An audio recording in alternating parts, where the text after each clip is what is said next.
Ladies and Kính gentlemen, thưa ông Trần Ngọc Thuận, Chủ tịch Hiệp hội Cao su Việt Nam, kính thưa toàn thể hội nghị.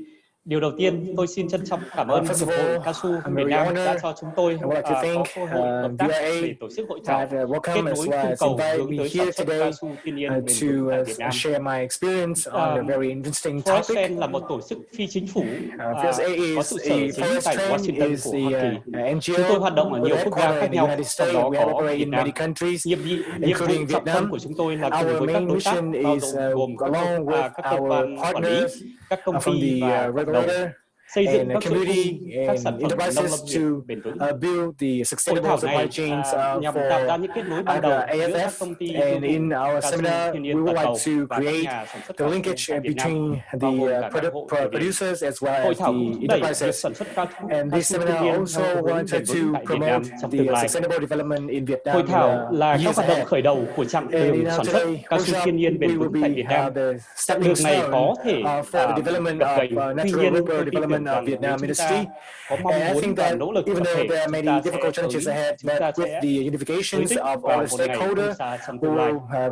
Hiện cao su thiên nhiên của Việt Nam bao gồm cả nguồn cung từ 265.000 hộ khởi điểm đang có mặt tại các hãng sản xuất lốp xe lớn trên thế giới, tại Ý, Pháp, Nhật và một số sản xuất đa sản phẩm khác. Đến nay, các sản phẩm cao su thiên nhiên và Việt Nam chúng ta xuất khẩu vẫn chủ yếu ở dạng nguyên liệu và vẫn chưa có chứng chỉ bền vững. Tất cả chúng ta ngồi đây đều rất là rõ ràng rằng là khi tham gia thị trường toàn cầu, chúng ta không phải là người quyết định. Chúng ta không phải là người đưa ra luật chơi, mà luật chơi sẽ là do thị trường quyết định. Trong hội thảo của chúng ta hôm nay có đại diện của tổ chức ISNA và tiến sĩ Stefano, có đại diện của các công ty toàn cầu như UNES, đại diện công ty Convey là các công ty thương mại rất là lớn có quy mô toàn cầu. Chúng ta sẽ được nghe các thông điệp của thị trường trên thế giới thông qua thông tin này. Chúng ta cũng sẽ được tiếp cận các thông tin về các thay đổi thị trường tại Ấn Độ và tại Trung Quốc trong tương lai. Chi tiết của các thông điệp này sẽ được đại diện của các công ty này truyền tải trực tiếp cho quý vị. Tôi chỉ xin nhấn mạnh một thông điệp cốt lõi dựa trên thông tin mà các công ty sẽ trình bày, sẽ chia sẻ với chúng ta. Muốn truyền tải tới ngành cao su của Việt Nam đó là sản phẩm cao su thiên nhiên bền vững là nhu cầu tất yếu của thị trường quốc tế trong tương lai. Tôi cũng được biết rằng tập đoàn công nghiệp Việt Nam và một số công ty cao su bao gồm công ty cao su tư nhân đang thực hiện những sáng kiến sản xuất cao su bền vững. Các sáng kiến bao gồm cả những sáng kiến liên kết giữa công ty và các hộ khởi nghiệp. Tôi cho rằng đây là những tín hiệu rất là tích cực và vô cùng quan trọng, phản ánh các dịch chuyển trong khâu sản xuất nhằm đáp ứng với nhu cầu trong tương lai. Chúng tôi Forest luôn luôn sẵn sàng và luôn mong muốn được đồng hành cùng với các bên liên quan bao gồm các cao su, các nhà sản xuất, các hộ thủy điện và các tổ chức khác trên chặng đường sản xuất cao su thiên nhiên bền vững tại Việt Nam trong tương lai. Xin trân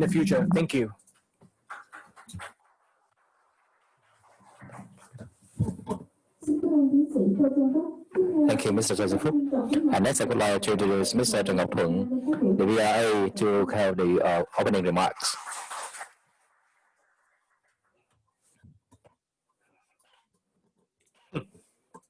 Này cũng không có bài.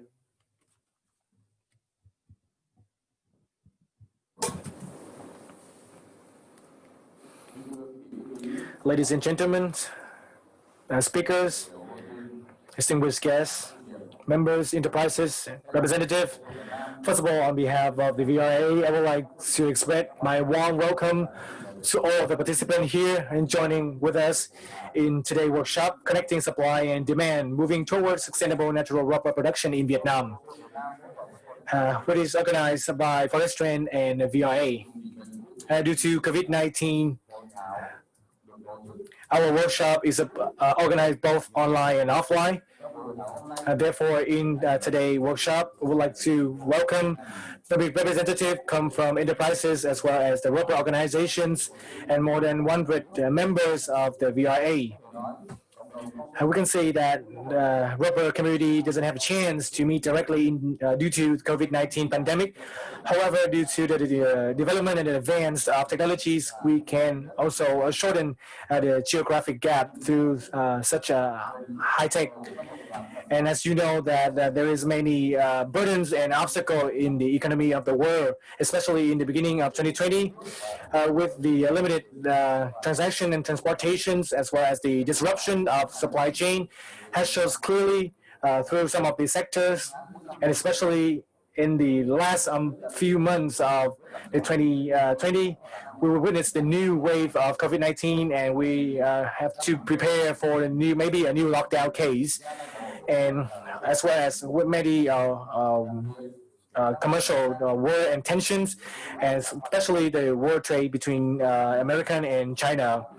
And so in the economic depression, international rubber industry have to facing many difficulties such as lack of labor force, transportations, and lack of order.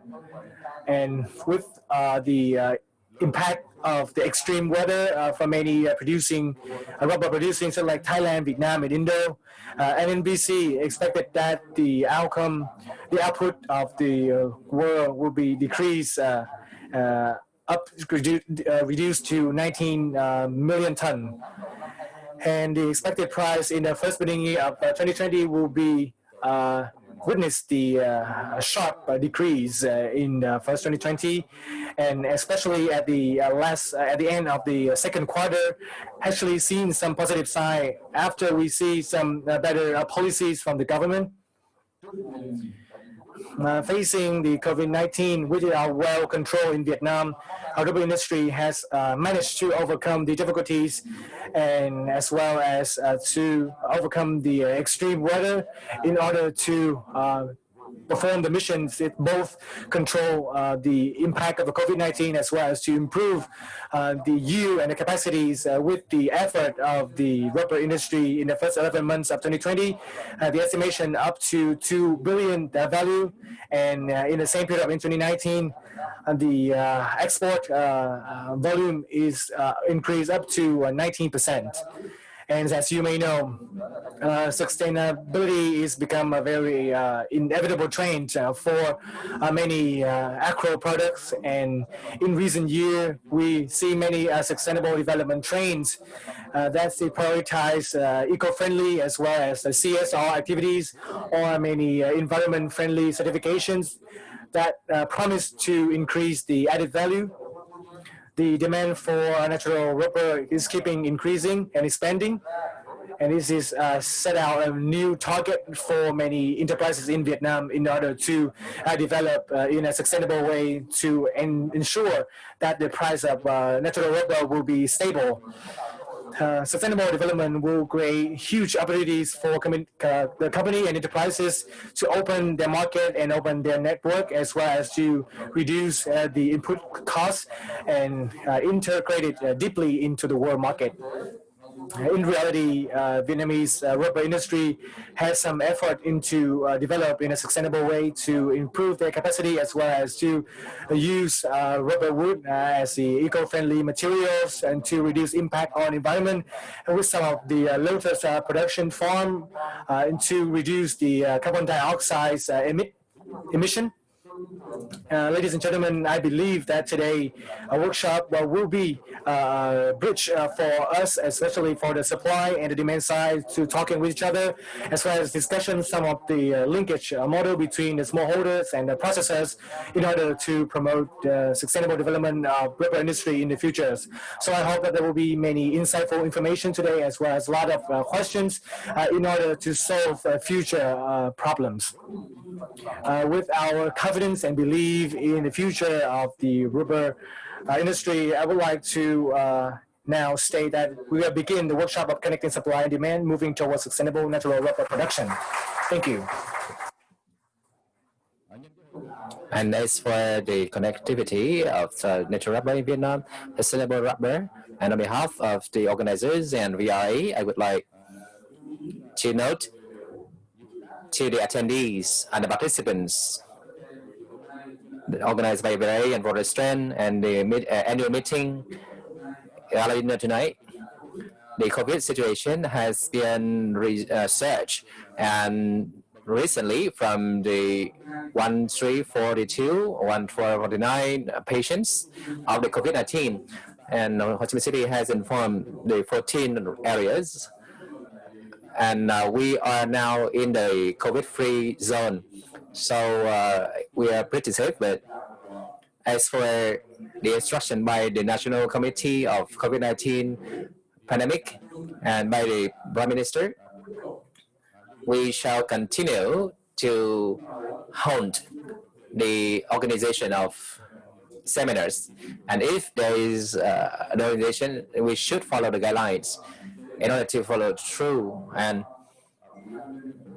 according to the instruction by the Ho Chi Minh City PPC.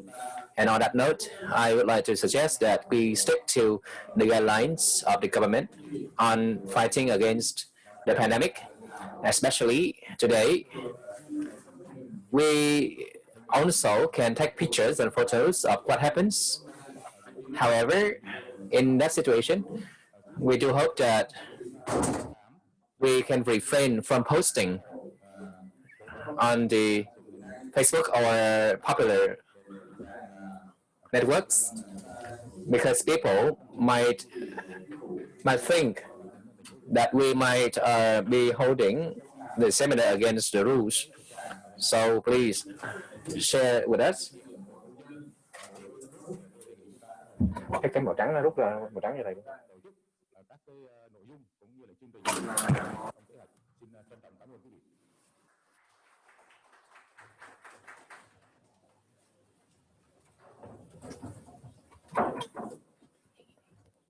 Xin trân trọng cảm ơn ông. Cái bài kế là... Và kính thưa quý vị, hội thảo của chúng ta vô cùng vui mừng để chào đón và xin được trân trọng giới thiệu ông Trần Quốc Toản, Phó Cục trưởng Cục Xuất nhập khẩu, Bộ Công Thương. I would like to introduce you the Mr. Trần Quốc Toản from the Export Import Department of the MOIT. I would like to present the gift for the speakers. Mr. Võ Hoàng An, please come to the stage. Mr. Nguyễn Quang, Mr. Hoàng Nhật Tân, Nguyễn Đức Siêu, please come forward to the stage to receive the gift of honor. And Mr. Trần Ngọc Thuận will be the gift giver.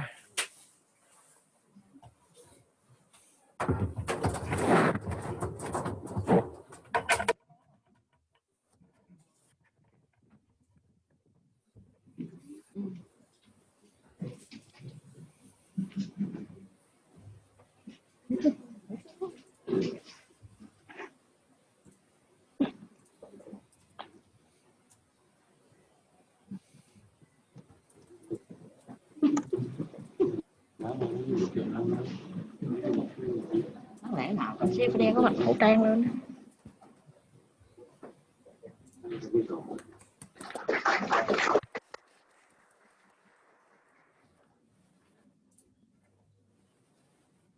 Uống ba rồi cha mẹ ơi.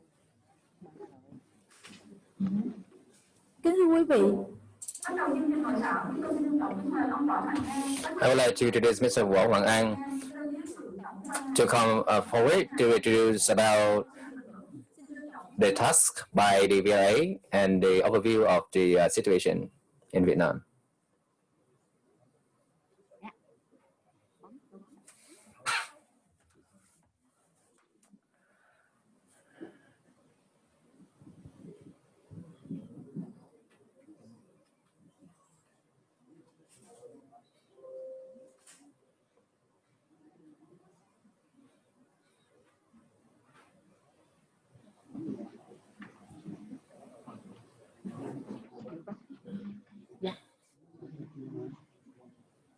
Dạ có rồi. Kính thưa quý vị đại biểu. Ladies and gentlemen, Theo cái chủ đề của cái hội thảo ngày hôm nay, thì tôi xin phép with the overview of rubber industry today, I would like to present in short 3 contents. First of all, the overview of rubber and Vietnam. And number 3 is for development. This is an outline, the overview of global industry. It is an overview of the supply and demand. This is a huge demand over the world. Thứ nhất thì về khái quát cung cầu. First of all, it is an overview on global rubber industry. Thì như quý vị đã biết, thì trong giai đoạn 2015 in the years 2015, 19, and 20, chúng ta thấy trong giai đoạn mà có this is sản xuất cao su the trend where countries producing thì cái giải pháp để and they have some things to reduce and giảm lại cái nó bị bể tiếng hết trơn luôn. And also the results given by the association about the demand and supply, and this is the result that we have, and to arrive at this, it is an effort.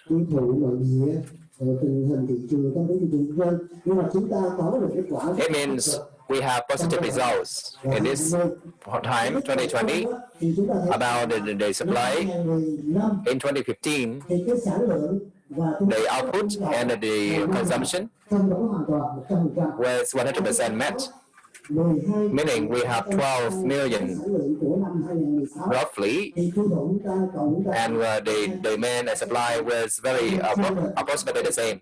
So the difference was not plenty. So it's a little bit over.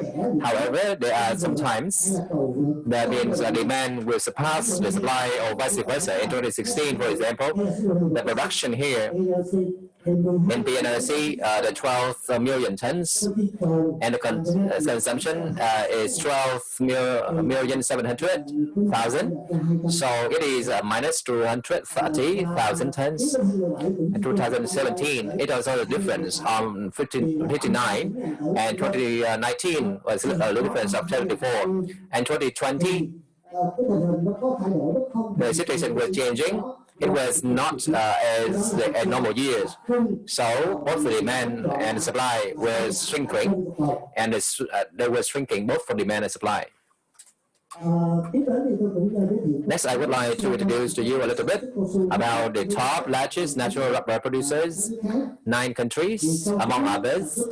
And in the 9 biggest producers, Thailand ranked the top with 4,478,000, and second is Indonesia with 2,885,000, and Vietnam 1.165 million, China, India, Malaysia, Cote d'Ivoire, and others. This shows that Vietnam actually now is ranking number 3 in the number of export. For the consuming countries, number 1 is China with 5,549,000. Number 2 is Europe, 1,191, India 1,144, USA 1 million, Thailand, Japan, Indonesia.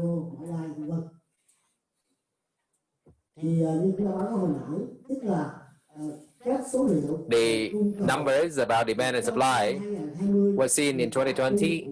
Both demand and supply was dropping.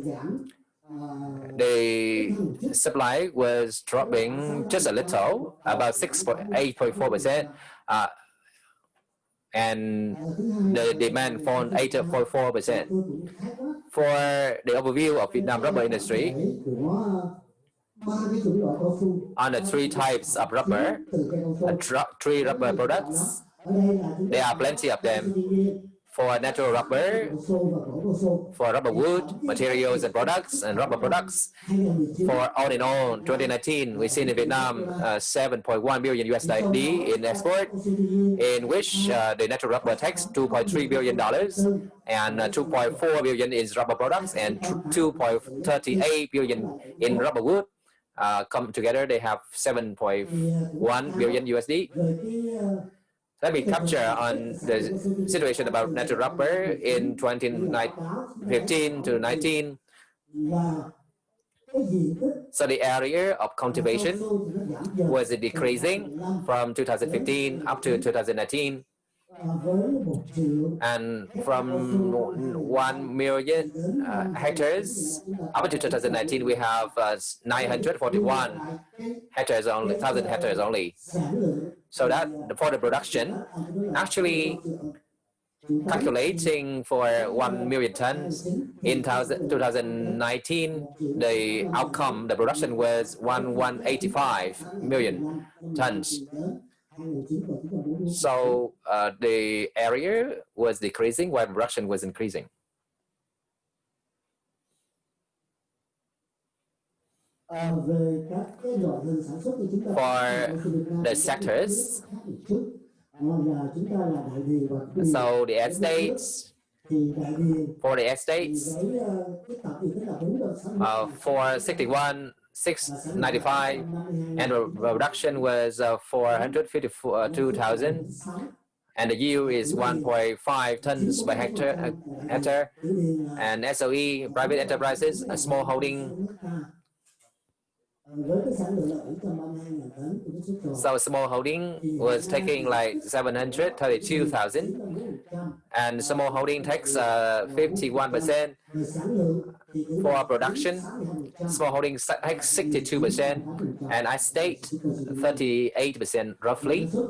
For productivity, Vietnam is the highest around the world, Asia, and Southeast Asia in the world. Compared to this one, Vietnam is ranking higher. For the rubber products, we reached 2.4 billion USD in 2019, in which the export value was higher. A tire in 2019 takes 1.2 billion. That is 50% of the export value of the whole range of products. Number two, spare parts and technical products, $457 million, take 19%. And the shoe soles, it is 13%. The gloves and articles of apparel and clothing accessory, 4.3%. And others.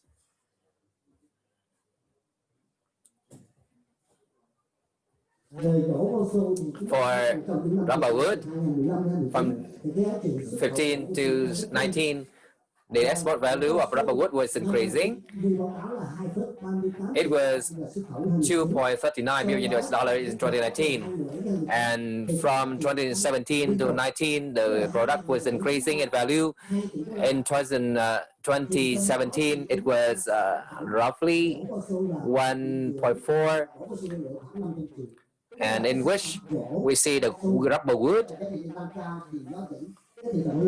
was taking a higher percentage. But the same thing happens in 2018. So it comes over to 2.5 billion, and 2019 also roughly that we see that the rubber wood was higher. And the contribution of rubber wood industry to Vietnam timber industry in general in $10.6 billion of rubber wood. Rubber wood takes 22%. So it shows the same things, that rubber wood was increasing by the years, and also the value was upgrading.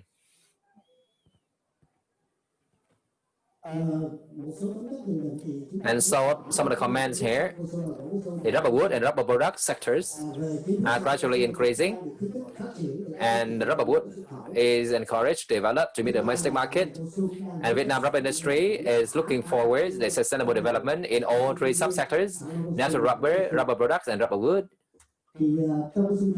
And towards the sustainable rubber production, we see that this is the whole trend of the world, and we have to follow the trend.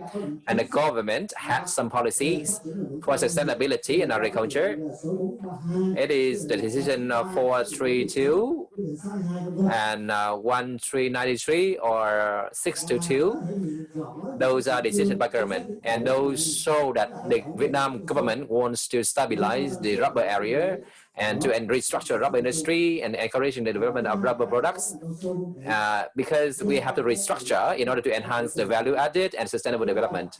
And number 3, encouraging development of rubber products and increase domestic consumption to reduce the natural loss, forest loss, and to enhance competitiveness.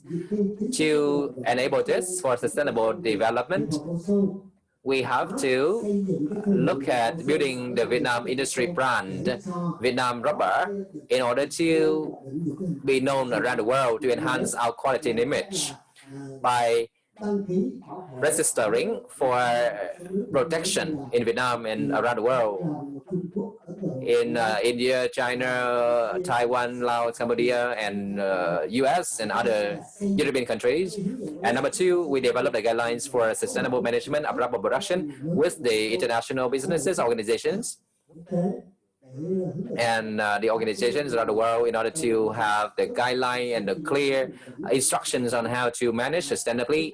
And number 3 is to strengthen the market information and promoting the trade around the world for the businesses. Number 4 is introducing the models of sustainable and responsible rubber production. And these are based on the 3 big criteria of sustainable production. 1 is legality, 2 is equality, and next is prestige and efficiency, and the social environment responsibility. We have members registering into us with the 66 products from the 24 production sites. These are some of the guidelines and handbooks in order to aim the people at sustainable development.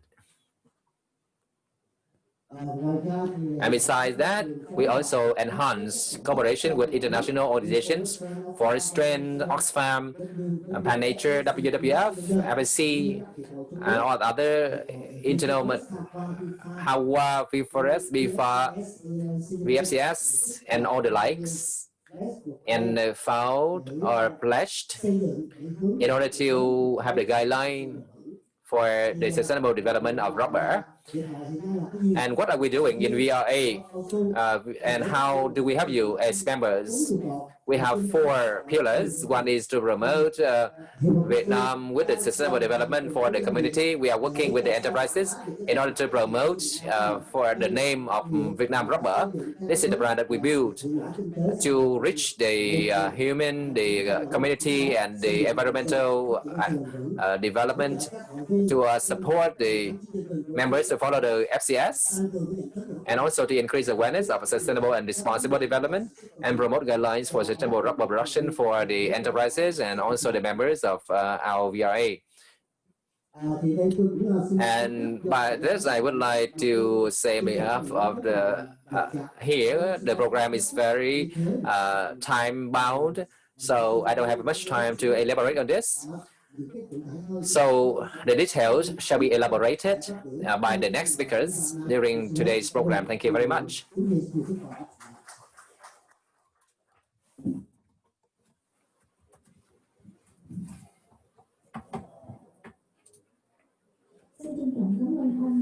Thank you, Mr. Võ Hành Anh, for your presentations.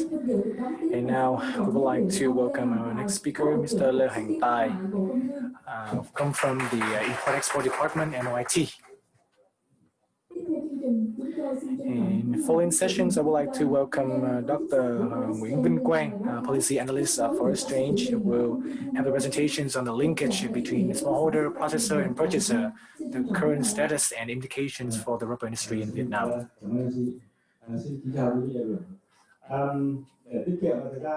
In order to save time, I will go briefly and straightforward into my presentations. And this is a part of the research from 3 sides, from the institutions of rubber and VRA, that we has organized in 3 provinces, Bình Phước, Kon Tum, and Quảng Trị.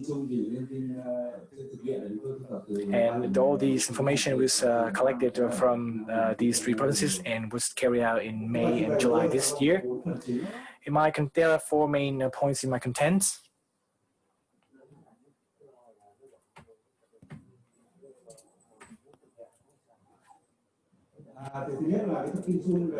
First, I would like to give an overview of the smallholders planting area output in yield. And secondly, I would like to touch on this supply chain of the smallholder. And number 3, I would like to elaborate on some existing linkage model for the consumptions of smallholder and rubber. And last but not least is the points of discussions and the recommendations for the futures. In terms of area and number of rubber smallholder, as our first presenter mentions, there are more than 265,000 rubber smallholder. In regard of the planting area in 2019, we have 479,000 hectare, and which is similar to Mr. Võ Hang Anh presentations, account for 51%. And we'll see that since 2017, the area of rubber small holding has surpassed that of the large holding. And moving to yield, you can see that since 2015 and 2016, the yields of smallholders and large holder is relatively comparable, and which is quite taken aback by many people, especially many enterprises in the industry. We can see that the density planting area, as well as the area that the smallholders have, that's leading to the huge gap between yields of 2 factors. So at least in terms of yield, the smallholder has contributed more and more into the total output of the rubber industry. And turning to output, I would like to go briefly because Mr. Ang also touched on this part.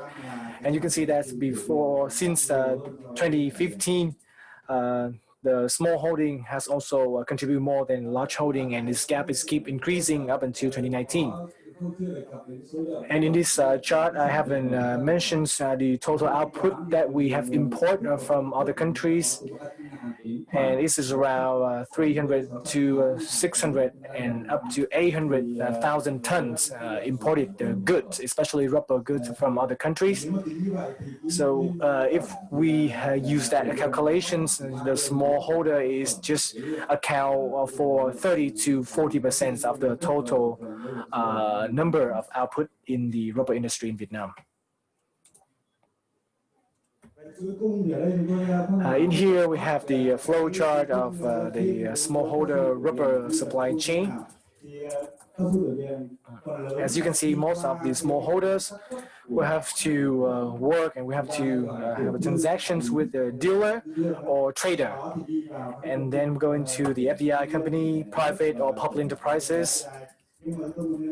But what I want to emphasize here is most of the output is going to the private enterprises, because they are entirely depends on the source of rubber from the dealer. And because we know that after we go through the intermediaries, it is the mix between our own rubber, which is produced by smallholder, as well as the imported good. And then after that, when they go into the processing and then refining, and then go to the market, export, and for both the export and domestic. So some of the linkage models that we have collected information from the 3 provinces that we carry out our research, and we find that there are 5 relevant groups, which is including smallholders, groups of smallholder, public enterprises, private enterprises, trader and dealer, and we also have the supports from the international organizations and local governments. And currently, there are 3 main linkage models. First is the tri-party linkage. between a smallholder, go through the intermediaries, which is the dealer or the trader, and then go to straightforward to the processor. And the second linkage is the direct linkage between smallholder and processor. And third is the group of smallholder with the processor. The tri-party linkage is account more than 90% of the output of a rubber through this channel. And for the second model, it just have less than 10%. And the last type of model between groups of smallholder and processor is still just have an insignificant percentage. So these are some of the characteristics of tri-party linkage. We have some of information relating to operation method, type of transaction, pricing, latex quality and weight evaluations, payment method, as well as peer support. Here, as you can see that 8 to 89% the product is in latex, and just 1 to 2% is in type of couplums.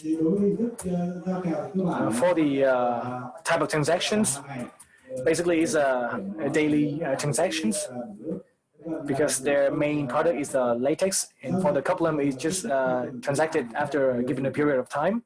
And usually the transaction ends with a shipment. For example, one smallholder,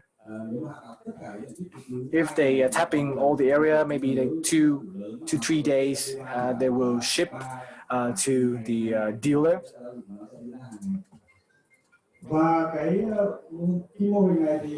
And in this linkage model, there is no formal contract. It's only verbal agreement in each shipment. And the transaction is based on the relationship or based on the price quotations of the dealers or the traders.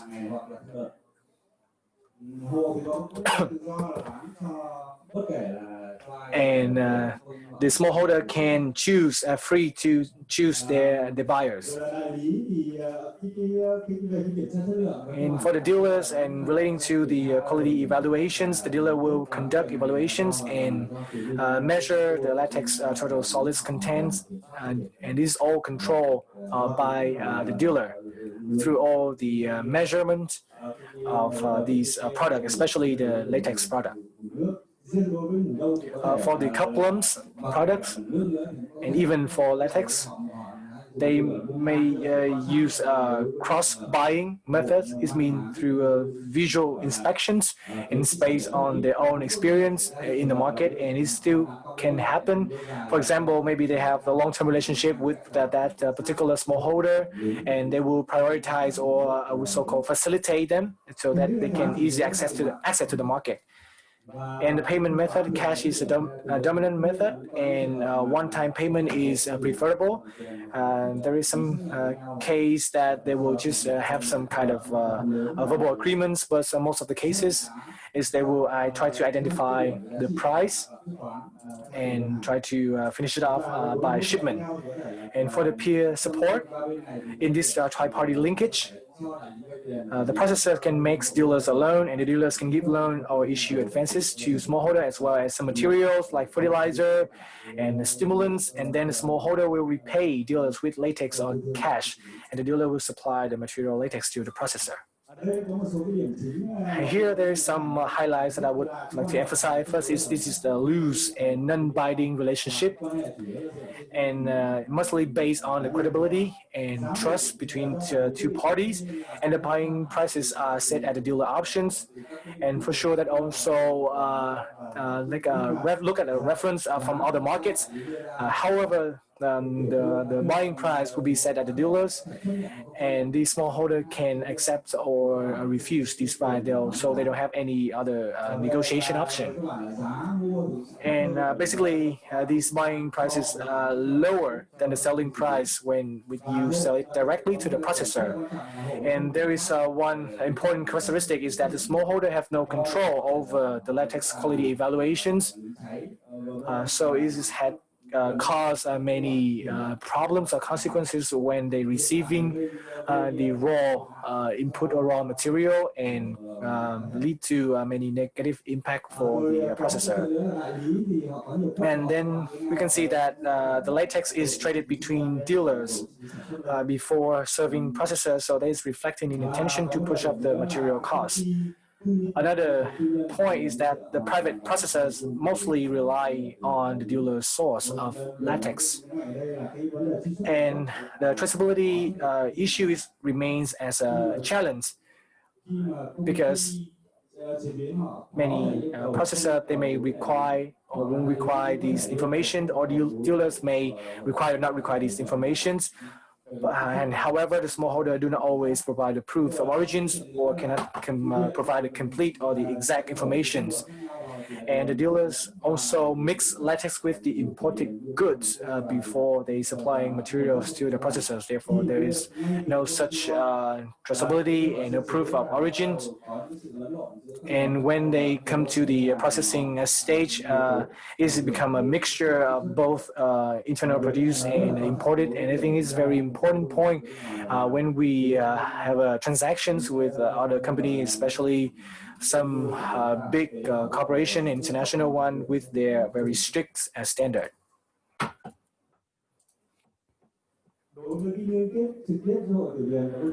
In the second type of direct linkage between smallholder and processor, they share the same characteristic of the tri-party linkage in terms of operation method, type of transactions, and the party in charge of determining prices and quality.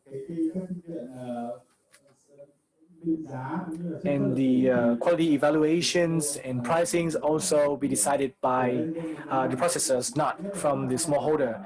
So they share the same characteristic as well, the loose and non-binding relationship, and the smallholder have no control over latex quality evaluations, and then probably may have a better deal than the first linkage. However, due to small latex volume, it makes processor reluctant to buy directly from smallholder, and they try to find the source from dealers or large volume, and the process usually facilitate or prioritize smallholder, which is adjacent to its purchasing stations or processing plants, to create a good long-term relationship, not just because of the real quality of the latex.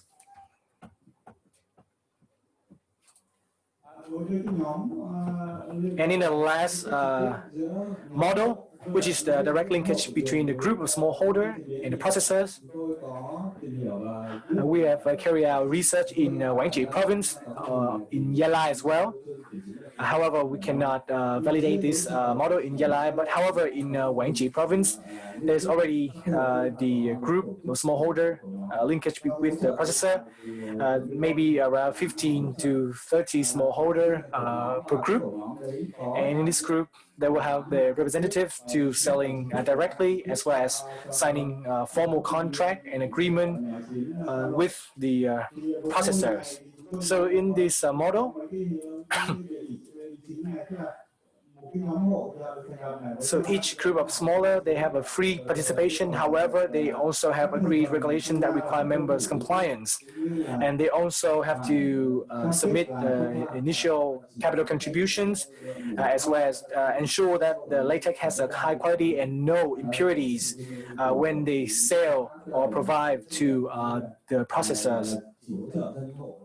And it means that the value chain is exclude all the external buyers or intermediaries. And this happen in daily. This means that all the transaction is performed daily, and 5% of transaction values go to the TSC measure and transport. For the pricing method, the processors guarantee that they will buying with the highest price, even higher than the market price. I think this is a huge advantage for the group of smallholder. And in case that this price is below market price, and we be find out within days, the groups can reserve its right to sell products to another party.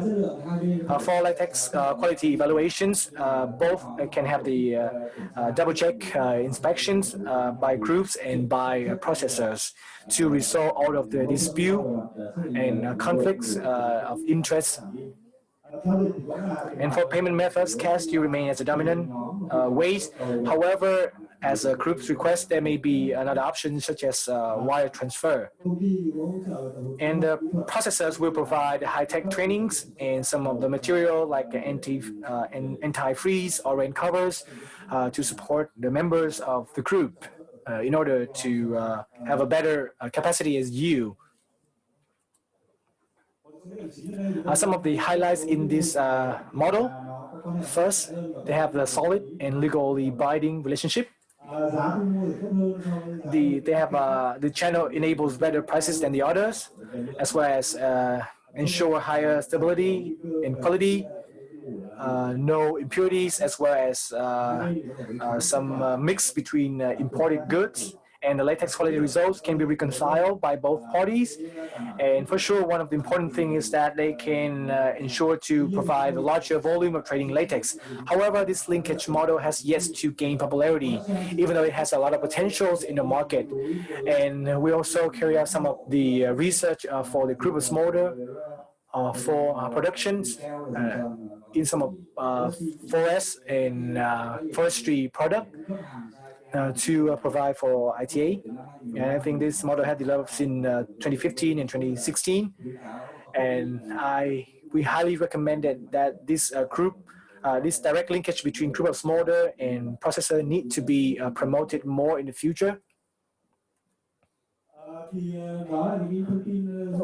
With the above information relating to the linkage model between the smallholder and the dealer and processor, this is some of my synthetics current status, and these recommendations, this can be the long-term, mid-term, or short-term recommendation. And in here, we will list out some of the outstanding problem and issues, and we try to give some recommendations so that we can solve this problem. First of all is most of the small holders latex, in terms of market access, they have to rely on the intermediaries. So we have to increase the direct transaction volume between groups of smallholder and processors. And especially in the system of dealers and traders contains a lot of risk. It maybe create some negative impact for the small holders as well. So my first recommendation is first increase the direct transactions volume between groups of small holders and processor as the third model that I just presented above. And as well, we need to strengthen the regulation management and the supervisions over the activities of dealers or traders.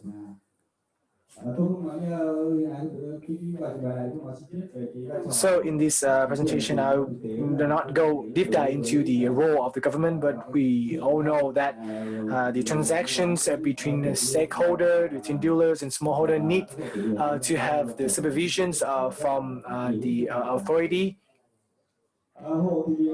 And you can see that the dealers force smallholder into reducing prices. So my recommendation is to improve the transparency and increase access to reliable data and promote transaction through commodities exchange, maybe through Zalo or some kind of social media app to have the better communications within the cooperative. And in the second solution is promoting transaction through commodity exchanges. There are some specific process products that need to be applied in this community, and I think this model can help to reduce the risk for the smallholders. And you can see that with the dealers take the helm, the smallholder have no control over the TSC determination process, and they have to accept the result of the quality evaluation which has been set out and given out by the dealers. So my recommendation is we need to standardize and simplify the determination methods, or maybe we can have a third-party data processor. And in terms of processor, they do not favor the options of buying latex directly from smallholders. And just at the same as the first recommendation, we need to increase the transaction with group or cooperative group and engage formal contracts or local governments. We can include like 5 to 10 or to 20 smallholder into one group.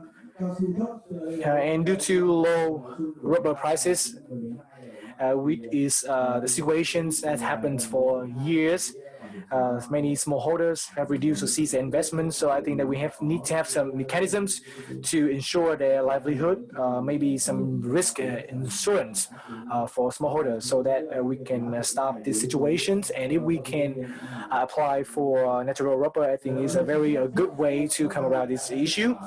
And for traceability, you can see that it is often done piecemeal.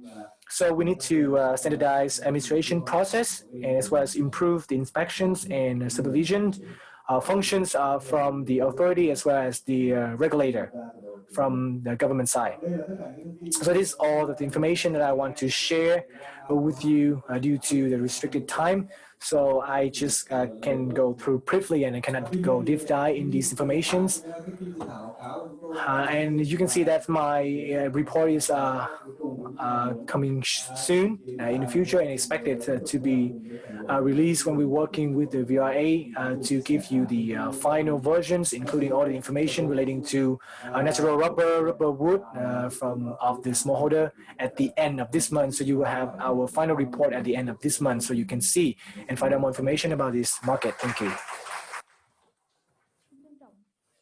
Thank you very much for your presentation, Mr. Nguyễn Wang. And next, I would like to introduce to you from the linkage of sustainable development from Linh Anh Rubber.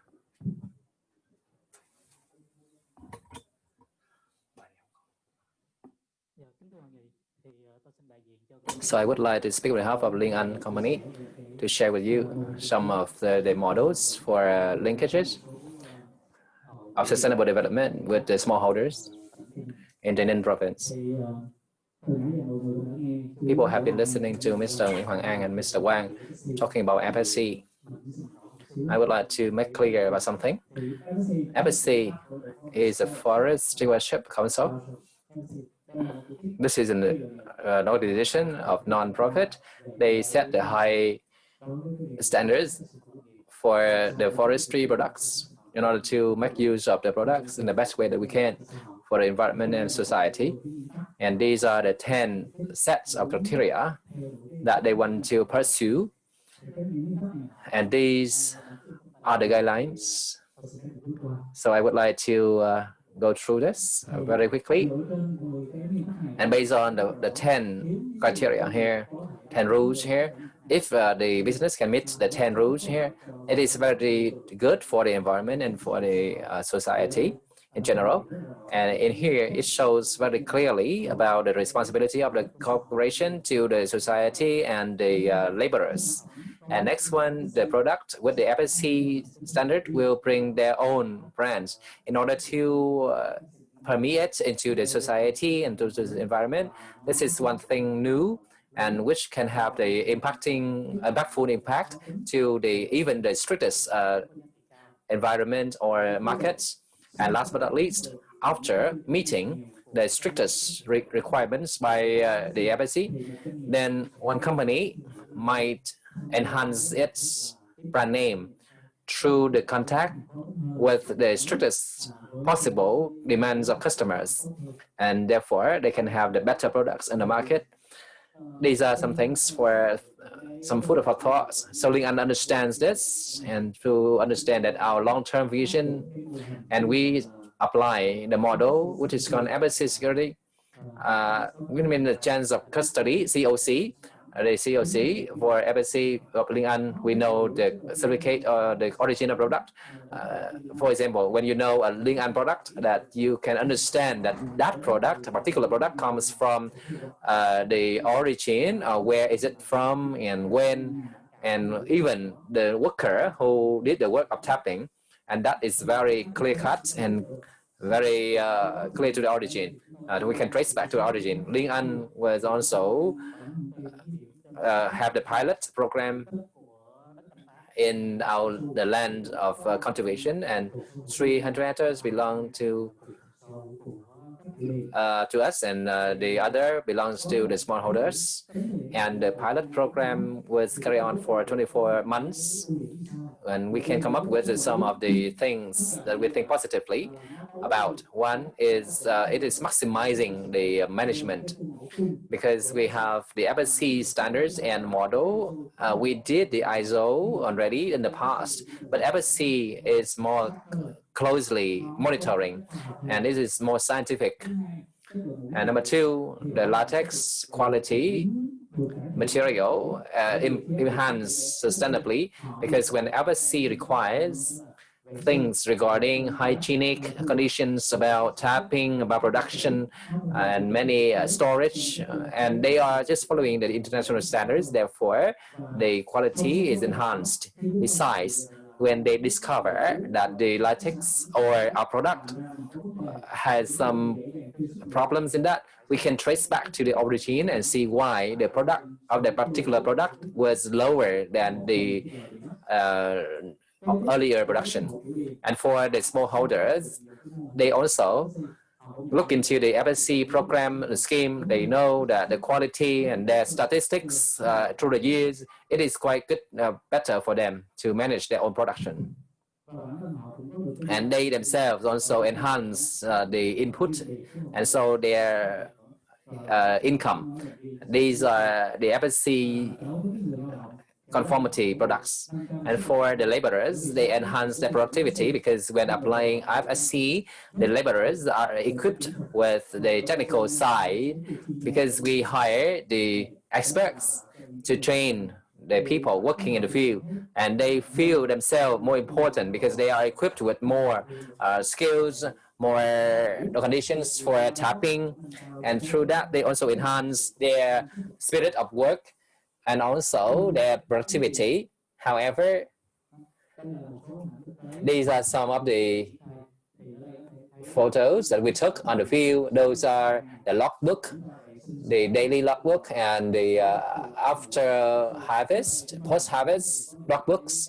So we see that by registering into the logbooks like this, our officials and officers can understand how the work is done and when the plant can survive better and the long term, or the byproducts can be treated more effectively.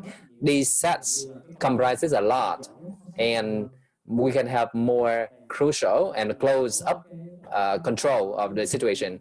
And for the people here, we have like the logbook of health and the hygienic conditions, and we have classified the color-coded dustbins, and therefore the people feel that they themselves are getting more care about their work and health as HSE.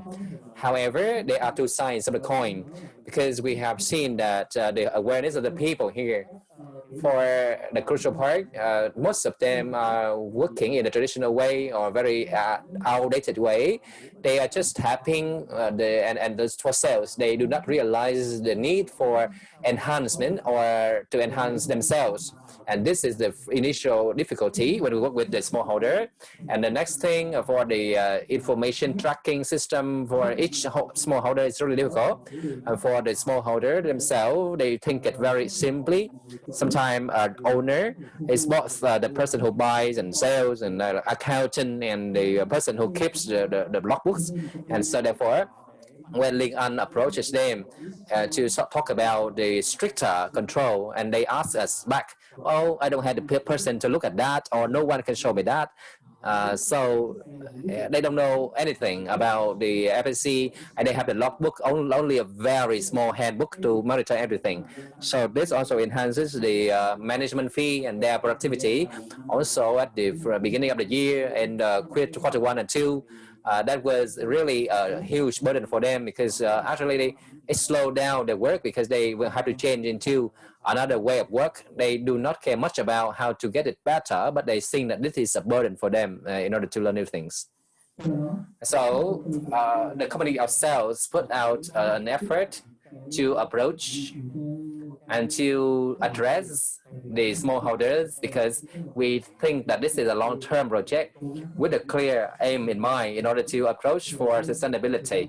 The first thing, the company was approaching the smallholders with the prospects. What is prospect? That means they have to have their long-term view, mission, they have to see the vision, and they must possess a large enough area 100, 200 hectares or something, they have to be sitting next together. We cannot say 100 hectares, but scatter in 10 places. We cannot do that because we have to put them into one place for easy management until we send staff and officers to train them about the SOP, about the ways of techniques in order to follow through, because we also assist them with the human resource, meaning Linh An sends staff to the smallholders in order to give them information and how to treat information, how to work with the information data they got. We borrow the logbook from them. We take it to the format. We transfer that to the format of FC in order to transform their way of work. Gradually, they see the good thing in doing so. And we also support the initial investment. We have shown to you what are the things about things regarding PPE, personal protective equipment, and for the protection of the people. Linh An supports them for these costs in order to promote them, in order to advocate them to join. And last but not least, we have to do the contract farming in order to let them understand that what they are producing will have the way out, and they will not be refrained from production. And the price will be very comparable to the quality of the raw material. Latex grade A will be procured with with A, and B will be B, and then FSC will be procured at the FSC price. Therefore, they focus on catering for the trees, the gardens, in order to have the best price possible.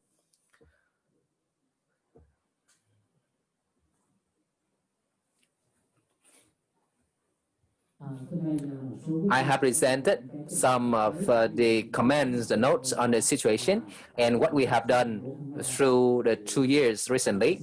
So with that, I would like to close and thank you for listening, and I would wish the best to the seminar today.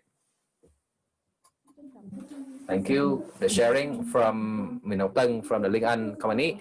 I would like to present Mr. Huỳnh Khải Siêu to come forward to present the talk on the way for sustainable development of rubber in Vietnam.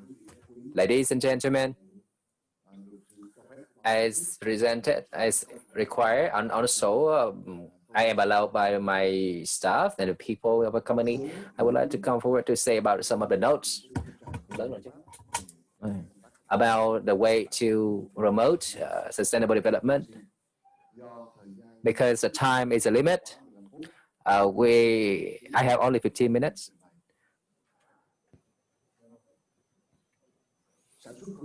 The certified production in Vietnam, the current status and solutions. First of all, I would like to talk about the VRG.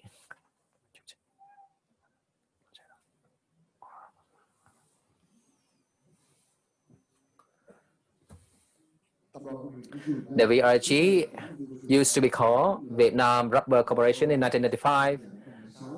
In 2006,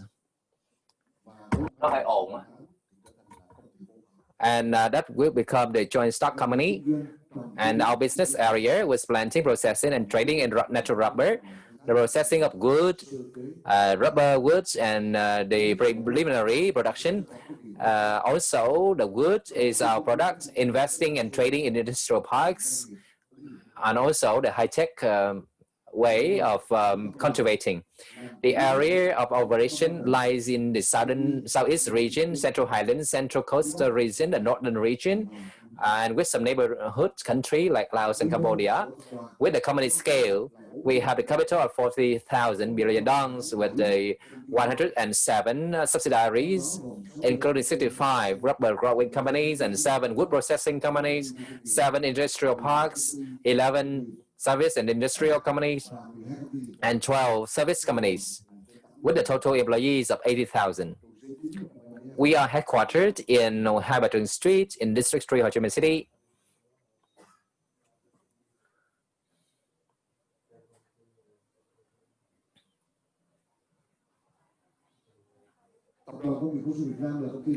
And we are the corporation is a market leader. We are the public company with a total area up to 2019. It was 405,000 hectares.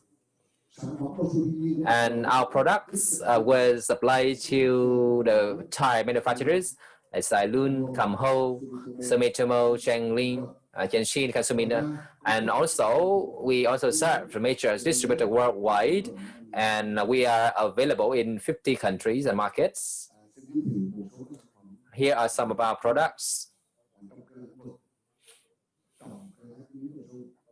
In the planting, harvesting, processing, and our production site.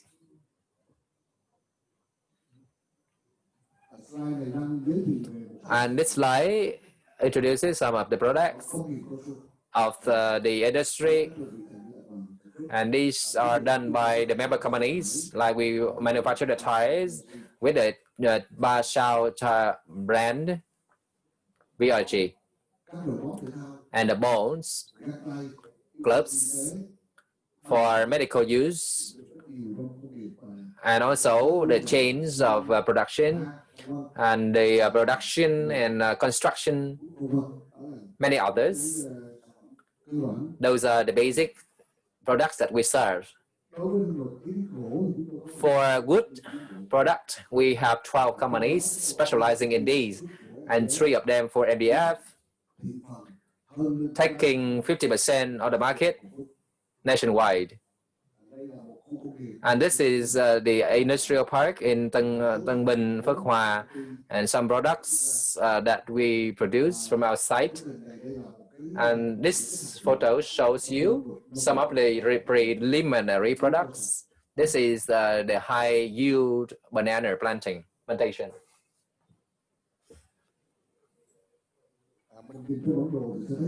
The map shows you clearly the areas of distribution of rubber trees in Vietnam, ranging from the southeast and central highlands, southeast, central coastal, and some in the Cambodia and Laos. For example, to recover 20,000 hectares of land, of forest, we see that VRG is managing 400,000 hectares, and we are launching a program for the reforestation of 20,000 hectares of forest. That means 5% of the areas that we are covering, and we take part positively into our DDS.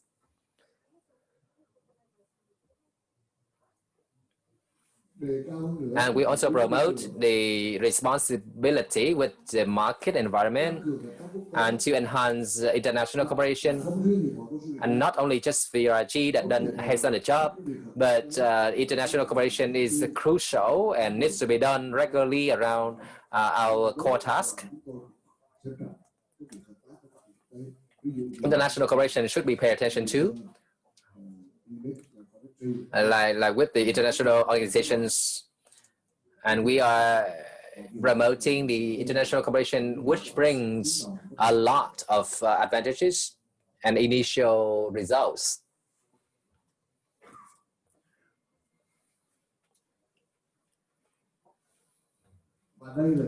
This shows you the sustainable development policy.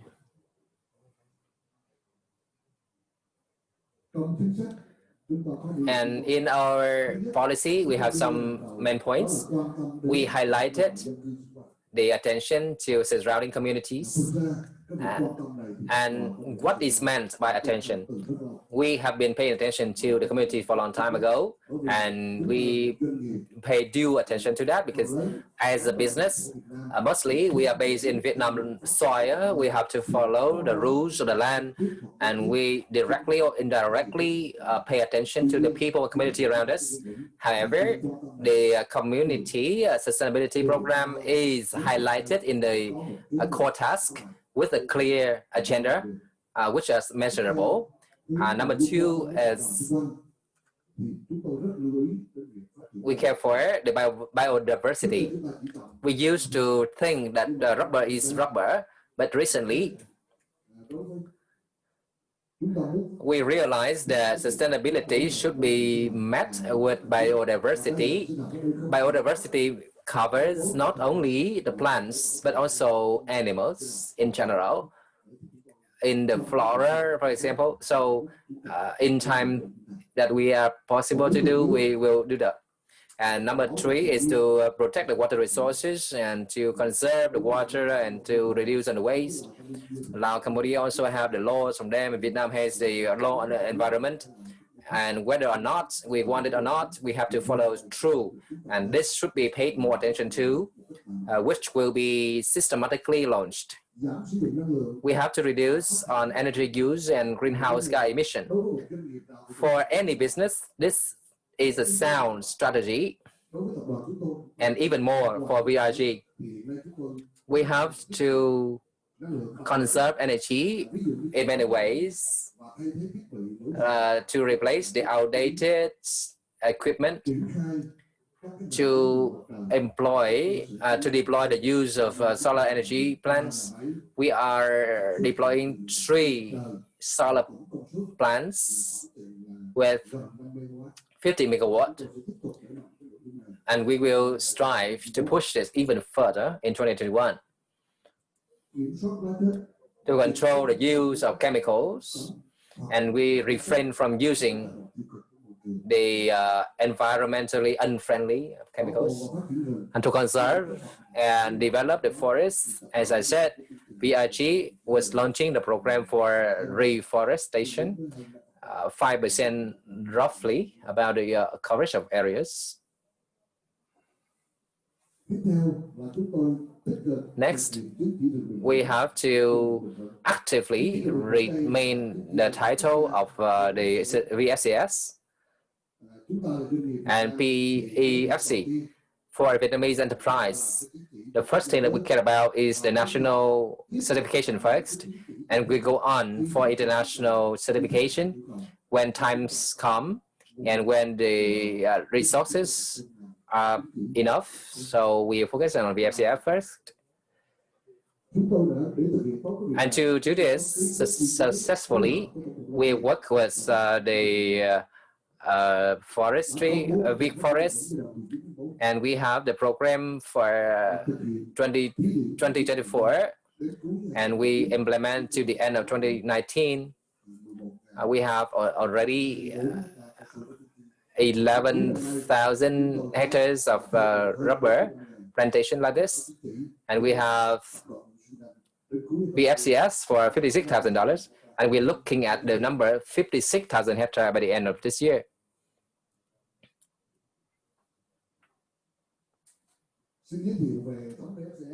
For a little look at the BFCS, BFCS is connected to PEFC as of October 29. BFCS was recognized by the international organization, BEFC. With things that we are setting for ourselves in 2021, we are planning that our product will put into the recognized list. In 2024, we expect that 61,000 latex from the certified forest. We contest the products outside wood, and for rubber wood, we have 429,000 hectares of rubber wood production, and we are advertising the certified wood.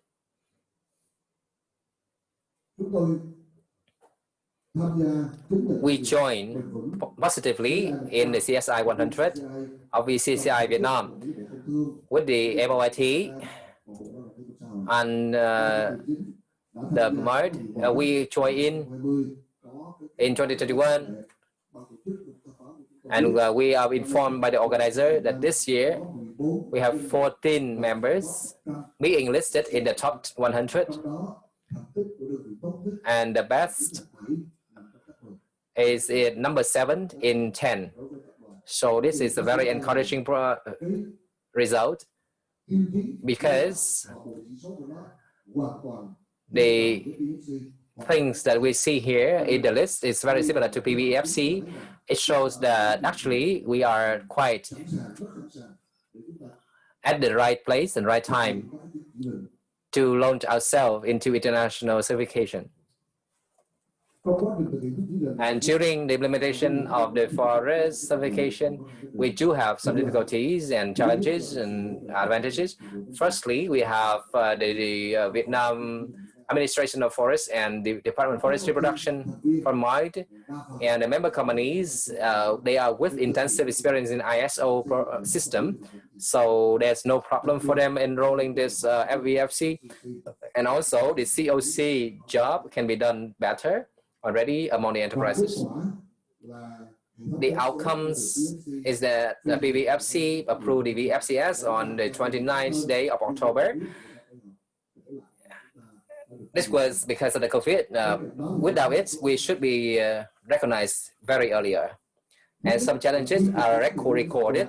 Firstly, for VFCS, some of things need to be reviewed, and this is something that we have to care for, and we have to review and to change the standards for years in a way of sustainable development and to meet the requirements by the international organizations and in the way that they would consider us.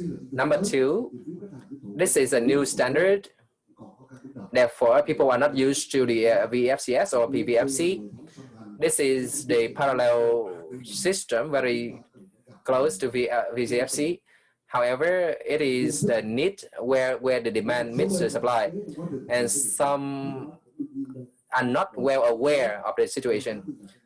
80,000 people in the business, so therefore people might need some time to get the ideas across. And during the implementation of VFCS, it takes more time and money to improve the on-site environment, biodiversity improvement, and prevention of erosion in the affected areas.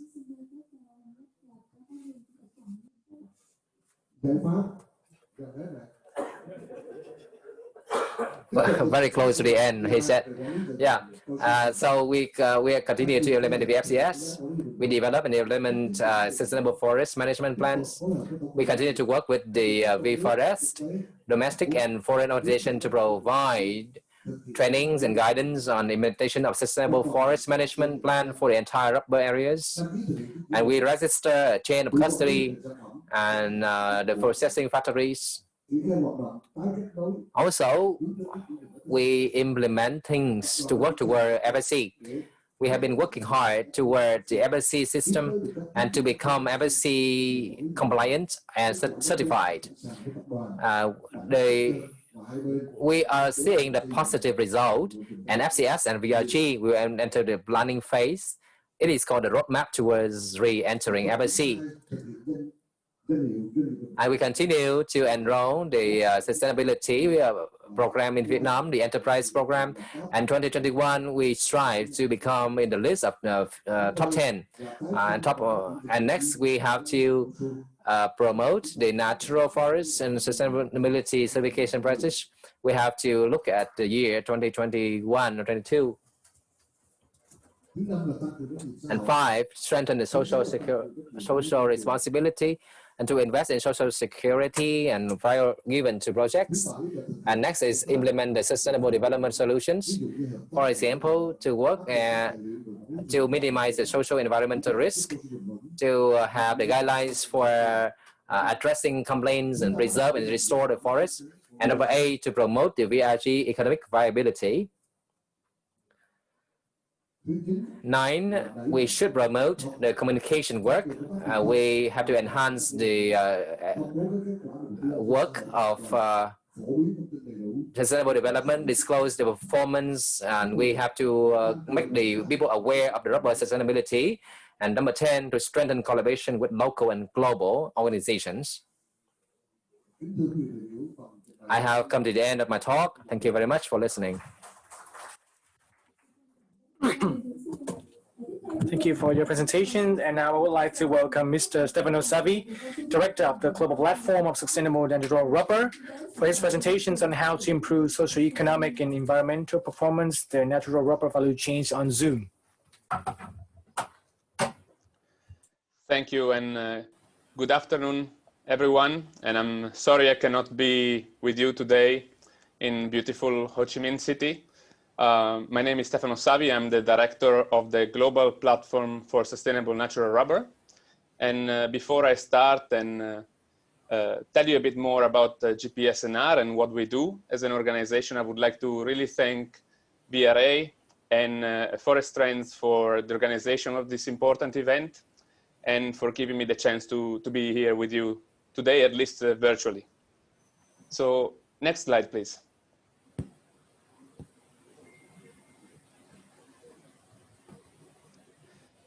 So most of you in the room, and I think from what I've heard in the last presentations, know natural rubber, of course, very well. And I'm very pleased also to hear that the topic of sustainability is becoming more and more a focus of the discussion around agricultural production and specifically in natural rubber. And I'm very pleased to see that this topic is especially relevant in Vietnam and looking at the progress that were shown by the last presenters.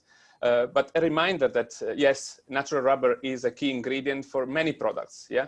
Especially tires. 70% of the global production goes into tires. It's mostly grown in Asia. And an important fact that we need to remember always when we look at sustainability in natural rubber is that 85% of the production globally comes from smallholder farmers.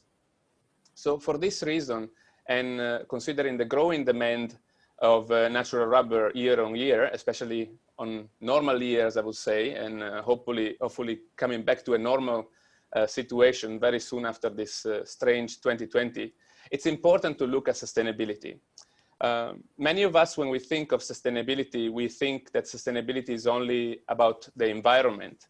But really, and especially in my heart, is important that we think that sustainability is importantly about economic aspects and social aspects, especially when we think of farmers and considering the large production of this commodity that is coming from farmers.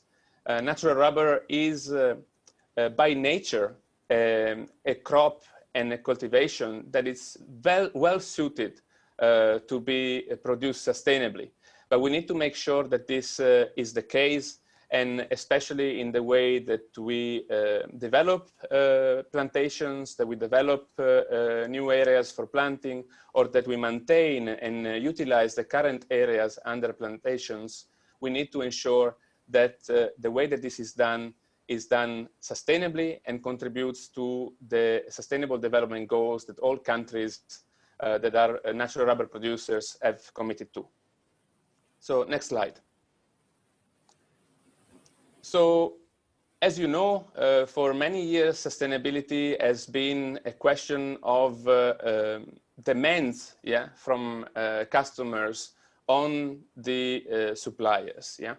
And I think it's interesting to understand that in years, it's been more and more clear to people that unless we work collaboratively together on what sustainability is, what we want to achieve, and what are the hurdles to get to that desired state, what will happen is that there will be demand on one side and the other side will respond by asking for the demands to be lowered.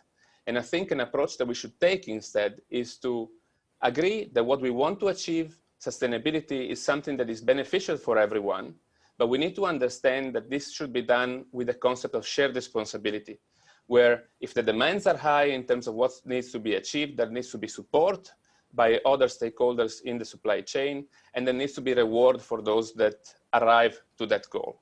So with this in mind, GPSNR was started initially with the inset help of a group of 11 tire maker companies forming the organization called Tire Industry Project and the World Business Council for Sustainable Development.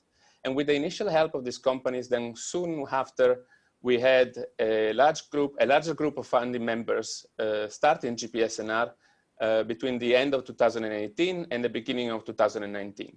So we are a young organization, but in just less than 2 years, we have now become a truly global, multi-stakeholder initiative that has members from the smallholders to the producers and processors and traders, the tire makers, other natural rubber makers and buyers, car makers, and downstream users that all come together with civil society organization to define sustainability in the natural rubber supply chain. So next slide, please. So after just 2 years of starting the platform, this is the composition of GPSNR as of today. I'm sure you will recognize many of the companies that are part of the organization. When we look just at the demand side, you can see that we have more than 40% of global market demand for natural rubber represented in the organization. And when we look at production and processing, we look at about 25 to 30% of global production volume represented in GPSNR. We also have many civil society members, some of which were mentioned today, but other speakers. So for example, PEFC certification and FSC certifications are all members of GPSNR. And the aim of GPSNR is really to help promote overlook of sustainability that is shared by our members, so we can already leverage on systems that are also already existing. I'm very pleased to say that we also have important representation from car makers, and especially I would like to say out of the last year, we managed to get smallholders from different countries to also be represented in the organization. Next slide. Another part of the membership, the ones that you've seen before, are the ordinary members in GPSNR, so those that are allowed to vote at the General Assembly of the organization, but we also have affiliate membership. And this is open for association, government-linked bodies, for example, but also, and importantly, in the development of GPSNR to academia. Academia and scientists are important members of GPSNR and have helped the organization in ensuring that our processes, our standards, our documents and studies are produced with scientific rigor. So on the next slide, please. I mentioned before that it's important for us to understand that sustainability needs to be a shared and common goal. And this is why from this year, the different groups that are represented in GPSNR. So on one side, the smallholders, now with a dedicated category in GPSNR, the other producers and processors, the tire makers, the car makers, and civil society all have the same voting power in GPSNR at the executive committee and at the General Assembly level.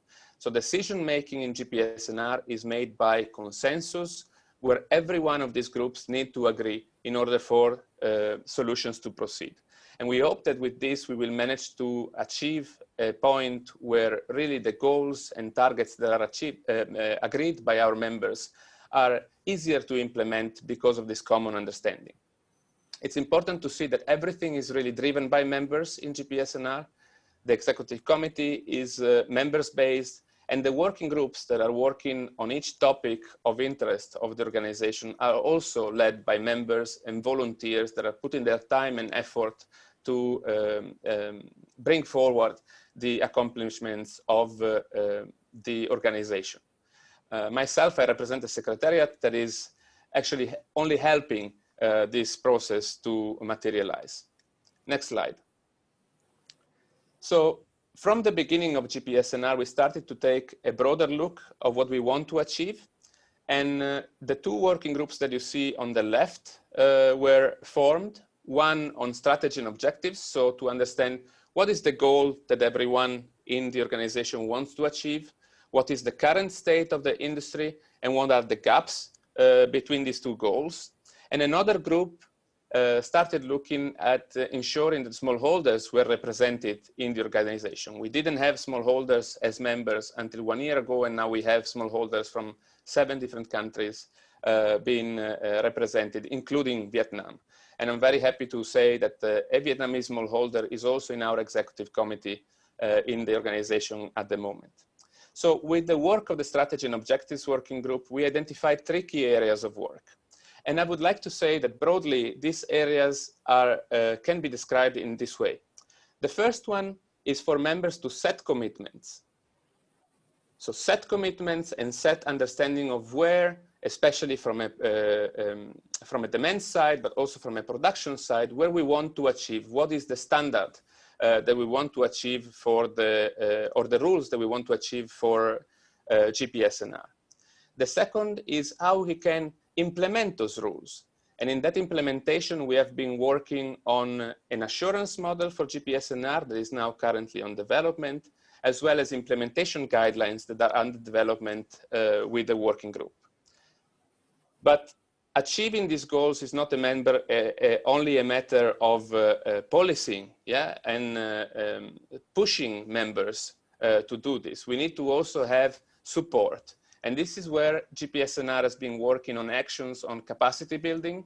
Yeah, we have especially focused on 4 areas, 4 regional areas at the moment, 4 countries, but we plan to increase this to other countries in the future. And we hope that from next year, we will start implementing capacity building activities for farmers around good agricultural practices, access to good planting material, and diversification of income that will be supported financially and in practice by the members of GPSNR. Another important point is that up to now, understanding and assuring the good production of sustainable material has been a matter of really going into the ground and having specific assessments that are sometimes very costly. So GPSNR is also looking at what are the means and tools that we can achieve transparency by getting members together to support platforms for transparency and traceability, such as, for example, satellite mapping, and monitoring, and tools for traceability. So next slide, please. So GPSNR is a young organization, as I was saying, so the plan is to set targets first and commit to those targets, then implement those targets, and then monitor and evaluate those targets. And at this point, after less than 2 years, I'm pleased to say that we've completed part of the first of these 3 pillars, when in September this year, our members, so including the tire makers representing 40% of global demand and the processors in GPSNR, have committed to what we call the GPSNR policy framework. So this means that the framework has been agreed, and by March next year, all the GPSNR member companies will have to change their policies or create new policies for sustainable production and for sustainable procurement of natural rubber that are in line with this GPSNR agreed framework. So if you would like to have more information about the framework, which includes legal compliance, a healthy and functioning ecosystem, so no deforestation, for example, and how this should be implemented, respect of all human rights, community livelihoods, production efficiency, and systems to promote this. If you would like to have more information, please visit our website, gpsnr.org. And in the documents section, you will be able to download the whole framework and have a look at what this entails. Next slide, please. So the framework that was agreed is a framework that will apply to companies in GPSNR. But we would want to work in the future also on other frameworks for other categories of our members. So in 2021, we will work together with the GPSNR smallholders member on a simplified framework for smallholders that will empower smallholders to continuously improve practices, enable them to improve income with best practices, and leverage on the strong multi-stakeholder platform that GPSNR is for support on how to implement these practices and how to access market for sustainable product and incentives for this production. So together with this, together with our members, we have started setting the rules, and the members have agreed on this. the next step really is to work on the implementation of these rules.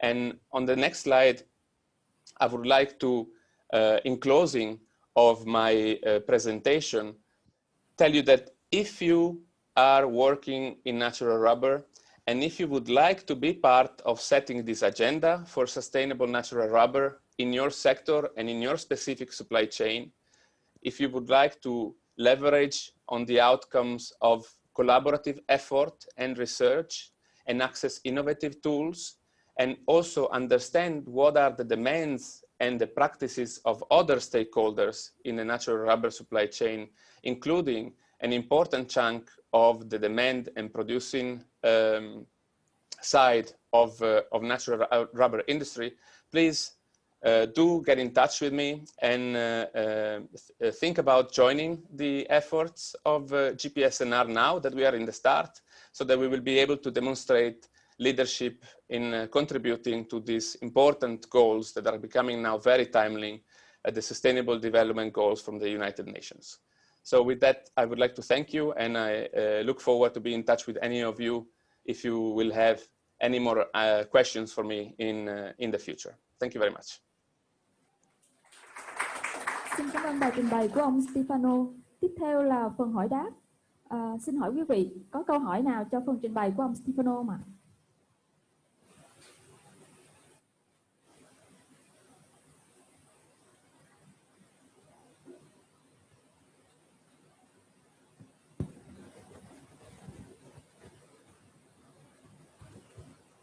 Vâng, và ban nhận được một câu hỏi.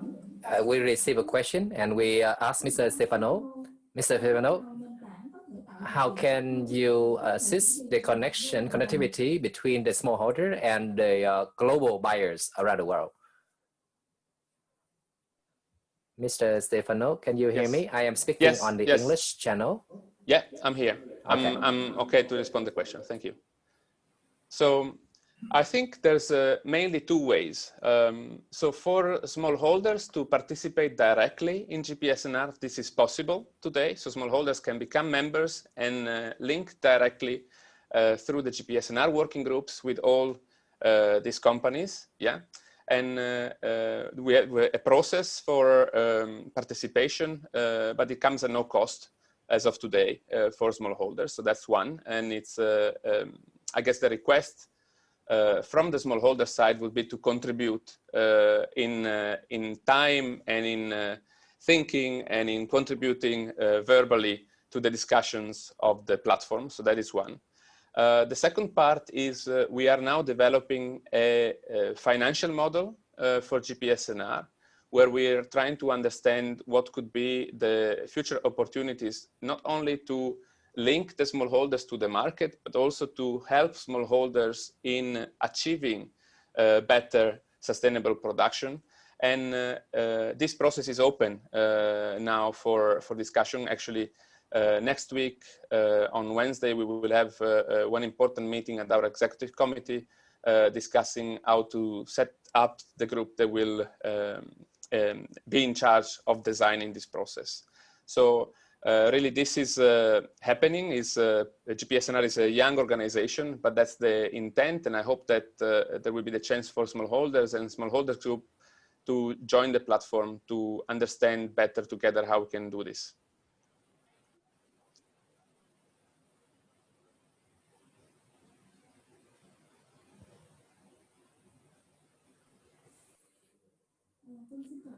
Thank you, Mr. Stefano, for your answer. The next question. So how about the enrollment into GPSNR and how about the related costs? What costs are involved? Can you just say briefly about the cost and the procedure to join? Sure. So at the moment, there's no cost for smallholder farmers to join independently. So this is for farmers that have an area of below 50 hectares and for which the family is the main supplier of labor for the farm and the main recipient of the income of the work. So that's one category. But also for companies, we have different fees that range from 2,000 USD per year up to 20,000 USD per year, depending on the revenue of the company. So all this information is available on our website. And I would suggest that if you want to explore this, you can visit the link on the screen. Actually, I'm going like this, but you probably see it on this side or on that side of myself, I'm not sure. But if you go to gpsnr.org, you will be able to find a button that says join the platform, and there you will have the possibility to download the documents and understand what are the requirements and the fees for joining GPSNR.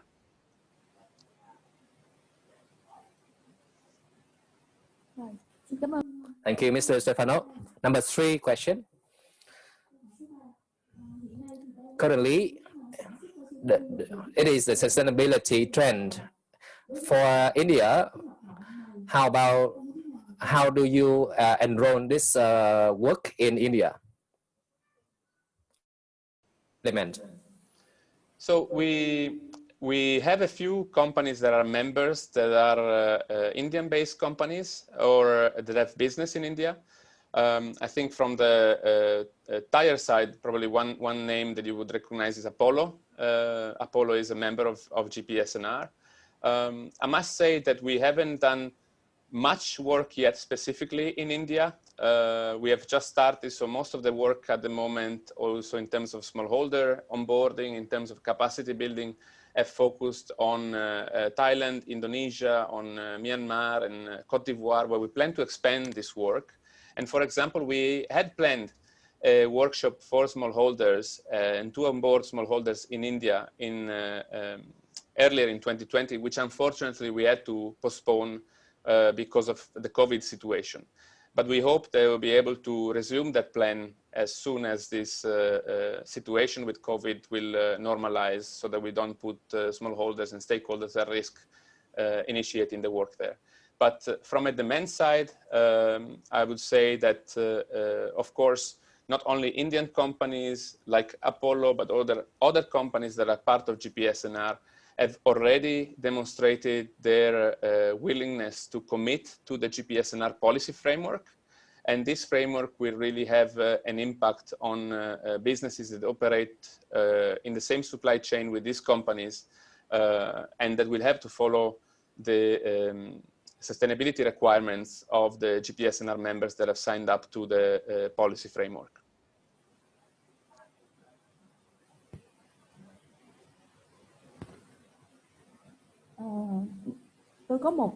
I have a question for GPSNR. She says, on the list of the members that you quoted here, there are 2 organizations about certification of forest, which is FSC and PVFC.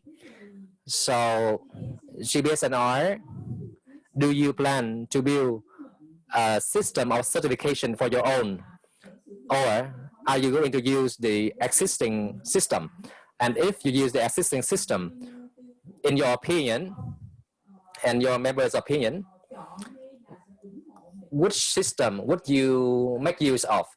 Is it PFC or FSC?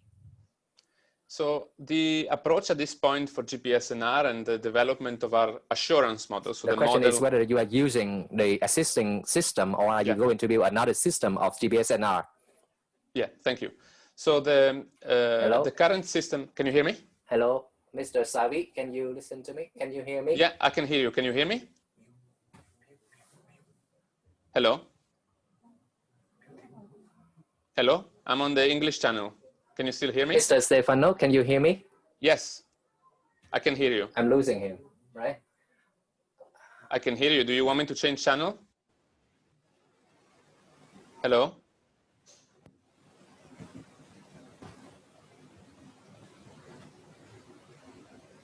Hello, Mr. Stefani. Hello? I'm Hello, losing can you hear me? I can't hear you very well. Actually, I cannot hear anything from you. I can hear you very well. I can hear you very well. Hello? Hi, Stephanie. Yes. Did you hear the question that I translated? Yes, I can hear you. So I will say the question again. The question from her is that in your list of members, there are FSC and PVFC. And the question is whether you are using their system of certification in the future, or are you going to build a system of GBS&R yourself? Yeah, can you hear me? I can hear you. Can you hear me now? I'm gonna type it off the chat.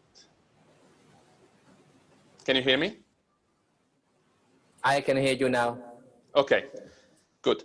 So hopefully the connection is back in. I could hear the question very well, and thank you for that question. So the approach of GPSNR will be to base our assurance model on a risk-based process. Yeah. So we've started with this list of the policy framework, and for each of the items on the list, we will proceed with identifying what are higher and lower risks in different regions of the world. Yeah. And we will strive to utilize the current available certification systems to understand which of these areas of risk they help us to mitigate. Yeah. So that's the direction. So basically we will want not to reinvent the wheel and to utilize the currently available systems when they can help us to respond to the requirements of GPSNR. From the GPSNR side, we will not look at having a similar certification system, but we will have potentially requirements for third-party assurance, especially for areas that are defined as high risk in our framework in the future.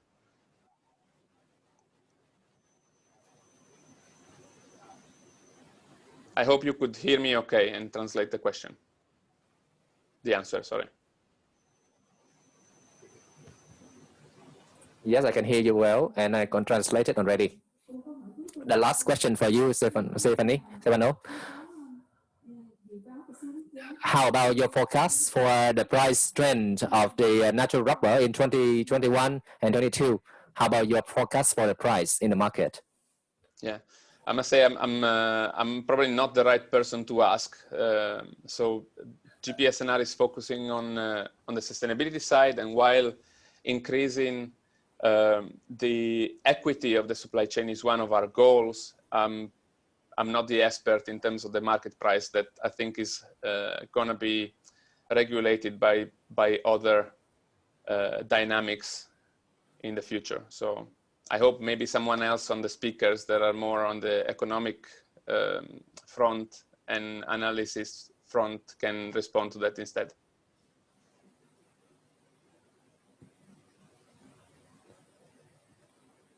Dạ vâng, một lần nữa xin Once again, thank you, Stefano, Mr. Stefano Savi.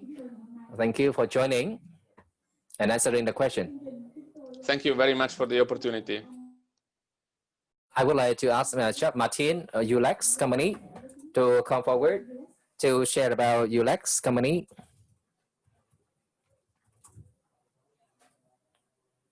Okay, next slide, please. So essentially the mission of the company is to protect the health of the planet and its people by providing pure plant-based natural rubber materials, which are produced by certified sustainable methods. And that is the basis of the brand that we've begun, which is Ulex Pure, which is the only branded natural rubber that is being promoted right now in the United States or Europe. Next slide, please. About Ulex, the company that we founded, we have expertise in all verticals of the rubber industry, consumer products, medical devices, worked with the tire industry. One of the things that our company has done and completed, we developed and commercialized Waiuli natural rubber, which is an alternative to Hevea brasiliensis, which is currently being scaled up in Europe.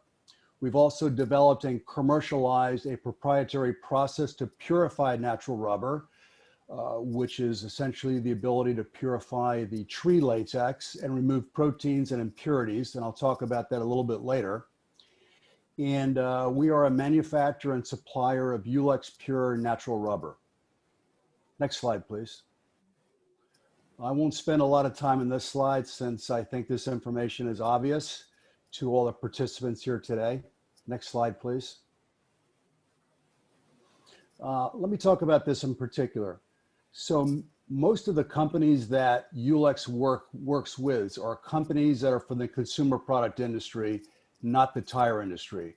And these companies, most of them are looking to switch their products, a lot of products, footwear, apparel, sporting goods. They're looking to shift their company from petroleum or oil-based materials to plant-based materials, as they recognize that synthetic rubber is a significant contributor to climate change. And also known to have, some of the polymers have different carcinogens in the materials that can be harmful to human health. However, when they look at natural rubber and they want to switch from oil-based materials to natural rubber, a lot of the large US and European brands are aware of two major problems in the natural rubber industry. The first one deals with sustainability, which is a major topic of the seminar today. And in particular, deforestation of natural forests and human rights violations in some areas, not Vietnam, but in some areas where child labor and other human rights violations become a problem. And the second one is essentially a concern that's been around in the industry, and especially in the United States and Europe for quite some time. It's somewhat lessened, but there's still a concern about type 1 latex allergy. So what Ulex has done with its brand is we've addressed those two issues, one regarding sustainability and two regarding latex allergy. And people look to Ulex to provide natural rubber that has solved those two problems. Next slide, please. The opportunities, this is basically a summary of the last couple of slides. The tipping point has now been reached with many consumer brands looking for the promotion of sustainable products. There's a rapid shift occurring from synthetic materials such as neoprene, polyurethane, nitrile rubber to natural bio-based products.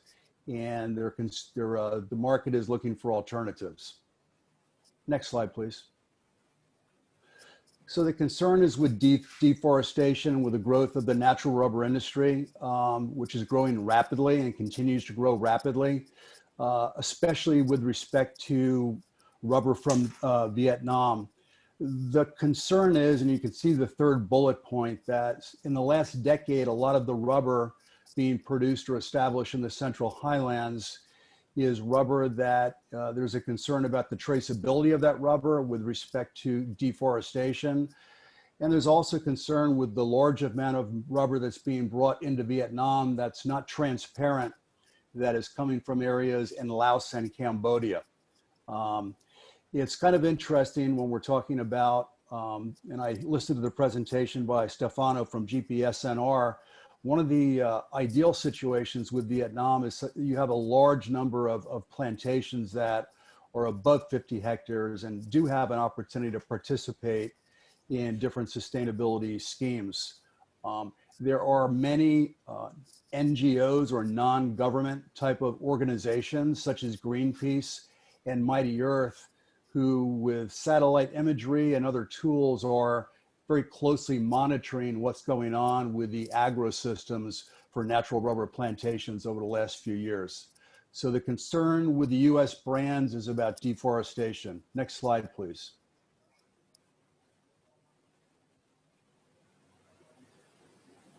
So what Ulex does, we only work with plantations that have been FSC certified.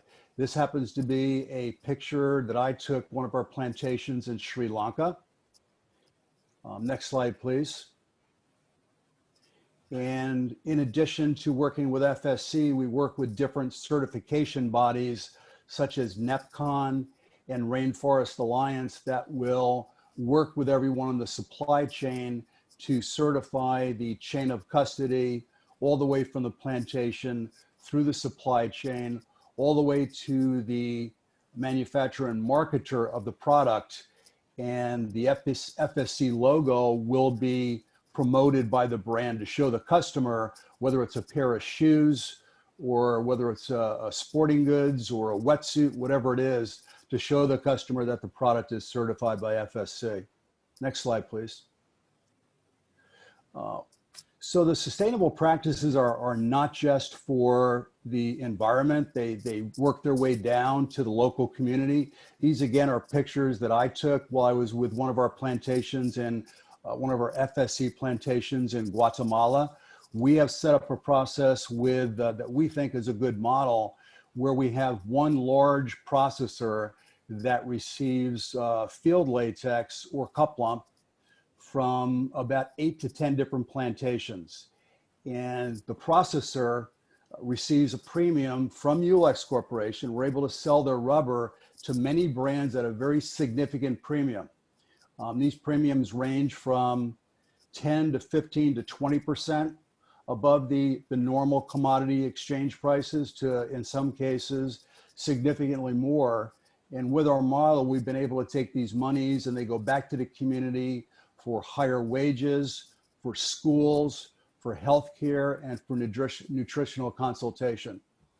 Next slide, please.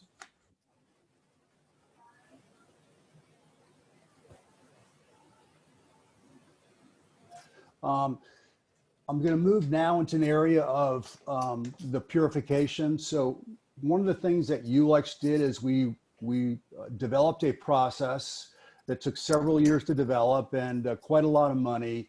It's a process that's able to remove over 99% of protein, dirt, and biological contaminants from field latex or centrifuge latex. So all the latex that we sell has been purified in the latex form and either sold as latex or sold as a solid material.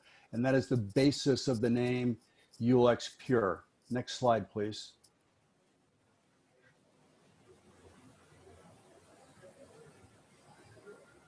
This is an overview of our processing capability.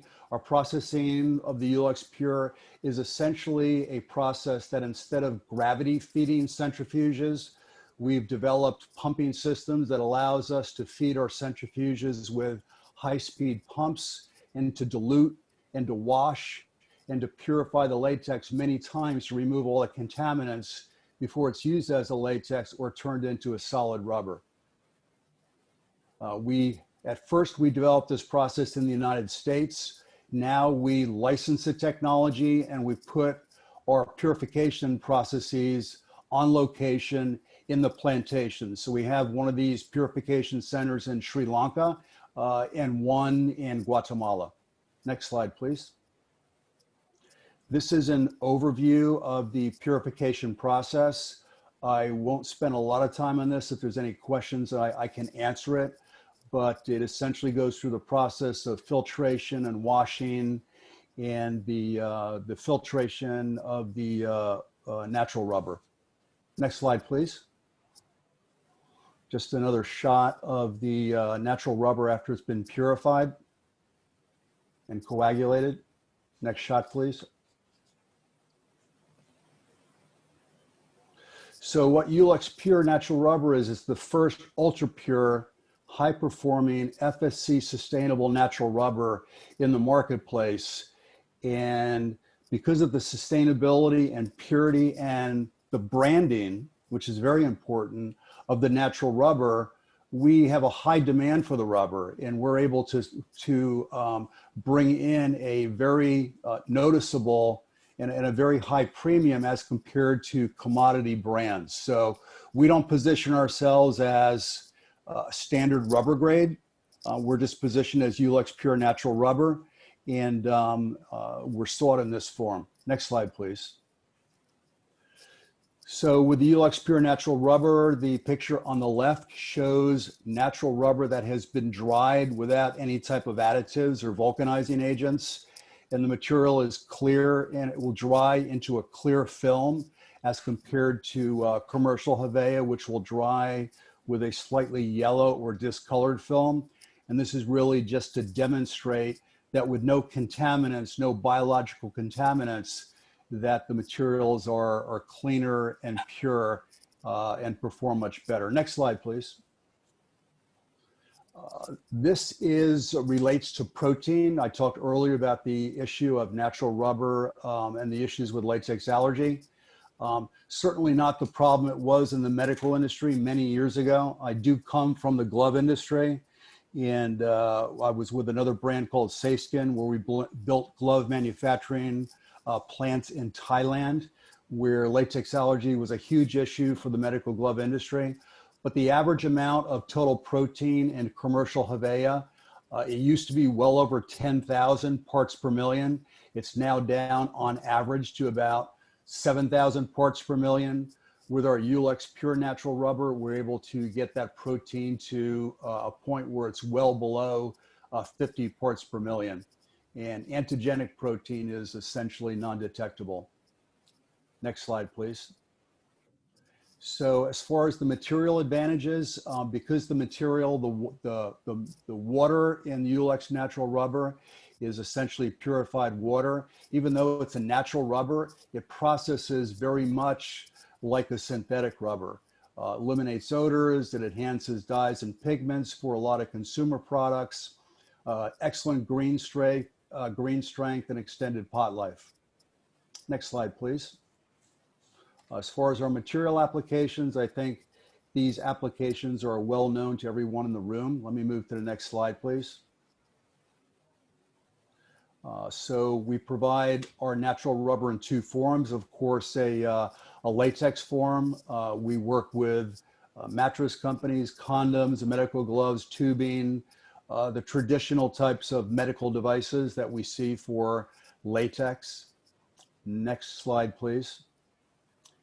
And then, of course, with our solid rubber, we work not with tire companies or gasketing companies, but we work predominantly in footwear and in action sports and yoga companies and children's toys is the majority of our business. And the footwear, I think, is a very interesting opportunity. We're now working and selling our Ulex Pure Natural Rubber to some of the largest footwear companies in the world. We work with Nike. We work with VF Corporation that owns Vans, that owns Timberland, and some of the new companies that are starting up in footwear. Footwear is the largest category for the consumption of natural rubber next to tires, where tires will consume 70 to 75% of all rubber, synthetic and natural, produced and consumed. Footwear consumes about 10%. So with so many footwear companies now producing outsoles or finished footwear in Vietnam, it would seem that would be a great place to go. I'm just going to give you one short example and I'll move on. We're now working with one of the divisions of Nike, who, as I think we all know, is one of the largest footwear manufacturers in the world, with many factories in Vietnam. Because they can't receive sustainable rubber in Vietnam, I'm shipping one of the Nike companies in Haiphong several containers of Ulex Pure Natural Rubber per month because they have no way to obtain sustainably produced rubber in the volumes that they need coming from Vietnam. Next slide, please. This is one of the companies we work with. We developed the company is called Patagonia, and they're considered in the US and Europe a market leader in sustainability. And we worked with them to develop a process to make a plant-based neoprene. So instead of using chloroprene rubber, we produced the first wetsuit made from natural rubber. If you look at the picture on the left, you can see the Ulex brand is right on the wetsuit. And we are now producing materials for many wetsuit companies with Ulex Pure Natural Rubber. And mind you, it's at a very substantial premium to products that might use commodity rubber. Next slide, please. This is an advertisement for Patagonia wetsuits.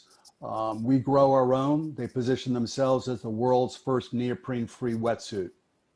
And again, with the Ulex branding. Next slide, please.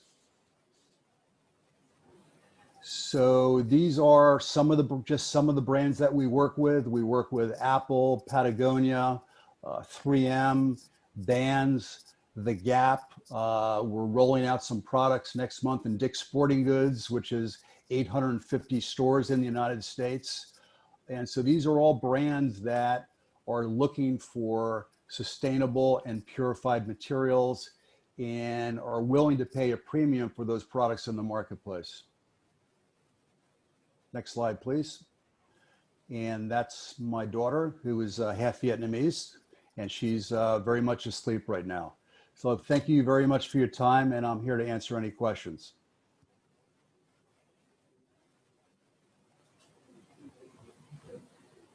Dạ, xin trân trọng cảm ơn ông Jeff. Thank you for your presentation. And as you know that it's quite late in your area. Yes. So does anybody have any question for Mr. Jeff?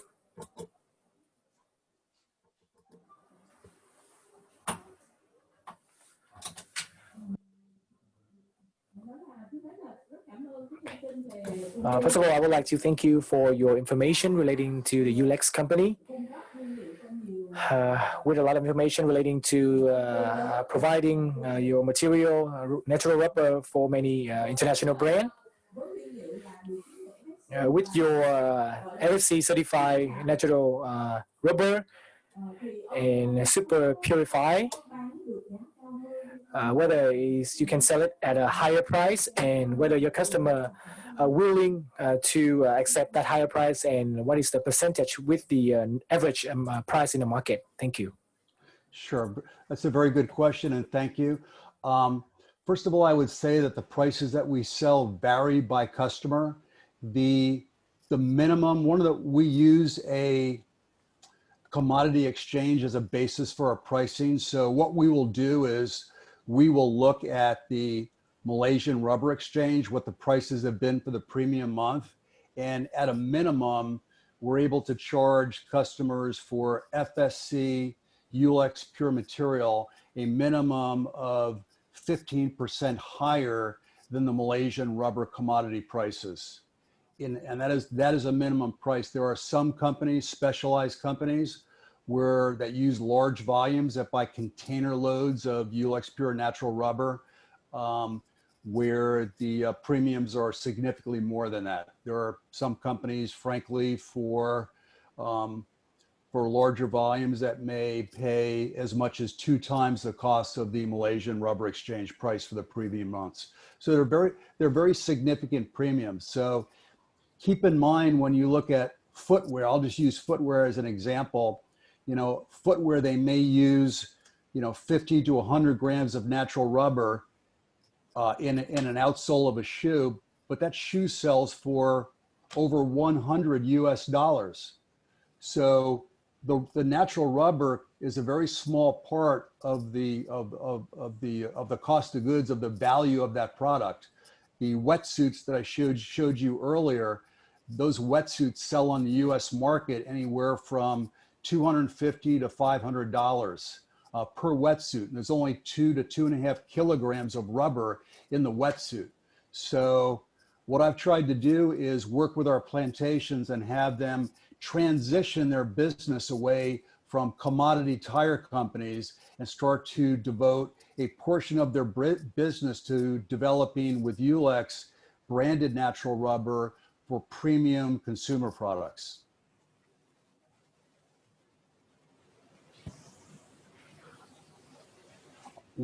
I see a question about the response to tire companies.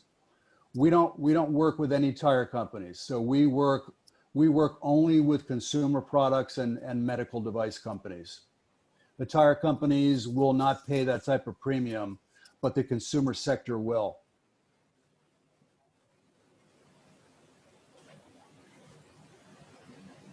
Cảm ơn ông Jeff, và có một câu hỏi nữa dành cho ông. Đó là trong in the products that you mentioned, in the series of products that you mentioned here, is there any product that makes use of Vietnamese sourced rubber? So I would love to use Vietnamese sourced rubber. And so I'm at one point in time, the Vietnamese Rubber Group, who, as we know, controls a large portion of rubber production in Vietnam, had FSC certification. However, that FSC certification was lost a few years ago, and they're looking to obtain certification. Many of my customers have factories in Vietnam. Many of my customers would like to buy Ulex natural rubber if it were certified. And it doesn't have to be, we would like to work with GPSNR. We happen to work with FSC because they're widely recognized, but they would work with other, we could promote other certification bodies as well with brands in the United States. So Ulex got involved with Patagonia and other brands and heavily promoted FSC and created a demand with other consumer products for FSC. Right now, Ulex only buys rubber from Guatemala, who most of their plantations are FSC certified. And we buy some rubber, a smaller portion from Sri Lanka, who has FSC certified plantations. I would love to buy rubber from Vietnam. There's very little available in Thailand. There's no FSC certified rubber available in Indonesia. There's a little bit that's coming on board in India. So we're starting to see more FSC plantations. But I only purchase FSC rubber. That's what my customers are looking for. Rất cảm ơn ông Jeff vì câu trả. Thank you for your time and answers. As the time is limited, so I would close your session in here. If people have questions, we will send the questions over to you. Very good. The slides also will be shared on the website after the event. So thank you, Jeff, again. Very good. Bye-bye. Yeah, Mom. And may I wish you a very good night's sleep. Thank you. Hi, John. It's all yours. Hi, Jeff. How are you? Very well. Tiếp theo chúng tôi xin trân trọng kính mời ông John Heath, giám đốc thương mại phụ trách cao su thiên nhiên của công ty Corey McCoy, so come forward. He will share with us the information from your company, right? Thank you. Can you hear me?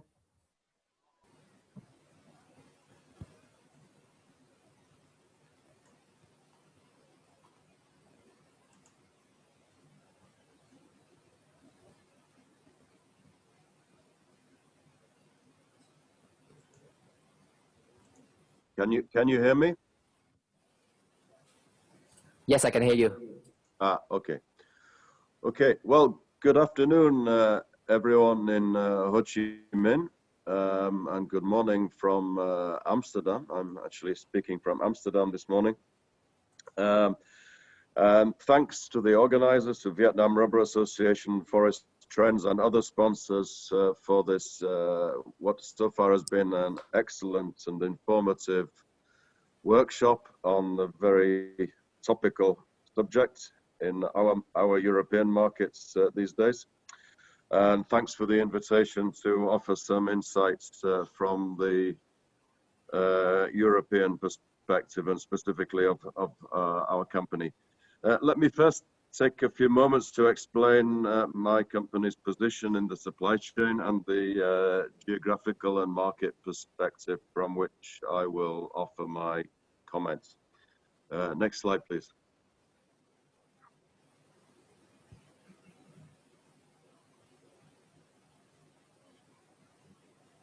Next slide, please.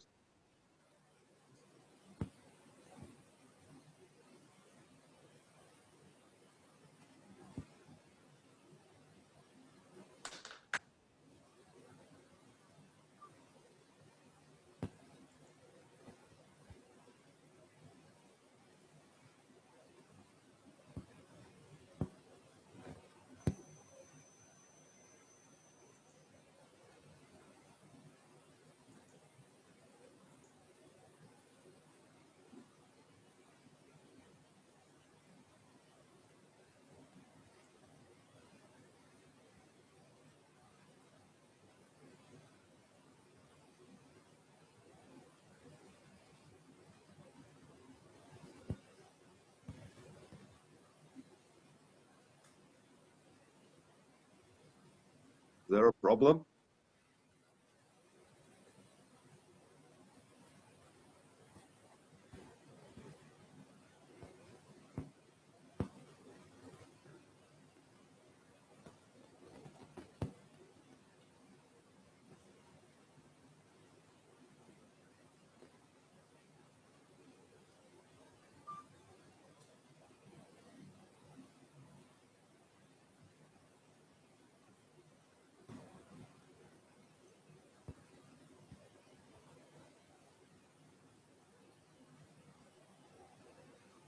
Okay, thank you. So I represent Corrie McCall Europe, but Corrie McCall is actually the Corrie McCall Europe is the distribution arm of the Halcyon Agri Corporation, which, as many of you will know, is one of the largest producers and distributors of natural rubber globally. We are a major processor of natural rubber in Indonesia, Thailand, and West Africa. We are a producer of natural rubber with our own plantations in Cameroon and Malaysia. I represent, in particular, the distribution side of the business, Corrie McCall Group, and in my case, specifically in Europe. We have, as I mentioned, we have two integrated plantation and processing units in West Africa, and these provide only about 10% of the total rubber and latex which we sell annually. The other 90% of the approximately 400,000 tons of rubber and latex we distribute annually comes from third-party sources, i.e. from our producer suppliers in most of the other main rubber producing countries. Next slide, please. That's a pretty comprehensive spread of the geographical origins of our rubber. For Europe, we source predominantly from West Africa, from Thailand, and increasingly from Vietnam. The Vietnamese share of our business has been growing rapidly in the last few years, and I expect that growth will continue. Next slide, please. That's the overview of our global network of offices around the world. In Europe, we offer full service distribution, supply chain management, and technical support to around 600 customers across a broad spectrum of manufacturing industry sectors. In our case, in Europe, of the order of 30% of our business is hire business. So we are in Europe predominantly engaged in the non-tire sector, general rubber goods. Next slide, please. So as mentioned, that's the global Corrie McCall, not all to Europe, obviously, but total distribution of about 400,000 tons.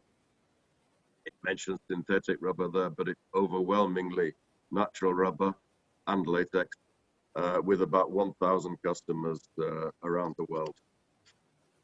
Next slide, please.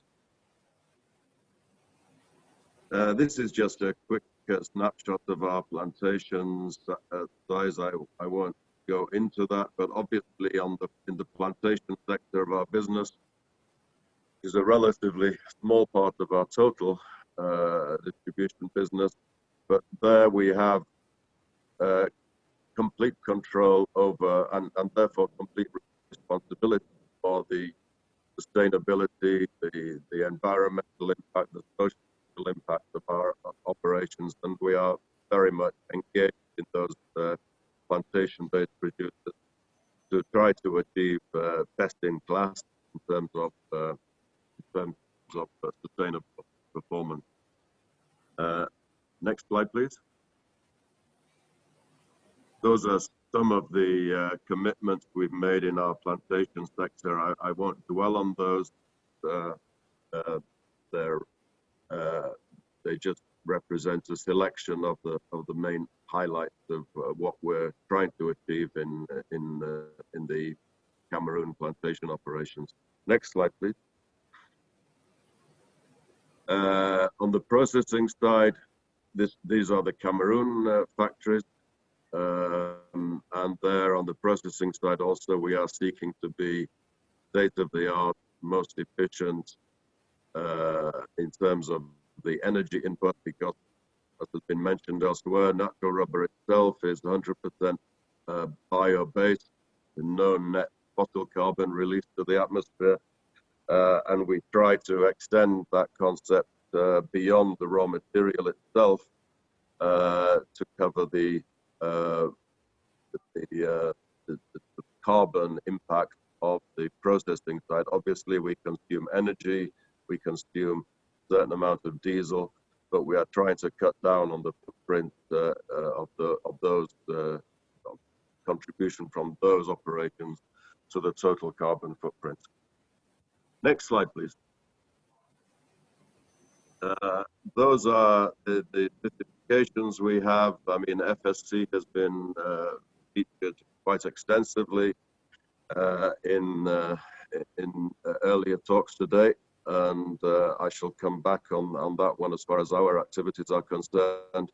We also have our own in-house standards, Hevia Pro and Latex Pro, which are, I would say, in the same direction as FSC, but are not as comprehensive on the sustainability aspect. They are more focused on quality and consistency aspect, which are, of course, equally important. I mean, sustainable natural rubber in our markets is also required to be the highest quality, technically performing natural rubber and latex. It needs to be consistent. It needs to be a solid, reliable industrial raw material for demanding technical consumers.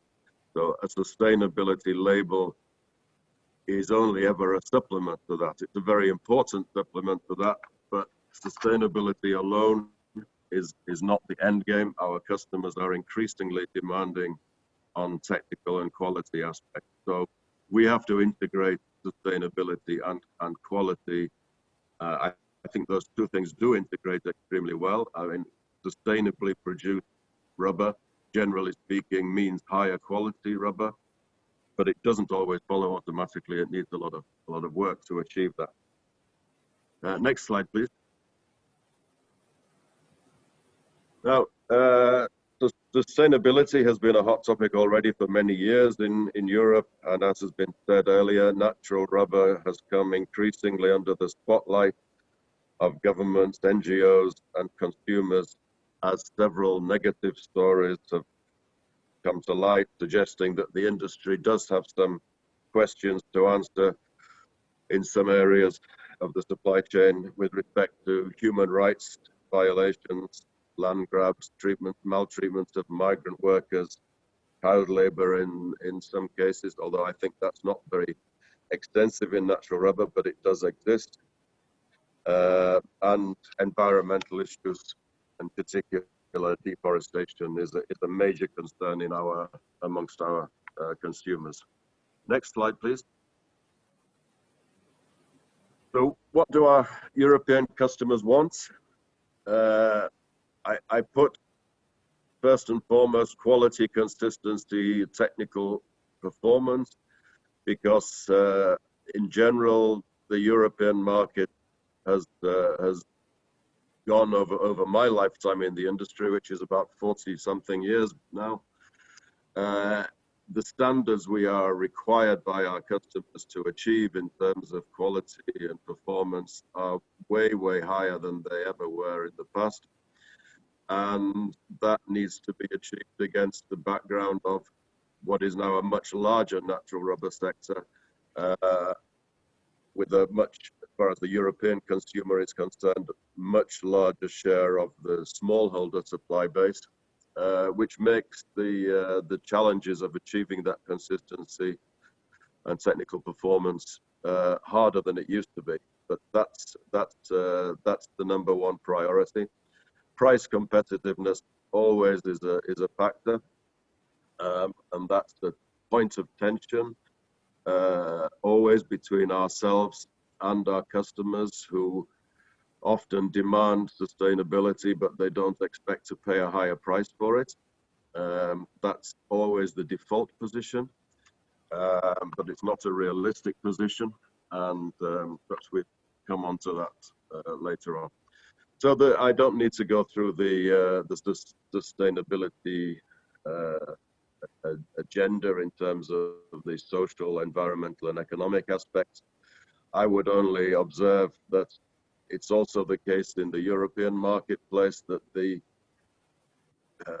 third pillar of sustainability, the economic pillar involving fair price and fair remuneration for sustainably produced rubber, is the one which gets least attention from consumers, and that's something which we, for our part, work very hard to change.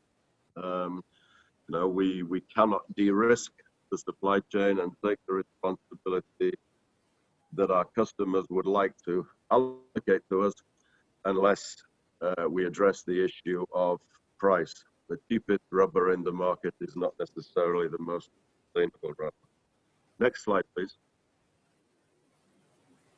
The drivers of demand in Europe for sustainable natural rubber, I mean, it's obvious that, and it's been said by earlier speakers, that these days corporate buyers, the focus is on the natural rubber supply chain in a much deeper way than ever it was before.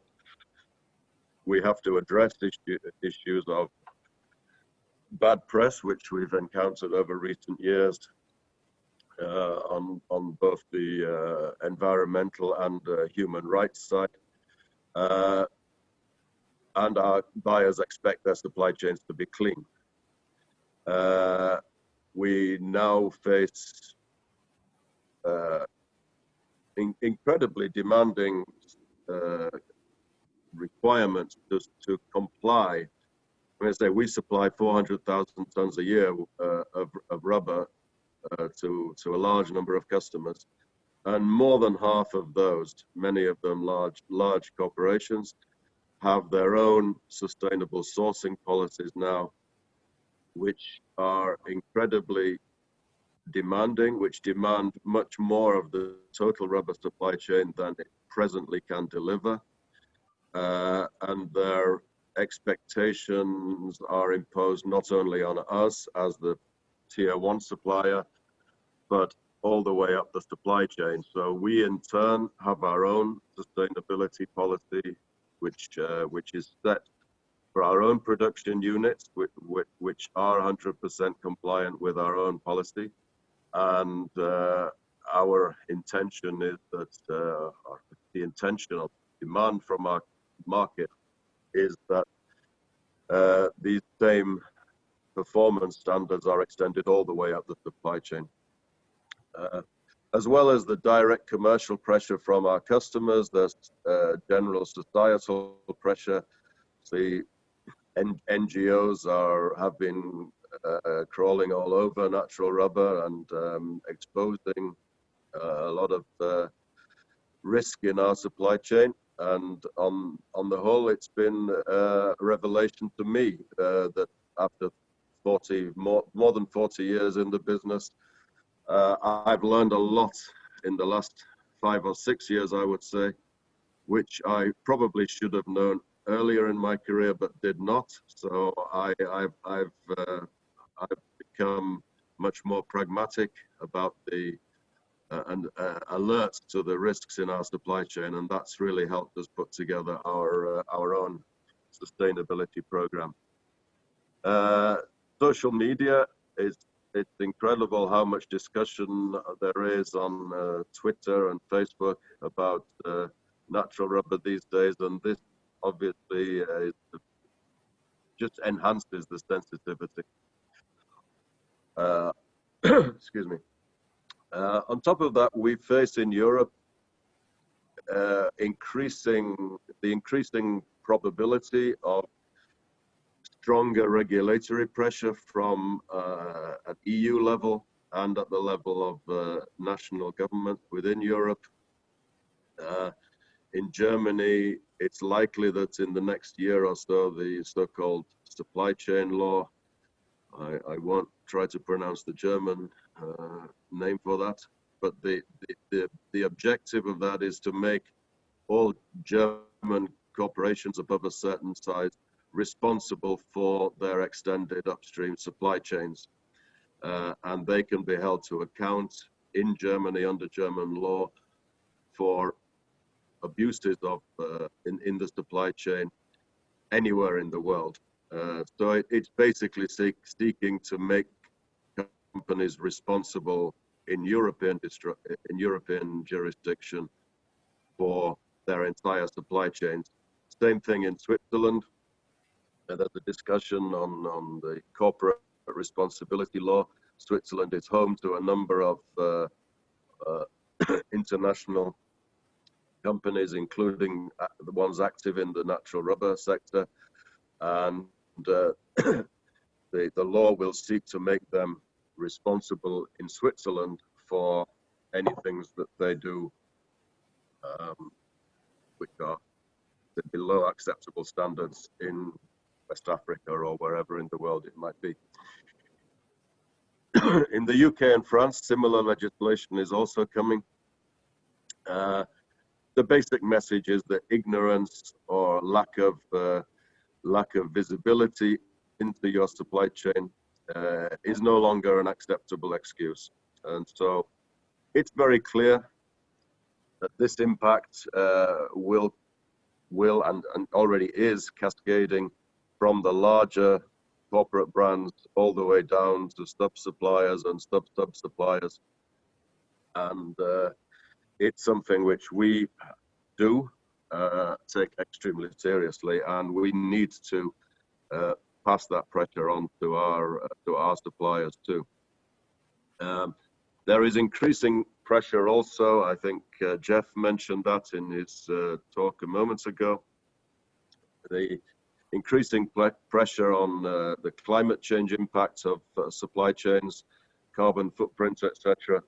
The whole life cycle of the products which we buy. And here, natural rubber actually has a pretty good story to tell. We can provide positive responses to those particular challenges, but they don't trump the other social, human rights and environmental weaknesses that do exist in some parts of the supply chain. Next, please.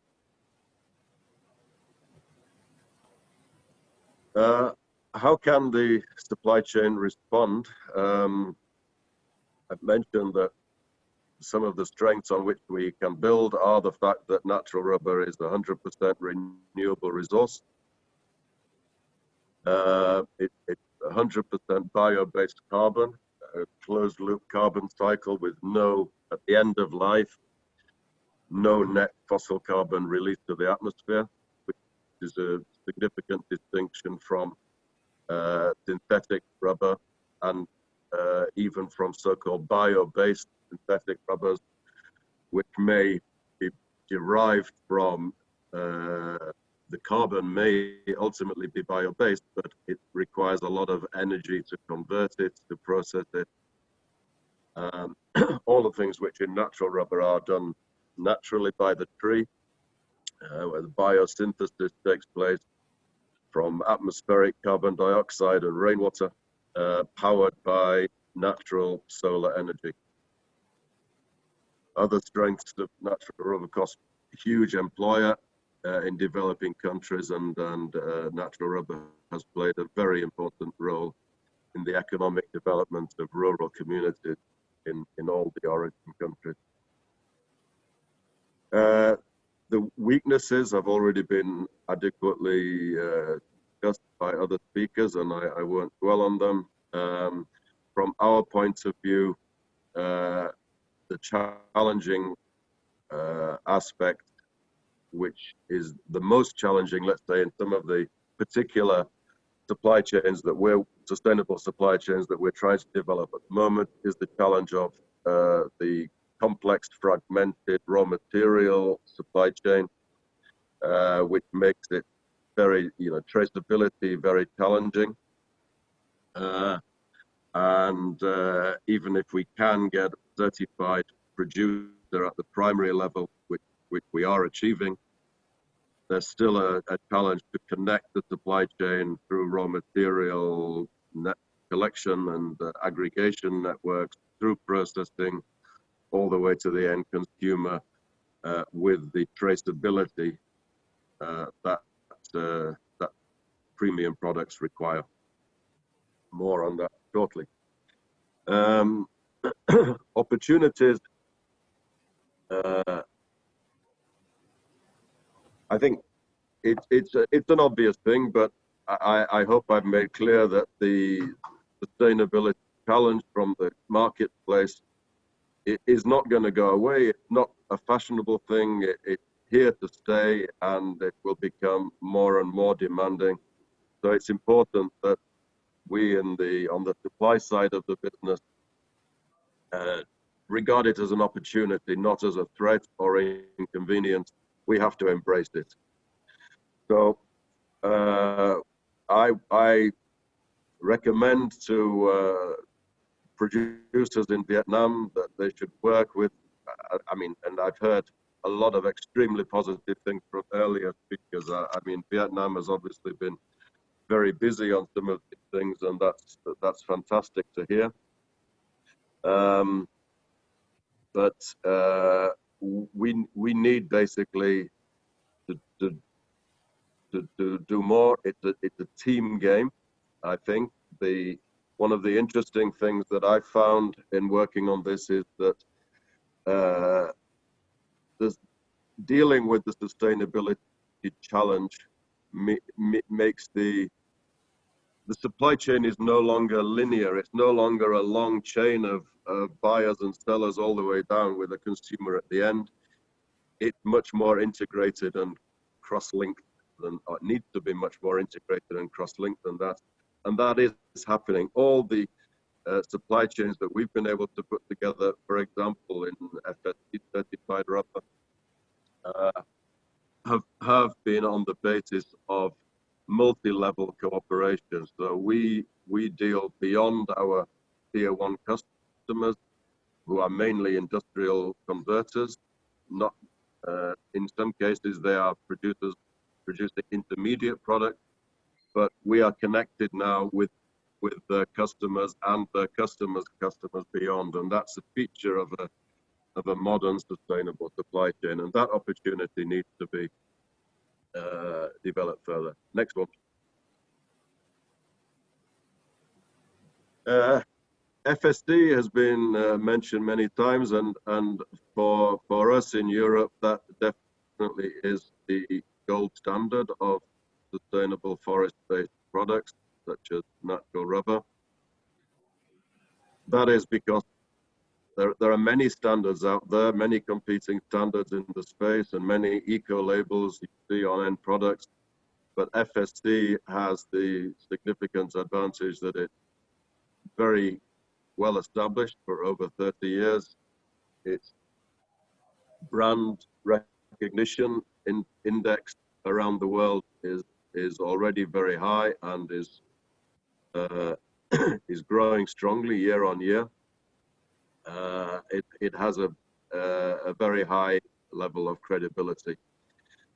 It's also perhaps relevant that it's multi-commodity. So one of the problems of rubber-specific sustainability standards from a European context is that many of our customers in the non-tire sector, for them, the natural rubber or latex that we supply is only a small part of the final product. You know, there are some products which are almost 100% rubber, like gloves or condoms or whatever. But we supply into many industries where rubber is just one part of a total sustainability-driven value chain that our customers are building. And so they need an internationally recognized label. They need a label that already makes sense to them and their consumers. And FSC is such a label because it's already so well established in the in the marketplace. It's on, you see it every day in the supermarkets, and that brand recognition is very important and is a very important driver of FSC demand. I don't need to dwell on the independence of the third-party verification of FSC standards, but that's what contributes to its credibility. It's transparent, its governance structure is transparent and democratic. And It's 100% FST is 100% traceable with a fully audited and certified supply chain and through chain of custody certification all the way down the chain. We are chain of custody certified as Cory McCall Europe, and we can and do offer certified rubber all the way down to our customers and their customers beyond, which does result in FSC labeled products in the end consumer's showroom. The problem with FSD and natural rubber, and this is why it's only a small part of a much bigger story, and we heard from Stefano Zappi about the very large-scale efforts of the GPSNR, which are entirely, you know, we are members of that organization, and we fully support the objectives and strategy of that organization. But they are working on the macro scale. In terms of FSD, we are still really on the micro scale, because still today, I think less than 1% of total natural rubber is certified. It's still today mainly a feature of larger plantation holdings due to the much easier critical mass which a larger units have. But it is happening. It's happening. It's grown significantly in the last 5 or 6 years since we've been engaged actively with it. Most recently, in fact, it's just happening as we speak now. It's very timely, but we are importing the first FSD certified natural latex from Thailand. This has been a work of about 3 years to achieve. It's still very small scale, but I think during 2021, we should receive several thousand tons of certified natural rubber from Thailand in Europe. The demand is growing. Sorry, because the organizer is now speaking to me that you have to finish it earlier. All right. Because we are running out of time. Thank you. All right. Okay, next slide, please.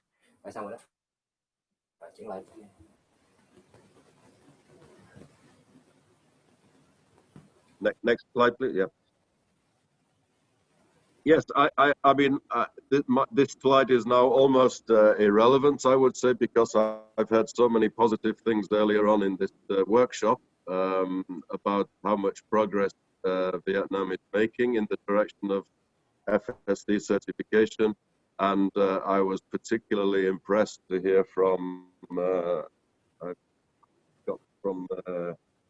Bin Quang about the concept of direct linkage of smallholders with processors. I mean, this is exactly what we are trying to achieve in our supply chains elsewhere in Southeast Asia.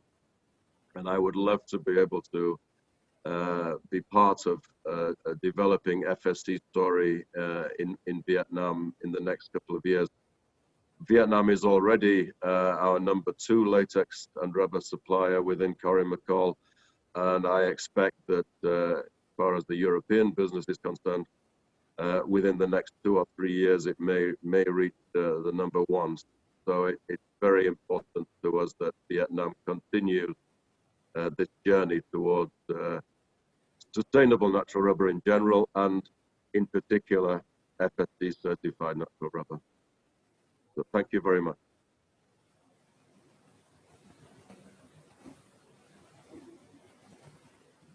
Xin trân trọng. Thank you, Mr. John Heath, for your presentation. Relating to the market demand for sustainable natural rubber, as well as the opportunity in the Vietnamese market in terms of natural rubber productions. Due to time restraints, so we just have one question for you. Whether have you heard about the sustainable forestry system in Vietnam or not? And whether this certification is enough for Cory McCall consider Vietnam as a potential market for natural rubber or not? Thank you. I think it's certainly a step in the right direction. I mean, all the initiatives which have been mentioned today are all pulling in the same direction. Is it enough for Corrie McCall? It's the question really is it enough for our customers? It may be enough for some. Not all customers ask the same thing. But at the top end of the supply chain, or let's say the high value end of our business, which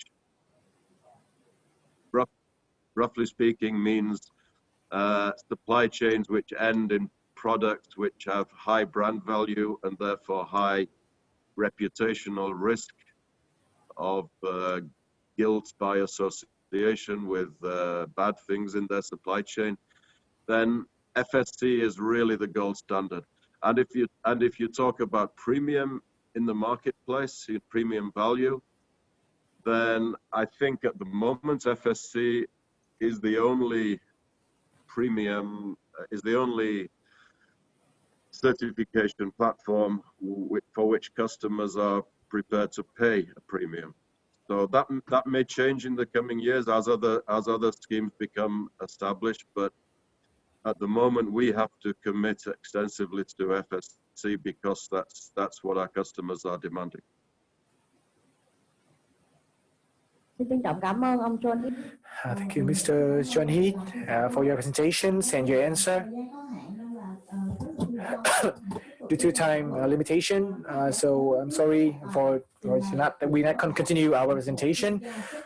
So now we will come to the next session from the China Chamber of Commerce of Metals, Minerals, and Chemical Importer and Exporter relating to sustainable rubber production.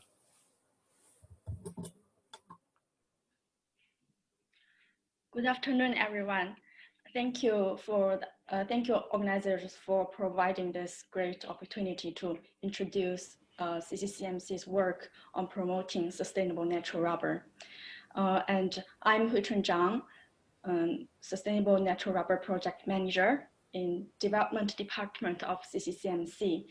Because of complex interpretation technical issues, and please allow me to give this speech on behalf of Mr. Sun Lihui. China Chamber of Commerce of Metals, Minerals, Chemicals, Importers and Exporters is the whole name of CCMC. CCMC has more than 6,000 member enterprises in the various fields of metals, minerals, oil, chemicals, construction materials, natural rubber, and tires. And since 2014, we have been working on promoting sustainable natural rubber. And in the speech today, I would like to give a brief introduction of our sustainable natural rubber project. Next slide, please. Yes. Well, there are two parts of this speech. One is firstly, I would like to introduce our project, the vision, goal, and the strategic approach of our project. Next slide, please. Well, next slide, please. So the SNR project aims to strengthen enterprises' capacity building in sustainable rubber planting and production and processing, and reduce the negative impact on local environment and society, effectively improve the livelihoods of affected people and communities, promote the synergy between upstream and downstream of the industry to build a sustainable natural rubber value chain. So we need to establish partnerships and networks to promote an influential and transformative agenda, policy mechanisms to contribute to the SDGs. And also we need to promote responsible planting, investment, procurement, and trading practices. Also, we would like to support the due diligence system of sustainable natural rubber supply chain. Next slide, please. So to promote this project, we are considering several aspects, which include developed standards and its implementation tools, and due diligence and transparency, technical support for the capacity building, the improved livelihoods of smallholders and communities, and also plantation sustainable development. Please go back to the previous slide. Thank you. So I will introduce the outputs for the next part, and for the outcomes of this project, we would like to enhance understanding of the SNR guidance and incorporate the content in the guidance into corporate policies and management. Then we could strengthen capacity of smallholders and plantation operating companies for value chain, for sustainable value chain participation to make real impact. Finally, we would like to make globally recognized and drive influence and make the change. Next slide, please. So I'd like to share with you about the achievements of our SNR project, which contribute to sustainable natural rubber production. Next slide, please. In 2017, we released this guidance for sustainable natural rubber. And it is the first sustainability standard in natural rubber industry. It is aimed to guide companies engaged in natural rubber investment, planting, and operations to improve their sustainable governance capabilities and to identify, prevent, and manage environmental, social, and governance risks encountered in the process of their operations. Next slide, please. So, next slide. Thank you. So, to prepare for the implementation of this guidance, we also do various kinds of investigation and research about the supply chain. So, the reports formed by our experts team and the stakeholders could be seen in this slide. Next slide, please. And also, we need the digital tool to promote the sustainable development related work. From 2017, we have been developing this interactive platform for early warning and the analysis of natural rubber risks. So in 2017, we finished the phase 1 of this platform, and now we are improving the platform on the basis of the phase 1. So we are utilizing advanced remote sensing interpretation, artificial intelligence, and the big data analysis technology to develop this development. So our target users are the investment institutions, upstream and downstream enterprises, and government departments. So in this platform, we would like to draw natural rubber planting map, digitize and index and visualize social, environmental, and economic risks, which was mentioned in our sustainable natural rubber guidance, to respond to the users' needs, such as public opinion monitoring and the supply chain risk assessment. Next slide, please.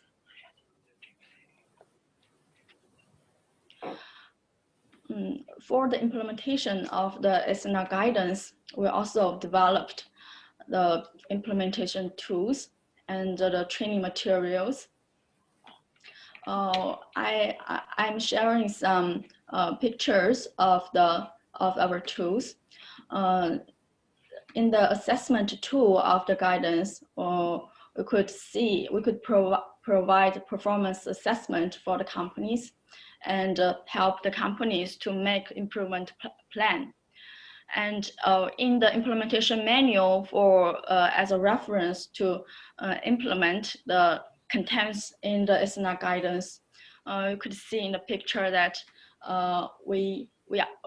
the indicators of every criteria in the guidance are provided in the manual, and also the proposed risk and key management points are listed, and also provide study case as a reference.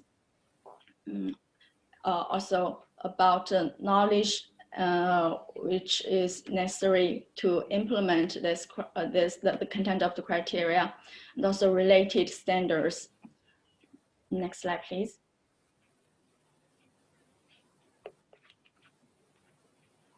Next slide, please.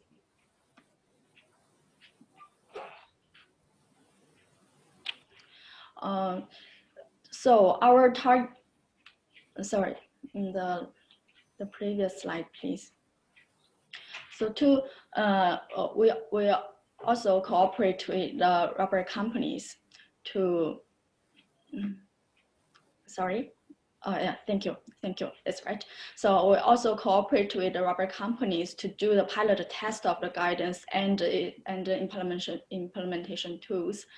Through the pilot test, the aim is to support enterprises in benchmarking against the SNR guidance and improve their sustainable development policies and practices, and establish industry-based demonstration cases with the rubber companies. So for the pilot test, we have 3 phases: the project design phase and the project implementation phase. And finally, we would like to provide systematic solutions for the companies. So in this year, we signed an MOU with Halcyon Gray, and our pilot project is going on. Next slide, please.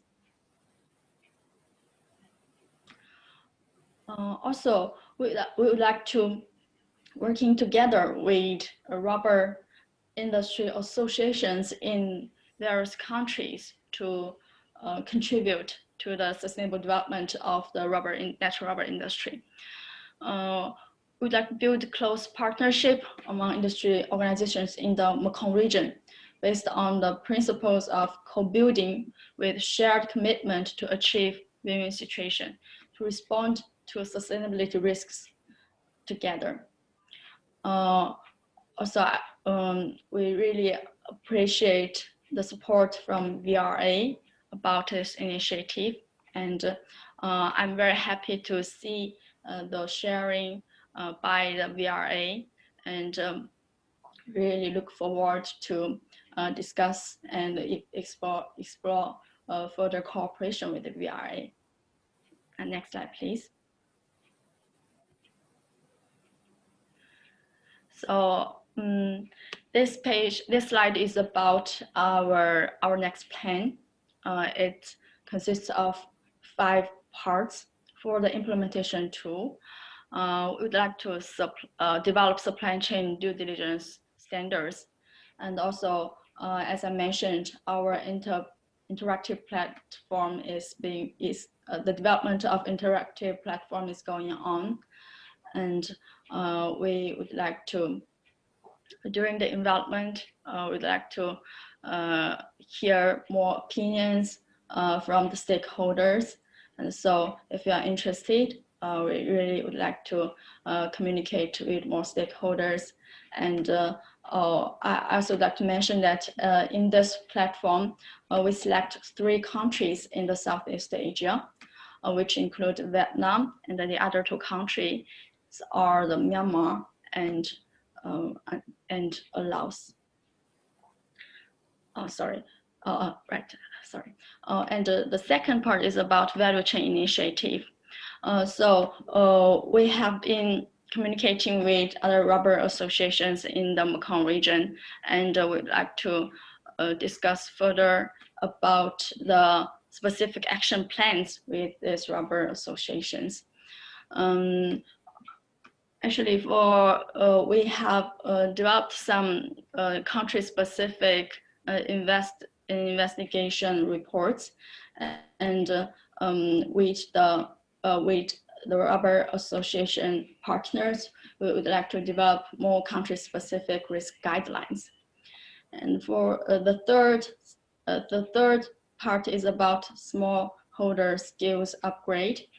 Well, we realize that there are a lot of good experience, not only in China, but also in other countries. We need to communicate more about these technologies and to support the smallholders to upgrade their capacity. So what we are thinking is to compile the rubber planting techniques and to provide training for smallholders. And for this part, we really are willing to cooperate with the rubber associations and also other organizations.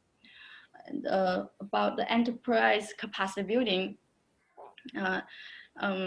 also we already developed modular training materials basing upon our SNR guidelines. So we'd like to organize online and offline training on due diligence and special training on sustainable development issues for rubber planting companies. The last part is about industry demonstration case. Now we are having this one pilot project, and further we'd like to make more pilot projects with companies and summarize these practical experiences to establish more industry demonstration cases. Next slide, please. So that's all about what I would like to share with you in this workshop. And thank you for listening.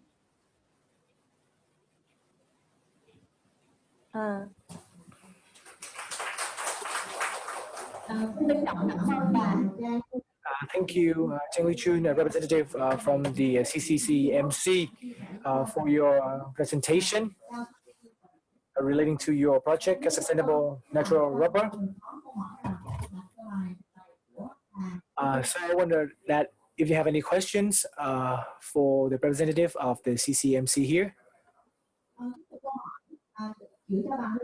We have a question for you. Can you elaborate on the role and the participations of the product enterprises, the Chinese productions enterprises in this project?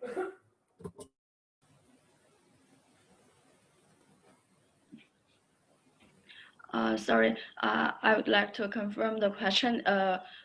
The question is about the role and participations of Chinese productions enterprises in your project, your Sustainable Natural Rubber project. Also, the Chinese companies who joined this project is.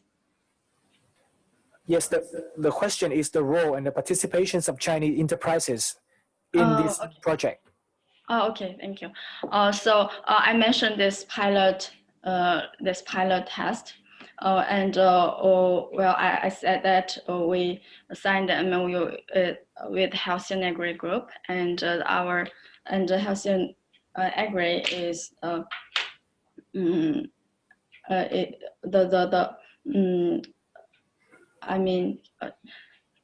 is the sub.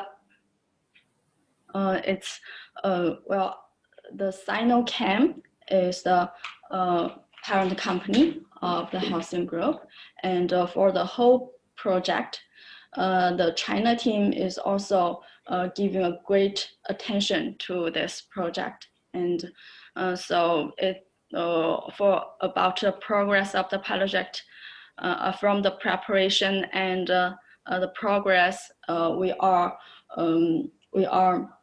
communicating with the China team, and they are also providing a great support. And actually, regarding to the development of the SNR guidance, the Hainan Rubber Group also joined the development of the rubber guidance, and a lot of opinions and good suggestions were collected, were provided by Hainan Rubber Group. Now actually we are trying to, we are planning to organize this online and offline trainings for the rubber companies, and they are also very interested. Thank you. Trân trọng cảm ơn bà Trang Hôi Chun. Thank you for your answer, and as well as joining with your insightful information in our today workshop. Once again, thank you for your participation, and I wish that you have achieved more success in future. And now we will have another present from Mr. Rahavan.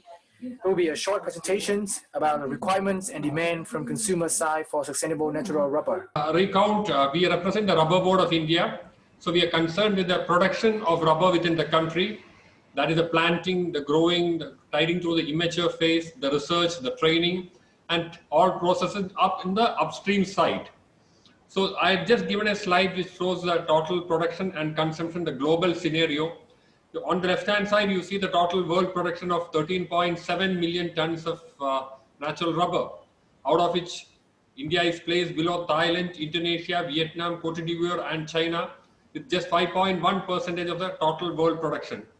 But on the consumption side, you find that India is placed second, with around 8% of the total consumption of the natural rubber in the world. So on the production side, we have about 5.1% of the world share. On the consumption side, we have around 8% of the world share. So there's a mismatch between production and consumption, which prompts Indian consumers to buy rubber from the global market, including from Vietnam. The next slide shows the area-wise cultivation of rubber in the country. You can see the green marked areas towards the southern side, which is the state of Kerala. We call the traditional area. This is where most of the rubber cultivation is located. Almost 70% of the total rubber under cultivation falls in these areas, and about 78% of the production also comes from there. Then you look at it in the entire northeast of the country. You can see that area which is studded with this rose-colored or pink-colored spots. That's the northeastern states. Well, they account for almost 23% of the total area and about 15.7% of the total production. And in the middle, you have something on the western side, something on the eastern side. So if you look at it geographically, in the southern part, it is rainy and moderately hot. Whereas in the middle part of the country, it is very hot and dry. And on the northeastern side, you have cold winters as well. So you're catering to three different distinct climatic patterns so far as rubber cultivation in the country is concerned, which poses its own issues as well. So this is a summary profile of the Indian natural rubber sector. We have 822,300 of hectares of total rubber planted area. It's a smallholders crop. So 1.32 million of smallholders. The average landholding size is small, it's only 0.57 hectare. So you can see the importance of smallholders so far as rubber cultivation is concerned. 91% of the plant area and 92% of the total production comes from smallholders. We have only 534 estates. Compare 13 million with just 534. Again, the dominance of the smallholder is there. Provide a lot of daily employment, of course, the tappers, the people involved in processing. So the number of people employed are high. Others, the rubber supply chain, other than the farmers, you have the traders, you have the processors and the consumers. We also have small groups of farmers, small farmers collectives, which are formed primarily for the function of coming together for common good. So collectivization in the form of farmers collectives are there. One is the rubber producers societies at the village level, and also some self-help groups, primarily of women and the other socio-economically weaker sections, who come together and who have found some sort of sustenance through rubber cultivation. So it's a very brief summary profile of the rubber sector within the country.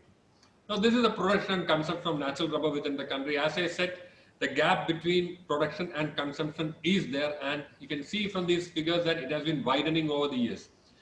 Now, we were affected very badly by the fall in price of natural rubber, which took place after, from 2013 onwards. The deep slump in prices, well, a lot of people left rubber planting, rubber tapping.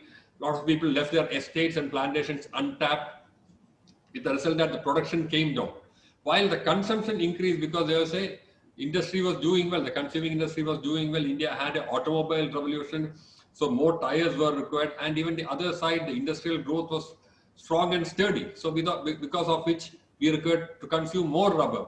So the gap between production and consumption widened. The maximum, as you see, is in 2018-19, when we could produce only 651,000 metric tons of rubber, as against a consumption of around 12,000 or rather 1.2 million tons of rubber. So the gap, we could produce only about 55% of what the country needed for consumption. But last year, it was slightly reversed. The production improved to more than 700,000, and the consumption had come down a bit because of a slowdown in the automobile industry to 1.1 million. So the gap had narrowed. This year, both the production and consumption were affected in the first quarter of the year because of the lockdown following the COVID-19 pandemic, but both have picked up considerably well during the second quarter. So these are the comparative figures for your information. Next, as you see, in India, most of the production is in the form of sheet rubber. We are not at a block rubber producing country like most of the major producers in the world. Almost 70%, 69% is still in the form of rib smoke sheets, what you call the RSS 1, 2, 3, 4, 5, the graded sheets. 17% in the form of processed block rubber, and 11% in the form of latex, and we have 3% comprising of all the other ones. So primarily we are a rubber sheet producing country with a small percentage going in for TSR, the technically specified rubber, which is formed from couplums and field coagulants. Now this is a consumption according to end products. You can see that, well, tire industry consumes about 67% of the total natural rubber. Out of total rubber consumption, 67%, or 2/3 is by the tire and tube industry. The remaining 33% is among the non-tire, where also cycle tubes and tires are takes up about 6%. You have footwear, you have camel bag, belt, hoses, dip goods, lattice form, and the others coming in there. So the total percentage, if you look at it, is heavily loaded in favor of the tire industry, who take up 67%. It used to be around 45 to 50% till around 2 decades back. But the growth of automobile industry has been exponential during the last 2 decades. As a result of which, the tire production also went up. The demand for rubber, natural rubber for manufacture of tires, manufacture and production of tires went up considerably, as a result of which, despite the growth in the non-tire sector, you find that the tire sector occupies a pole position by quite a large margin, by quite a wide margin, as you can see from this graph.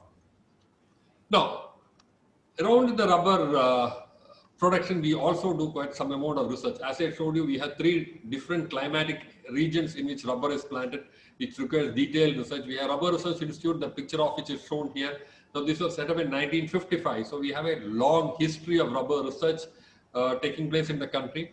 These are some of the focused areas of research. I just like to share it for your information. One is for the rubber production research. We developed climatic location specific clones and other good practices of agriculture for latex harvesting, ecological sustainability. So this is being done. We have an economic research division which studies the impact on the economy and the socio-economically poor sections, how they have benefited from the cultivation of rubber. And also on the upstream side also we do research. We help to for the production of various products that are required, rubber products. We have an incubation center for that. So some of the major achievements are listed here. Primarily, we take pride in the sort of clones that we have produced, the RRI 105. It led to a quantum leap in the productivity. So even today, we have farms where properly cultivated and managed RRI gives almost 2,000 kilograms of rubber per hectare. So this is sort of wonderful performance that this clone has given.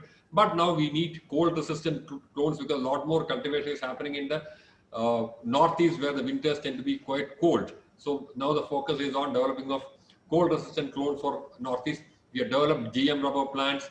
We have information regarding the soil fertility. We call it as RubZips, which can be downloaded as an app. So if you go to a place and want to know in the mapped areas, the fertility of the soil and what needs to be added, or whether anything needs to be added to the soil for the purpose of cultivation, you only have to use the app. You will get the details from that. We use satellite-based remote sensing techniques for mapping of rubber areas. And we have, as I said, there's a rubber products incubation center where entrepreneurs can walk in with their ideas, conceive products, improvise on the products, do the finishing touches, and even get help in marketing. These are pictures of some of the products that were developed here. We have been part of the rocket technology where the rockets are sent for the country.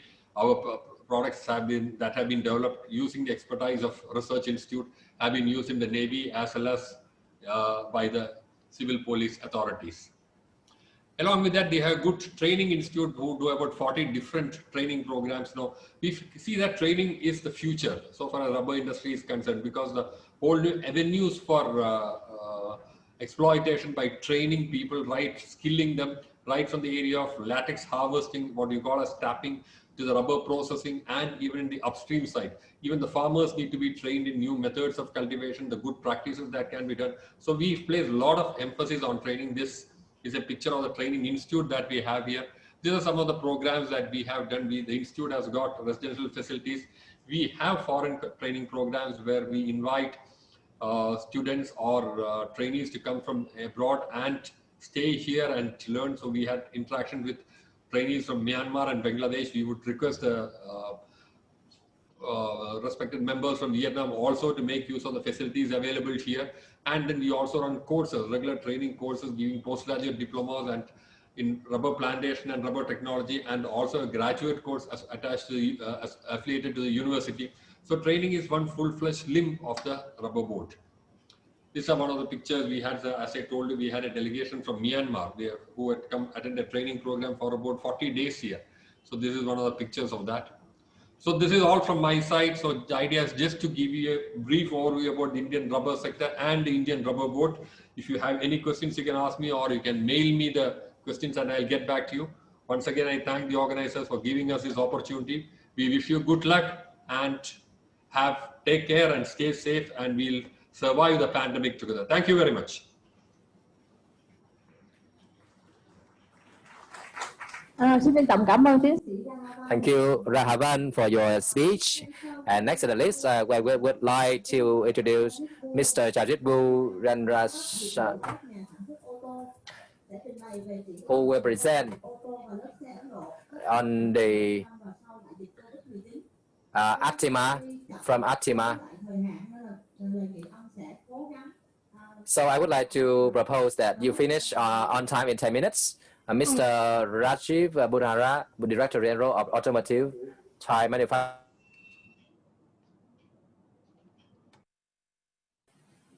Thank you to the VRS organizers for having given me this opportunity.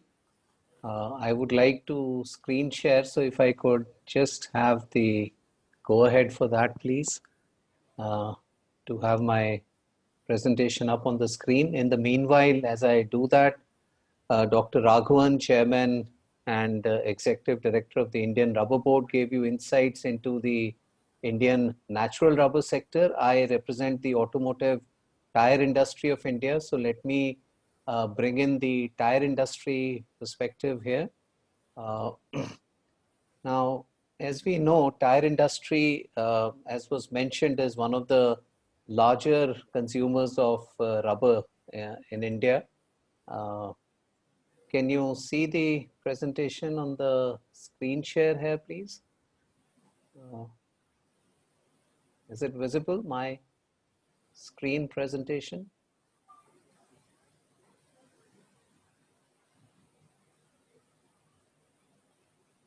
Am I audible?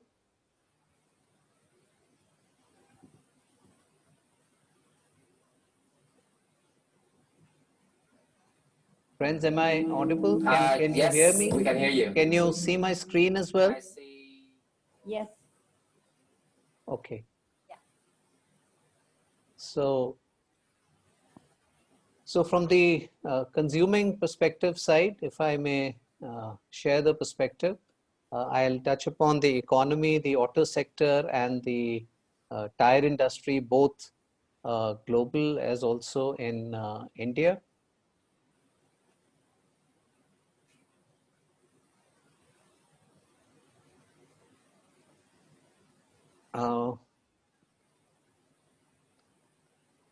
If I can request for the screen share from my side, please, is that okay?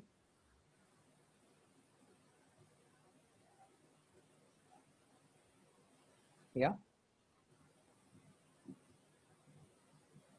Mr. Razak, you have a right to change your slide, right? Yes, yes. Yeah. So can you see the screen now? Yeah, we have a screen in Vietnamese, so no worry. Okay. Yeah. Okay. So this is about the changing trend in the recent months, as we have seen practically all rating agencies, because of the COVID pandemic, they have reduced the growth forecasts, and that has severely impacted both the economy of the country, the auto sector, and consequently the tire industry. Although I must say that the last 2 quarters have been rather encouraging, and because of this unprecedented situation, governments have tried to support their own domestic economy and industry, and this we can see the percentage spent by some of the countries towards reviving their own economy and their growth prospects. So this is probably the worst ever sort of situation that has been witnessed across the world. Practically all countries have been impacted. The GDP has been revised very frequently, practically on a month-over-month basis, and the relief measures offered by the government, it's a very significant high, almost double-digit GDP number, which has been presented to the various sectors of the economy. On the automobile side, if you were to see these two pie charts from 2000 to 2019, last 2 decades, there has been a significant transformation. The gray patch, as you see, that represents Asia's share, which was just about 33% or 35%, is now more than 55%, in fact, in recent years. And Asia's share in the passenger vehicle and the commercial vehicle, these two categories put together, is more than 70%. So any development, any event that impacts Asia definitely has its fallout and its impact on the rest of the world market. These are the top 4 auto markets in the world, again on a annual growth basis for the last 20 years. As we can see, India, the growth has been in double digit until the year 2019. This year is an exceptional year, as we can see, but otherwise between India and China, we have been having a reasonably, if I may say, envious growth, both in passenger and commercial vehicle categories. Now, as you can see from this line graph towards the end of 2020, that there's been a 20% drop in global vehicle production that is expected to take place, down to almost 71 million is the projection, having hit close to about 90 million earlier. So even 2019 had not been a very good year as far as global auto industry is concerned, and the pandemic-led situation has worsened the situation even more. In terms of the Indian automobile industry, what are the key trends that we have tried to capture here? India's ranking was 15th in the global auto ranking map, if I may say, in the year 2000. That's exactly 2 decades back. And we have gradually moved up the ladder, as you can see. And today in passenger and commercial vehicle production, India ranks number 4.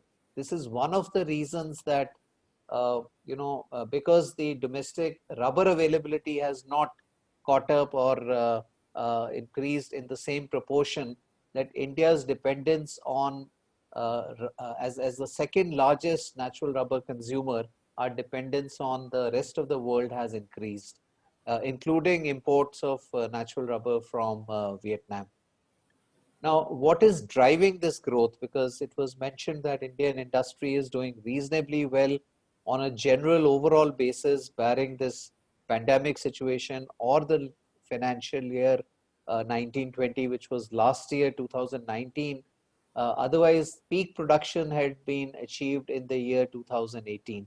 So this growth for the auto industry in India is being driven by the growing income levels that have multiplied 3 times again in the last 10 years.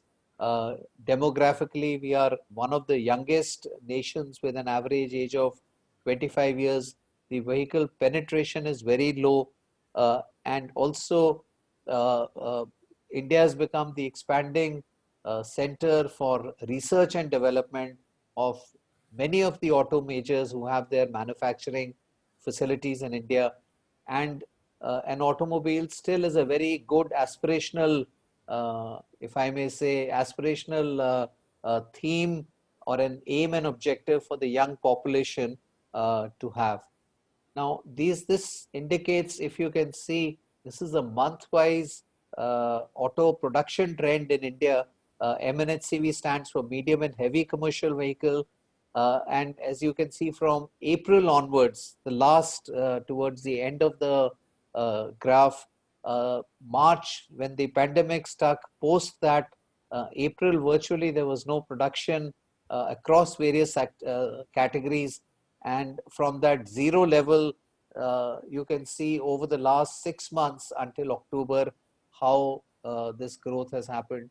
Unfortunately, in the commercial vehicle segment, we are still significantly down. We have not even reached the earlier levels, and this segment continues to be a matter of concern. Similarly, for motorcycle, because the Indian demand in recent months has mainly come from the rural segment and the rural sector, where a number of governments relief measures and support and subsidies have gone to tide over the present crisis. And because of that, if you can see the farm tractor, the month-wise sales, they have hit a record high in the month of October, and also the motorcycle production is at very high levels. But what are the challenges in this situation? There's a significant disruption of the supply chain on account of this pandemic. Many of the tire plants had taken shutdowns in the months of April and May, and getting back to normal production is difficult because of these frequent lockdowns and unlocking, and again lockdowns happening. The dealers are not in a position to service the customers in the manner that was expected. There is liquidity crunch. There's a weak consumer sentiment because many of the jobs have gone, and people are still not very clear as to what the future holds for them. So this uncertainty is a very major challenge which is being faced by the auto sector. Also because of large scale migration of the workers in the manufacturing sector from urban areas and manufacturing centers to their rural areas, to their villages.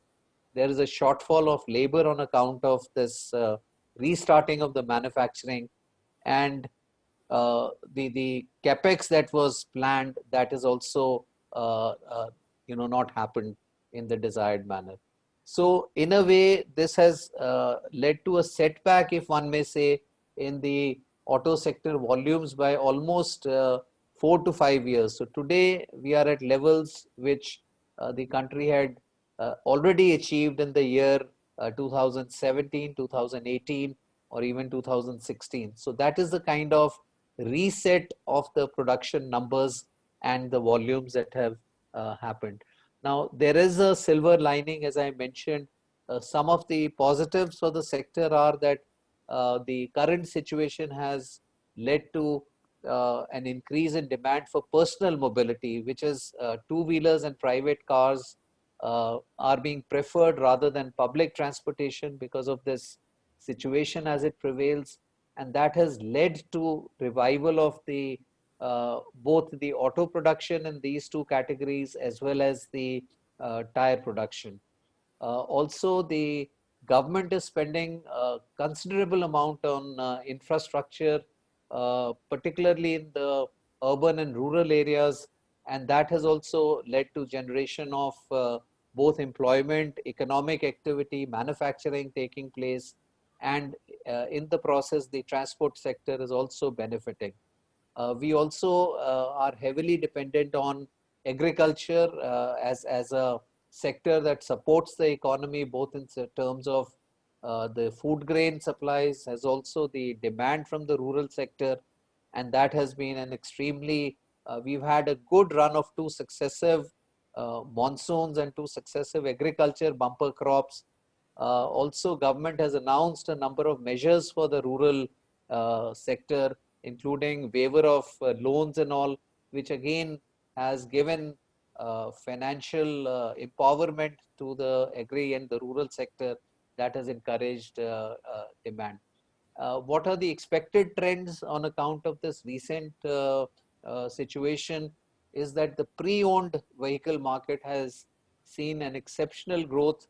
Already the number of used cars, are being sold is just about the same or even getting bigger than the new car market.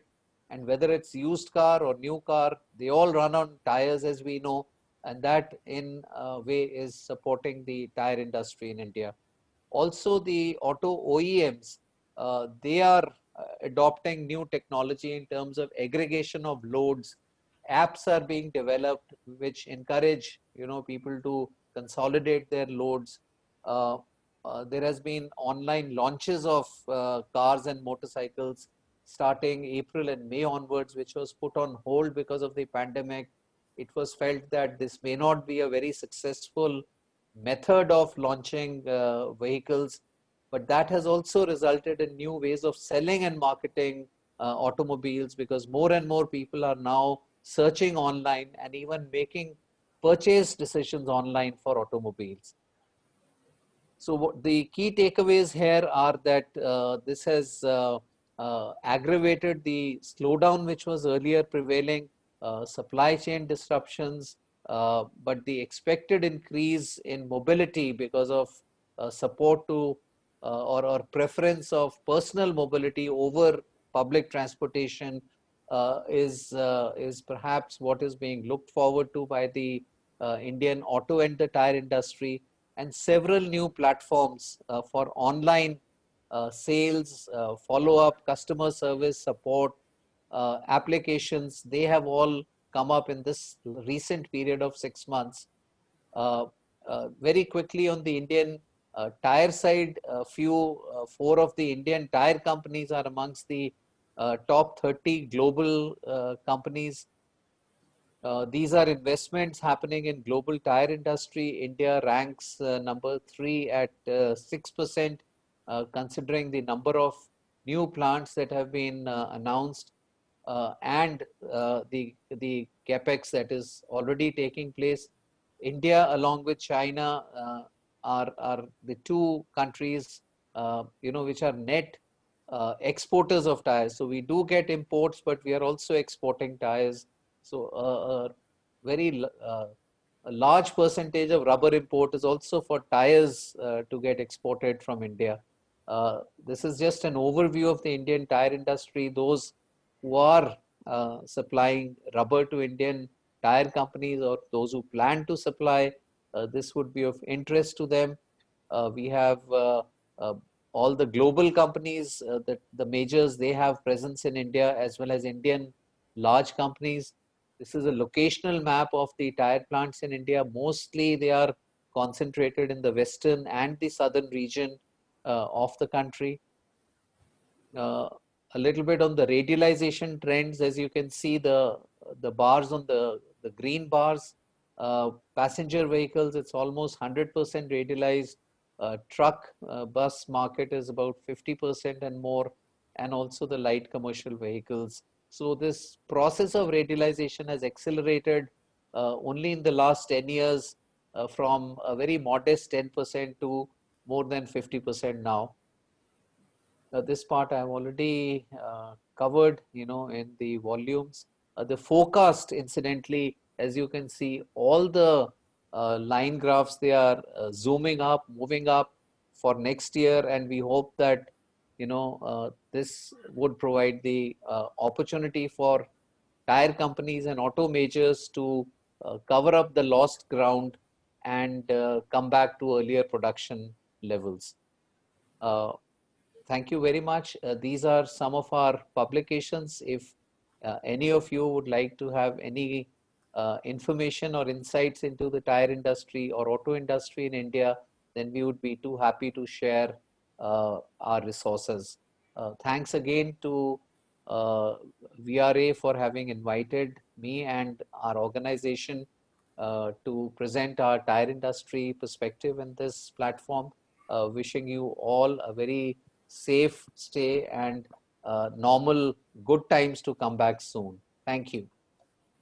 Xin trân trọng cảm ơn ông. Thank you very much, Mr. Mojib, for your remark about your presentation about the tire industry in India. There's a question directed to both of the Indian speakers, Mr. Rahavan and Mr. Rajiv. Both of you can take the question. The question reads, from being a producer and also a consumer of NR, does India head for the sustainable development of natural rubber? Do you aim at developing sustainably? That's the question. Well, I can only take it from the consumer side that yes, we would encourage sustainable natural rubber development both within India. We support that as also for our imports. And I'm sure the producing segment, which is represented by the rubber board, are equally aware and sensitive of this. And so this is very much on the agenda, both for the producing and the consuming interests, right?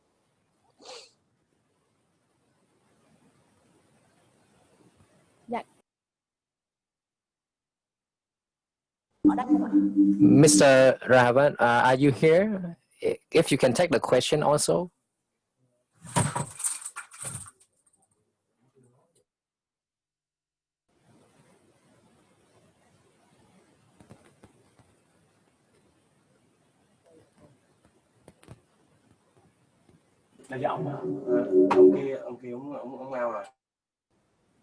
Chúng ta rất tiếc là tiến sĩ Havan đã rời khỏi rồi vì công việc nên là đã không còn ở đây để mà có thể nghe được một cái số chia sẻ về từ góc độ là nhà sản xuất cao su thiên nhiên tại Ấn Độ.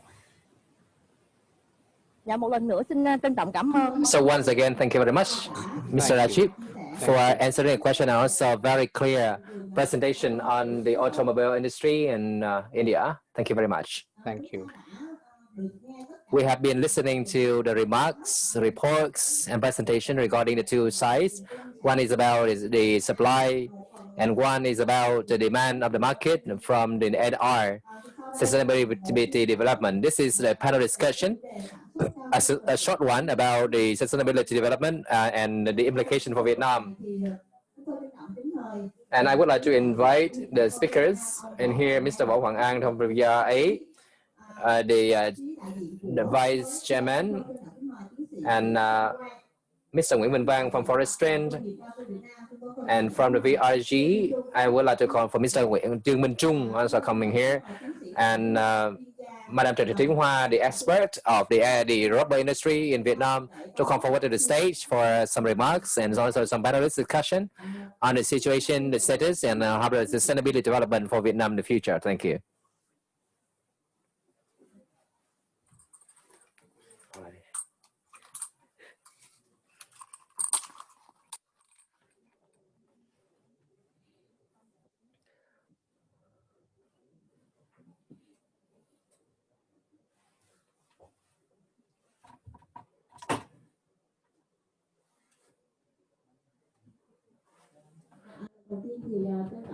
Thank you very much for the panelists who are coming here for the talk. And as the title suggests, the implication for Vietnam, the future of sustainable development, I would like you listen to the speakers here, and so that the listeners can understand the trends and also the way that we are going forward. Let me take from Mr. Ang. I suggest Mr. Ang to answer first. Ladies and gentlemen, we've been listening to the 10 reports by the speakers, organizations, and big businesses in the field in Vietnam, in the world, talking about rubber development. And I would share with you some of the talks and information about the trends and the implications for Vietnam rubber industry. First of all, the trend is sustainable development. It is the global trend, and not just Vietnam. We're heading for mobilizing all the strengths for it, and Vietnam is no exception, manifested in a way that the development is being defined as sustainable by the government. And this is a huge effort, and it is a team effort in the global chain, supply chain. The supply chain not only comprised of one or two or any individuals, but that is an interconnected link, and with the effort by many participation and stakeholders. And I guess that with the great effort and the support from the regulators, and I believe that Vietnam industry will have the way for development in the future. And basically Vietnam has the make in Vietnam rubber already. So this is built on the background of this criteria: socio-economic performance, environment, HSE, people, human resource, community, and these are the elements for development. And what is more, plenty of items and manufacturing. We are currently not having the brand like appears in the rubber industry. So we are already certified in the way of the sustainable development. And we also have some of the criteria. And what remains to be seen is that the effort by the industry, by the stakeholders, and also the support by the regulators and the NGOs who can operate with each other and coordinate so that we can have the sustainable development available in Vietnam. I would like to call for the opinion from Mr. Nguyễn Vinh Quang.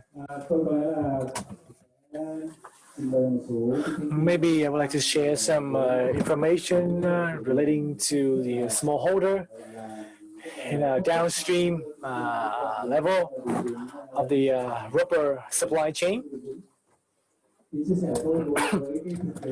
My sharing relating to the reality that we have a survey in Quảng Trị, Kon Tum, and Bình Phước provinces. As we know that we have medtech interested in the rubber sustainable development of rubber, natural rubber. I want to raising the knowledge of the smallholders. When we're looking at the supply chain of smallholder, including the role of the trader and the dealer, they actually didn't take care of the sustainability or traceability. And from my opinion, as a smallholder and a dealer, they need to have more information, need to be disseminated to bring their products in the sustainable market. Another observations that I witnessed through the smallholder, we have to split into the two groups. Those who are the smallholder but used to be the worker of the enterprises, their technique, I think, is better than the ethnic minority who are the smallholder now. And from my opinion, in order to have an appropriate approach, for sure that we need to have a distinguished way to deal with different groups of smallholder, depending on their understanding level and the knowledge relating to sustainable development of rubber. Thank you, Mr. Wang, and Mr. Chung Min Chung, for your sharing.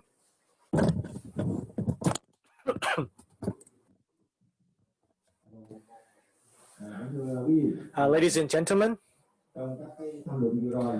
in those presentation, Mr. Huân Tấn Siêu, the representative of VRG, have presentation relating to the scheme of the sustainable development of the VRG.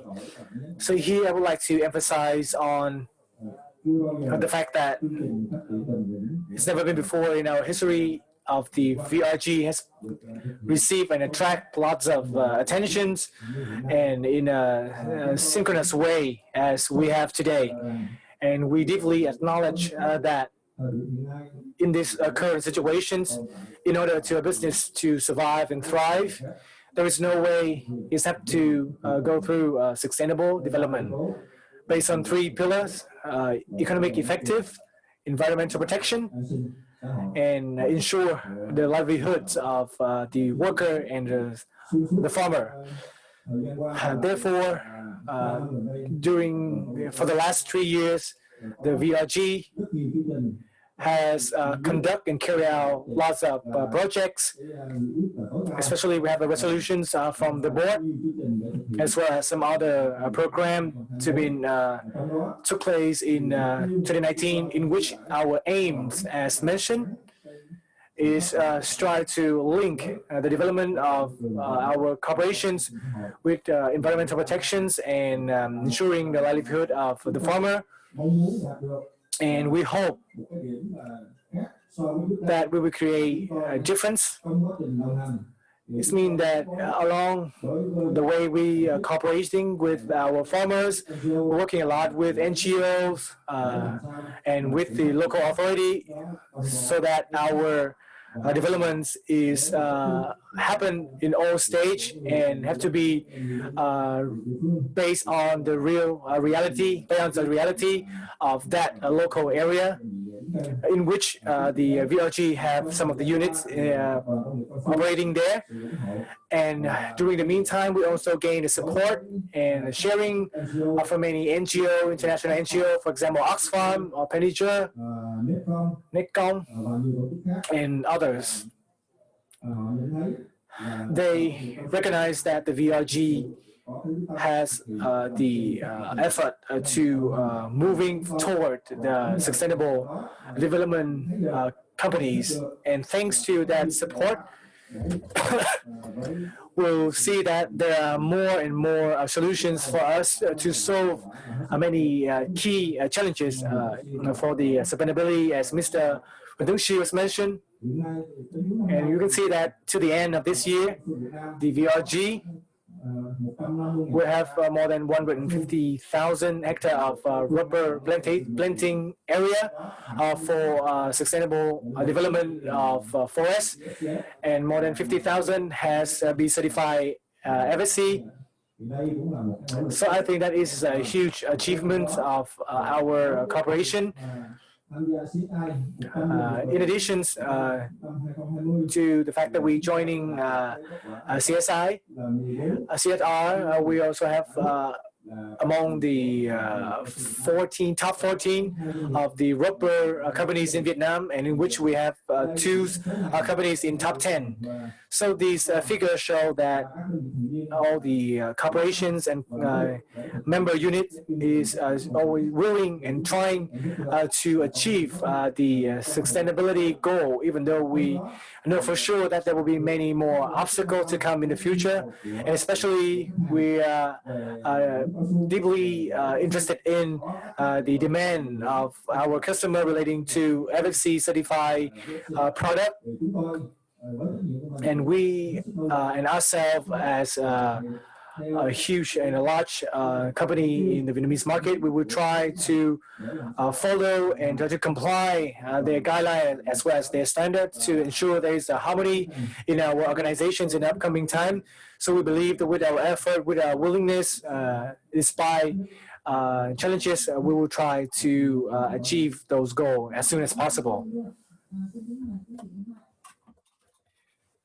Thank you, Mr. Chu Minh Trung.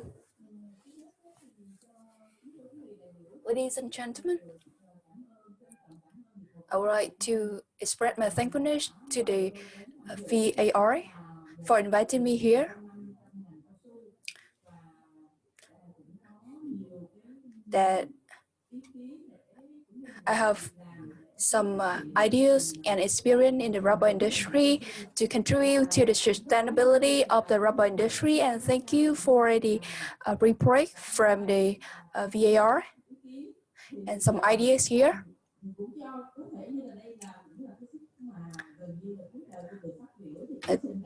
That's the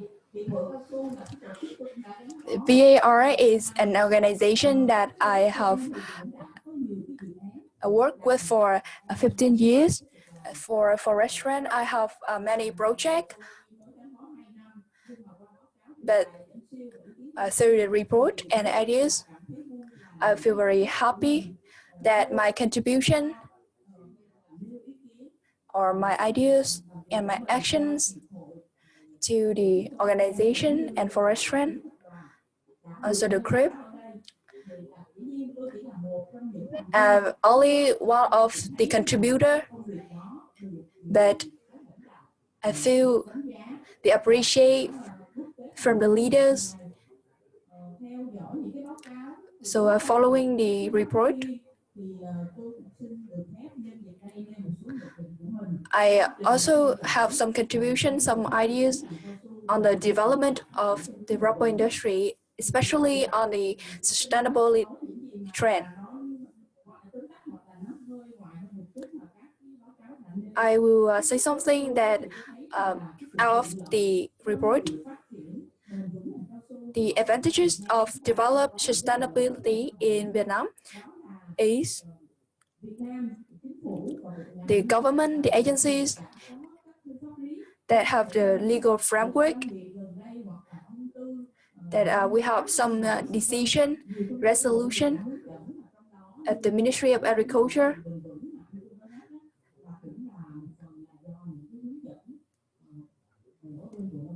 that instructions from the MAR has helped the enterprises to build their own forestry management plan, as well as to get the forestry certifications as Vietnamese standard. But in the Vietnamese standard after the October 29, we can see that it have the equal quality as the BVFC.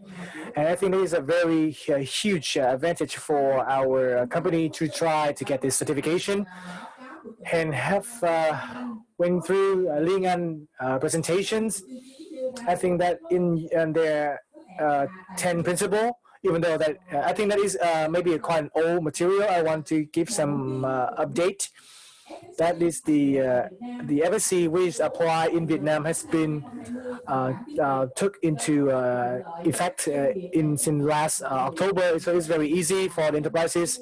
If you want to get these FSC certifications, you need to go online and find the detailed information. And I think it's very appropriate to the Vietnamese law and regulations. And in terms of forestry certification and management, we have the FCF as a Vietnamese standard, and now it's currently recognized by VFC. And I think you should try to find out and to know more about these standards. And I think it's just a matter of time when you get this certification. And as the corporations presentations, we have the pioneer business with lots of action plans. And in here we have Dak Lak company, which is a private enterprises. They also have a role model for us to follow and take it as a reference. In terms of technique, probably in the VRA has touched on these techniques already, but I think it's because due to time limitation, you can take a look at the demonstration outside, and we have the UNDP sponsor and approve. So I think that this solution regarding technique relating to producing latex and rubber tree has been internationally recognized. So this is one of the lessons that we can learn even from here in our own country. That is some of the opportunities now for the challenges and obstacles. We see that especially for the smallholder, in order to get the sustainable certification, we have heard a lot from many presentation from our foreign speaker, a lot of requirement and standard from from the customer, and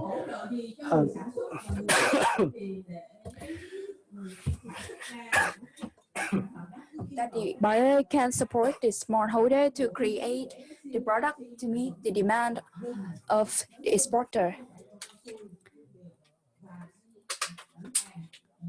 So the GPS and our forum haven't have any standard for the smallholder if we want to meet the demand. So I think that the organization like Forest Friends should try to request the support, the training, the standard or the price. And I'm very happy when I asked Mr. Yulas that other companies, when I asked other company, I received the ignorance, but Mr. Yulas has said that he will buy more than 10 or 15% higher than the normal price if you have the certification. So this producer can understand that sustainable development is the trends of the society, but the buyers have to contribute and support the smallholder so that they can invest and develop in a sustainable way.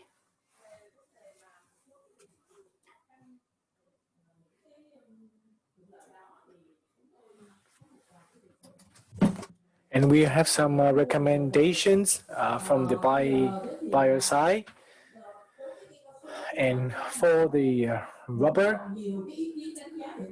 there are many opinions as assessing relating on the role of the rubber in the environment with its impact on the environment, and more on the negative side than the positive side. So I think that through these workshop, many academics, institution, knowledge center, please come up with some research and find out the environmental impact of the rubber, because rubber is forest productions.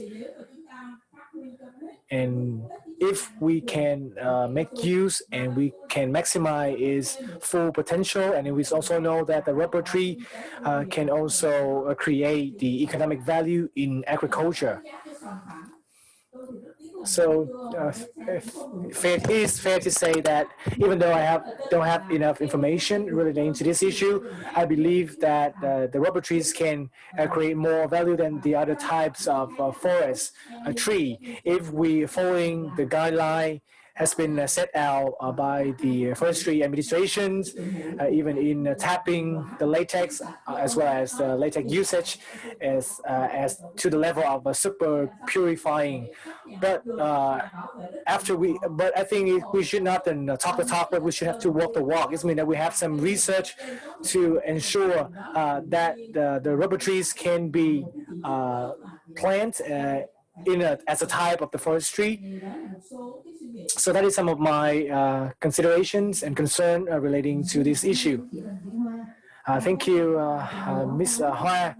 As our presentations in this afternoon, the message is really clear that the sustainable natural rubber for sure is going to have market in the future. And Ms. Hoa also mentioned that the role of the smallholder is very important in the rubber supply chain, especially in Vietnam. So as an enterprise, I would like to ask Mr. Chu Minh Trung.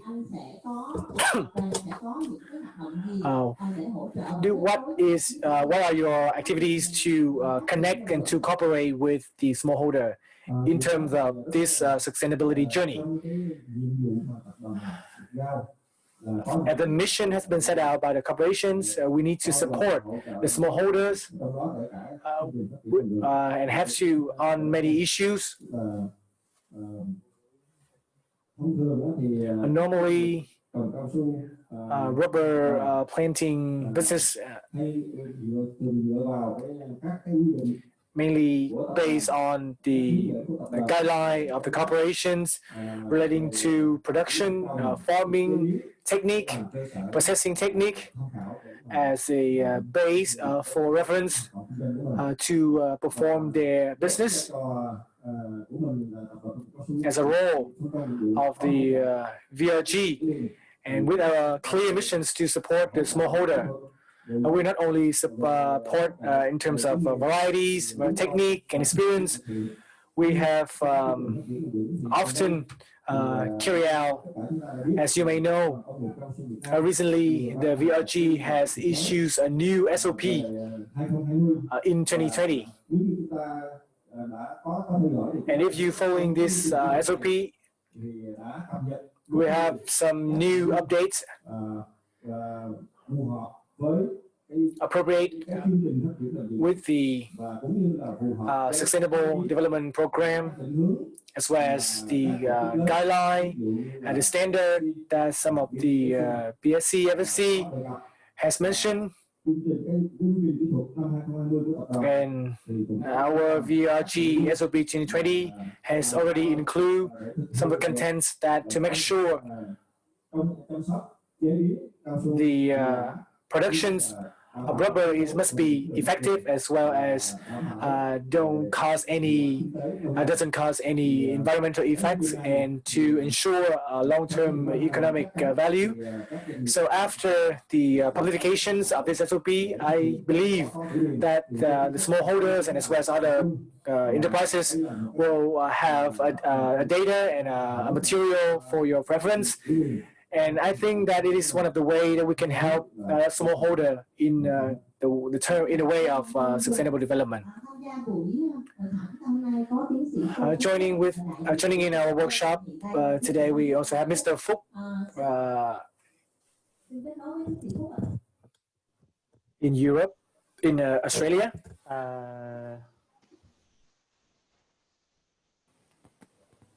Anh sẽ có một số chia sẻ. Do you have any thoughts on our presentation today? Nữa xin kính chào quý vị khán giả. Tôi cảm ơn rất nhiều vì tôi đã ngồi ở khán đài sau và có được nghe tất cả 10 bài trình bày như anh An vừa rồi có đề cập. Tôi chỉ muốn dành một vài phút để tóm tắt lại một số cái thông điệp mà từ cá nhân tôi cảm thấy là tôi nghĩ là nó có ý nghĩa trong ngành của mình, không phải cho những cái hoạt động thực tại mà cho cả những cái hoạt động trong tương lai sắp tới như các anh chị vừa ngồi trong panel vừa đề cập. Tôi thấy có một cái thông điệp rất là rõ ràng mà các anh chị cũng đã đề cập rồi, và thông điệp này được nhấn mạnh đặc biệt là từ khía cạnh của anh John Heather và anh Jeff Martin, là thông điệp của thị trường rất là mạnh là sản xuất cao su theo hướng bền vững, là tôi xin lỗi, tôi được có ấy là chọn tiếng Việt. Anh không chuyển được sang chế độ tiếng Việt, anh không có chức năng đấy, có thể là cái máy của anh có vấn đề. Anh tiếp tục nhé, anh xin lỗi. Cái thông điệp rất rõ ràng là sản xuất cao su bền vững là cái hướng, là cái nhu cầu tất yếu của thị trường, không phải là không phải là chỉ là trong tương lai mà hiện tại bây giờ bắt đầu. Anh Phúc ơi, hiện tại không nghe được anh. Không nghe được hả? Bây giờ có nghe được không? Anh chỉ có mỗi cái chức năng là English và off, thì anh không hiểu cái máy của anh. Là ông phải chọn vào cái tiếng Việt thì để mọi người nghe, còn những tiếng Anh anh không có kênh tiếng Việt, anh không được có kênh tiếng Việt, anh chỉ có cái này thôi nào.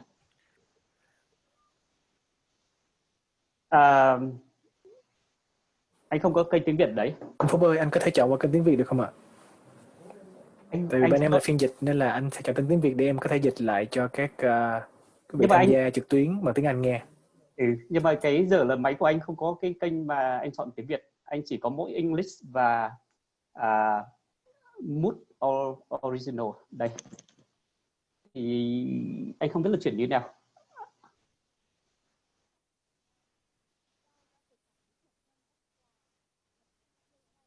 Ok.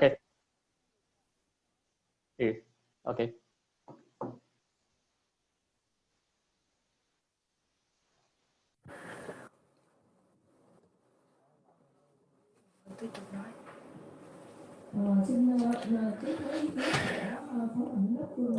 So I think that to add up to Mr. Chung comment, when we joining the international organization, the voice was taken aback because we have very high yield from the smallholder, the Vietnamese smallholder, and they keep asking me that whether we have any policy that help the smallholders, because we have many centers and many officers to help the farmers. However, it's very disrupted. Even though we still maintain the high yield of the smallholders. And as you can see that many countries, they were trying to focusing on a demonstration project, but in Vietnam, the government don't have to allocate budget, but the enterprises from different provinces, they have carried out those demonstration program and project. Therefore, the farmer just need to look at these projects of the enterprises, and it's very easily to learn from the observation. So due to that reason, they know which varieties to use, the newest varieties, and the best way the best practice to have a better yield for their farming. And as one of the presentation has mentioned, that is the yield from the small holding has surpassed that of the large holder. And I think that is thanks to all of the SOP from the enterprises, and is the way for the farmers to take a look at and follow that model. And we also talk about the gap between price at the farm and production export price. And I think that Vietnam is one of the countries that have the shortest gap between those prices.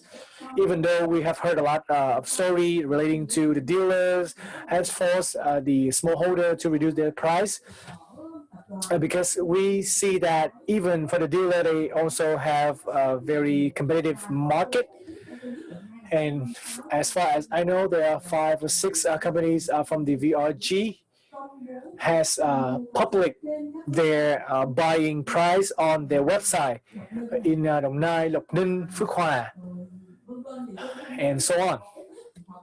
And at least they, if not on the website, and for sure that the farmer will know the price at the factory. And for the dealer, with that public price, they cannot coerce the smallholder to lower their price. So I think that is a very good method to ensure that we have a competitive price and also can bring more profit for the smallholder. And I think is thanks to the activities, one of the activities of the VRG. And for the years ahead, I think that the SOP 2020, as Mr. Chung has mentioned, in that material, we have some support policies relating to intercrop, and as well as the agro and forestry method, so that the farmer can be more flexible, and they can shift from mono to poly production and farming. And because if they just rely on one natural rubber, it's very difficult for them to get access to the market. And I think it's easier for them to get different varieties of fruits. And I think that in the future, if Dak Lak company and Linh An has mentioned, the smallholder, if they want to get the FSC certification, for sure they cannot do it because it's very, they just are fragmented and small group. So they need to have enterprises as played a role as a bridge to connect them with some of the certification centers to get the international level certification. And that is one of my hope and one of my goal. And we think that we can help them in the future. Thank you, Ms. Hoa, for your recommendation. So now we will connect with Mr. Phúc in a forest trend. Ok, có nghe được anh nói không? Nghe được anh ạ. Yes. Ok. Rất là xin lỗi vừa rồi có trục trặc kỹ thuật. Cảm ơn bà chủ tọa đã cho phép tôi có một chút thời gian để đưa ra những quan điểm cá nhân về những cái thông điệp mà tôi nhận được qua các bài trình bày và qua những cái thông tin mà các anh chị vừa ngồi panel vừa chia sẻ. Tôi nghĩ là như thế này, cái thông điệp mà tôi nghĩ là tôi nhận thấy rất rõ ràng nhất từ thị trường quốc tế, đặc biệt thông qua cái bài trình bày của anh John Heather ở Cory McCall và anh Jeff Martin ở Ulex, là cái yêu cầu của thị trường về sản phẩm cao su thiên nhiên bền vững là nhu cầu tất yếu trong tương lai. Tôi nghĩ là cái đấy là thông điệp, cái thông điệp rất là rõ ràng thể hiện trong quan điểm của các anh đưa ra, thông tin các anh đưa ra, không phải chỉ ở những cái thị trường rất là phát triển, thị trường rất là khó tính như là ở Mỹ hoặc là ở châu Âu, mà cả ở những cái trong tương lai có thể nó cũng xuất hiện ở cả những cái thị trường Trung Quốc, ví dụ như cái chị hay Jun gì đó vừa chia sẻ với chúng ta.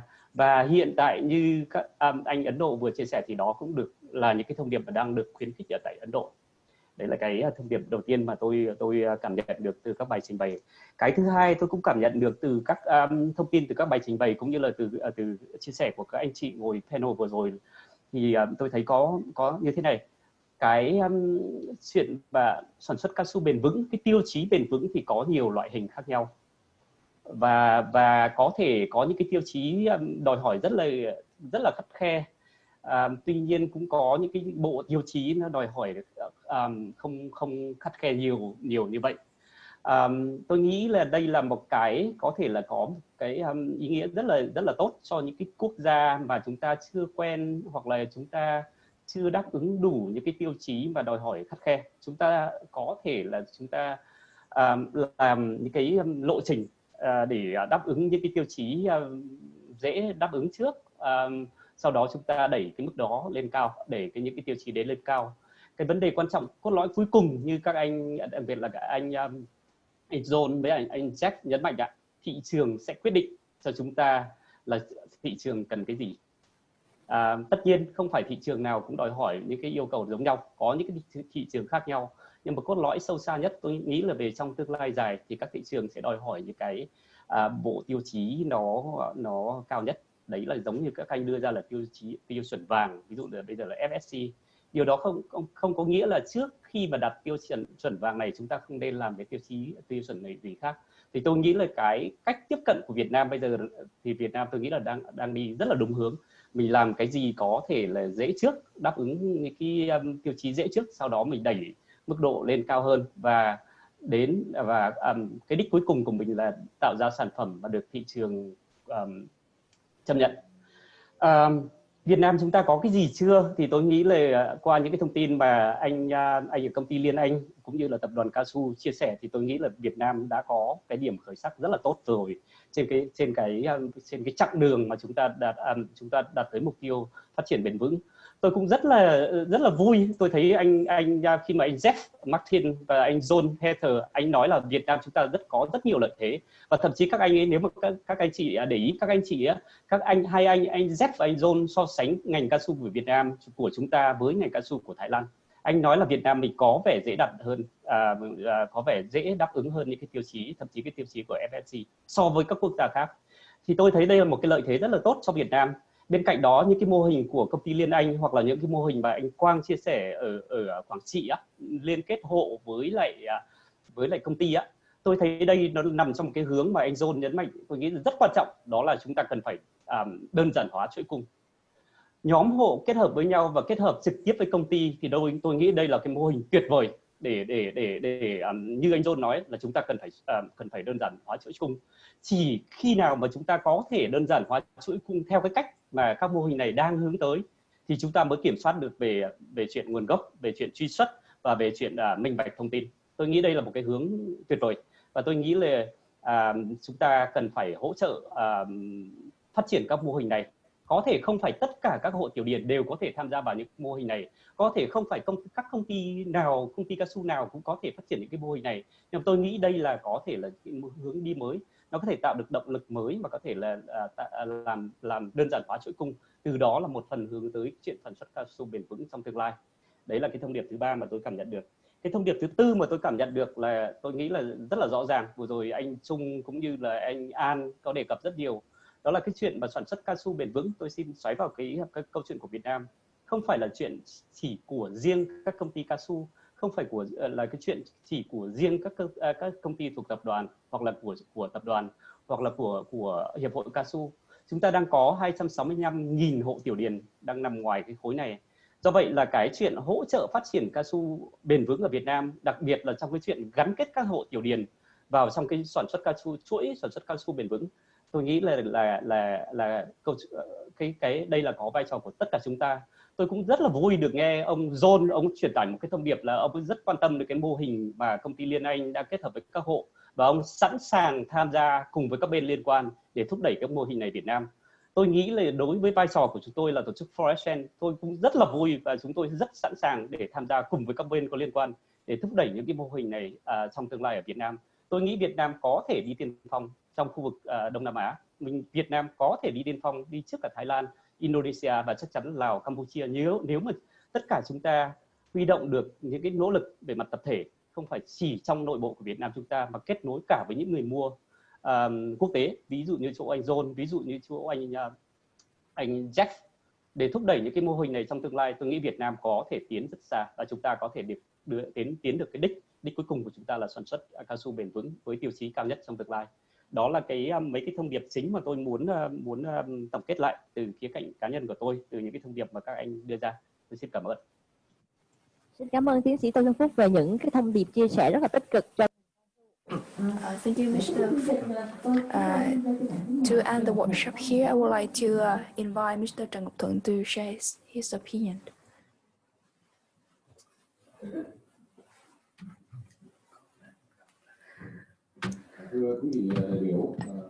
Distinguished guest, representative from Forest and speaker, also the members and enterprises present in the workshop today.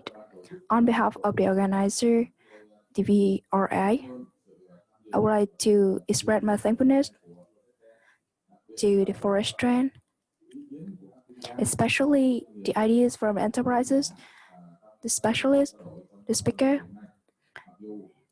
Although, due to the limited time, we highly appreciate the ideas and discussion on this workshop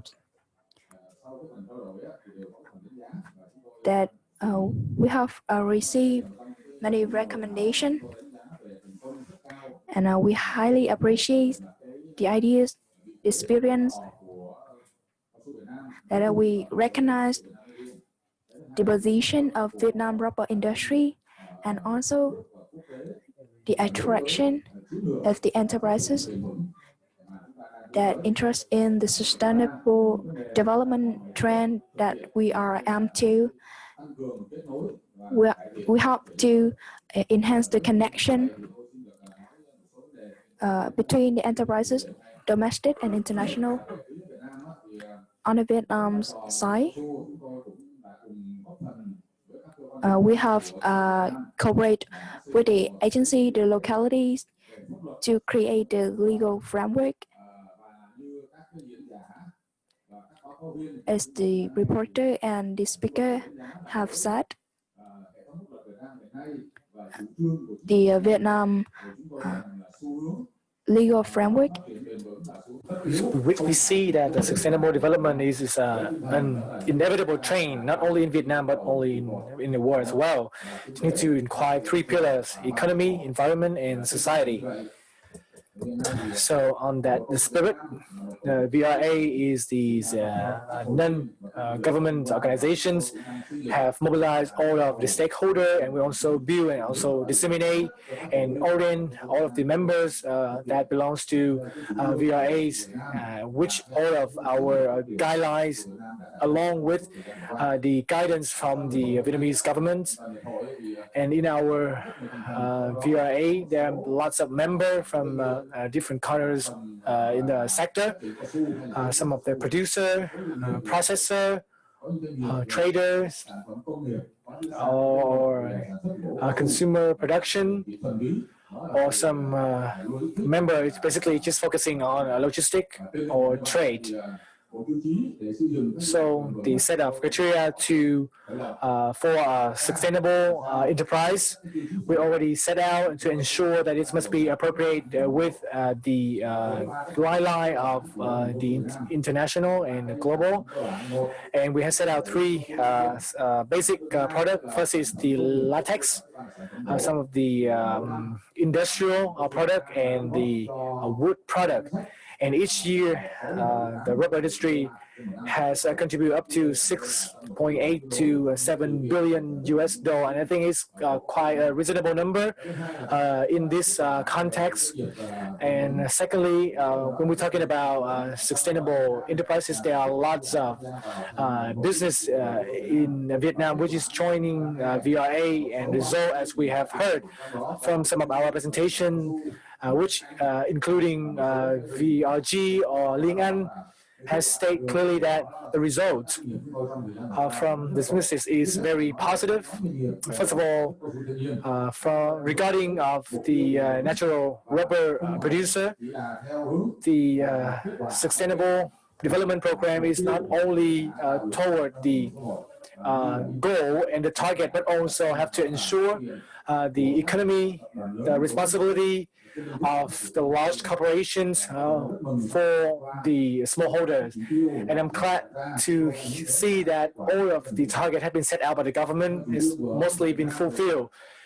And for the directions of the Vietnamese government, with the 3.4 planting area, the target is up to 2030. We need to have the both domestic and international certifications, and our VRA, we need to try to shorten that time within just a shorter period of time. First of all, we're focusing on the high value international certification, for example, FSC and so on.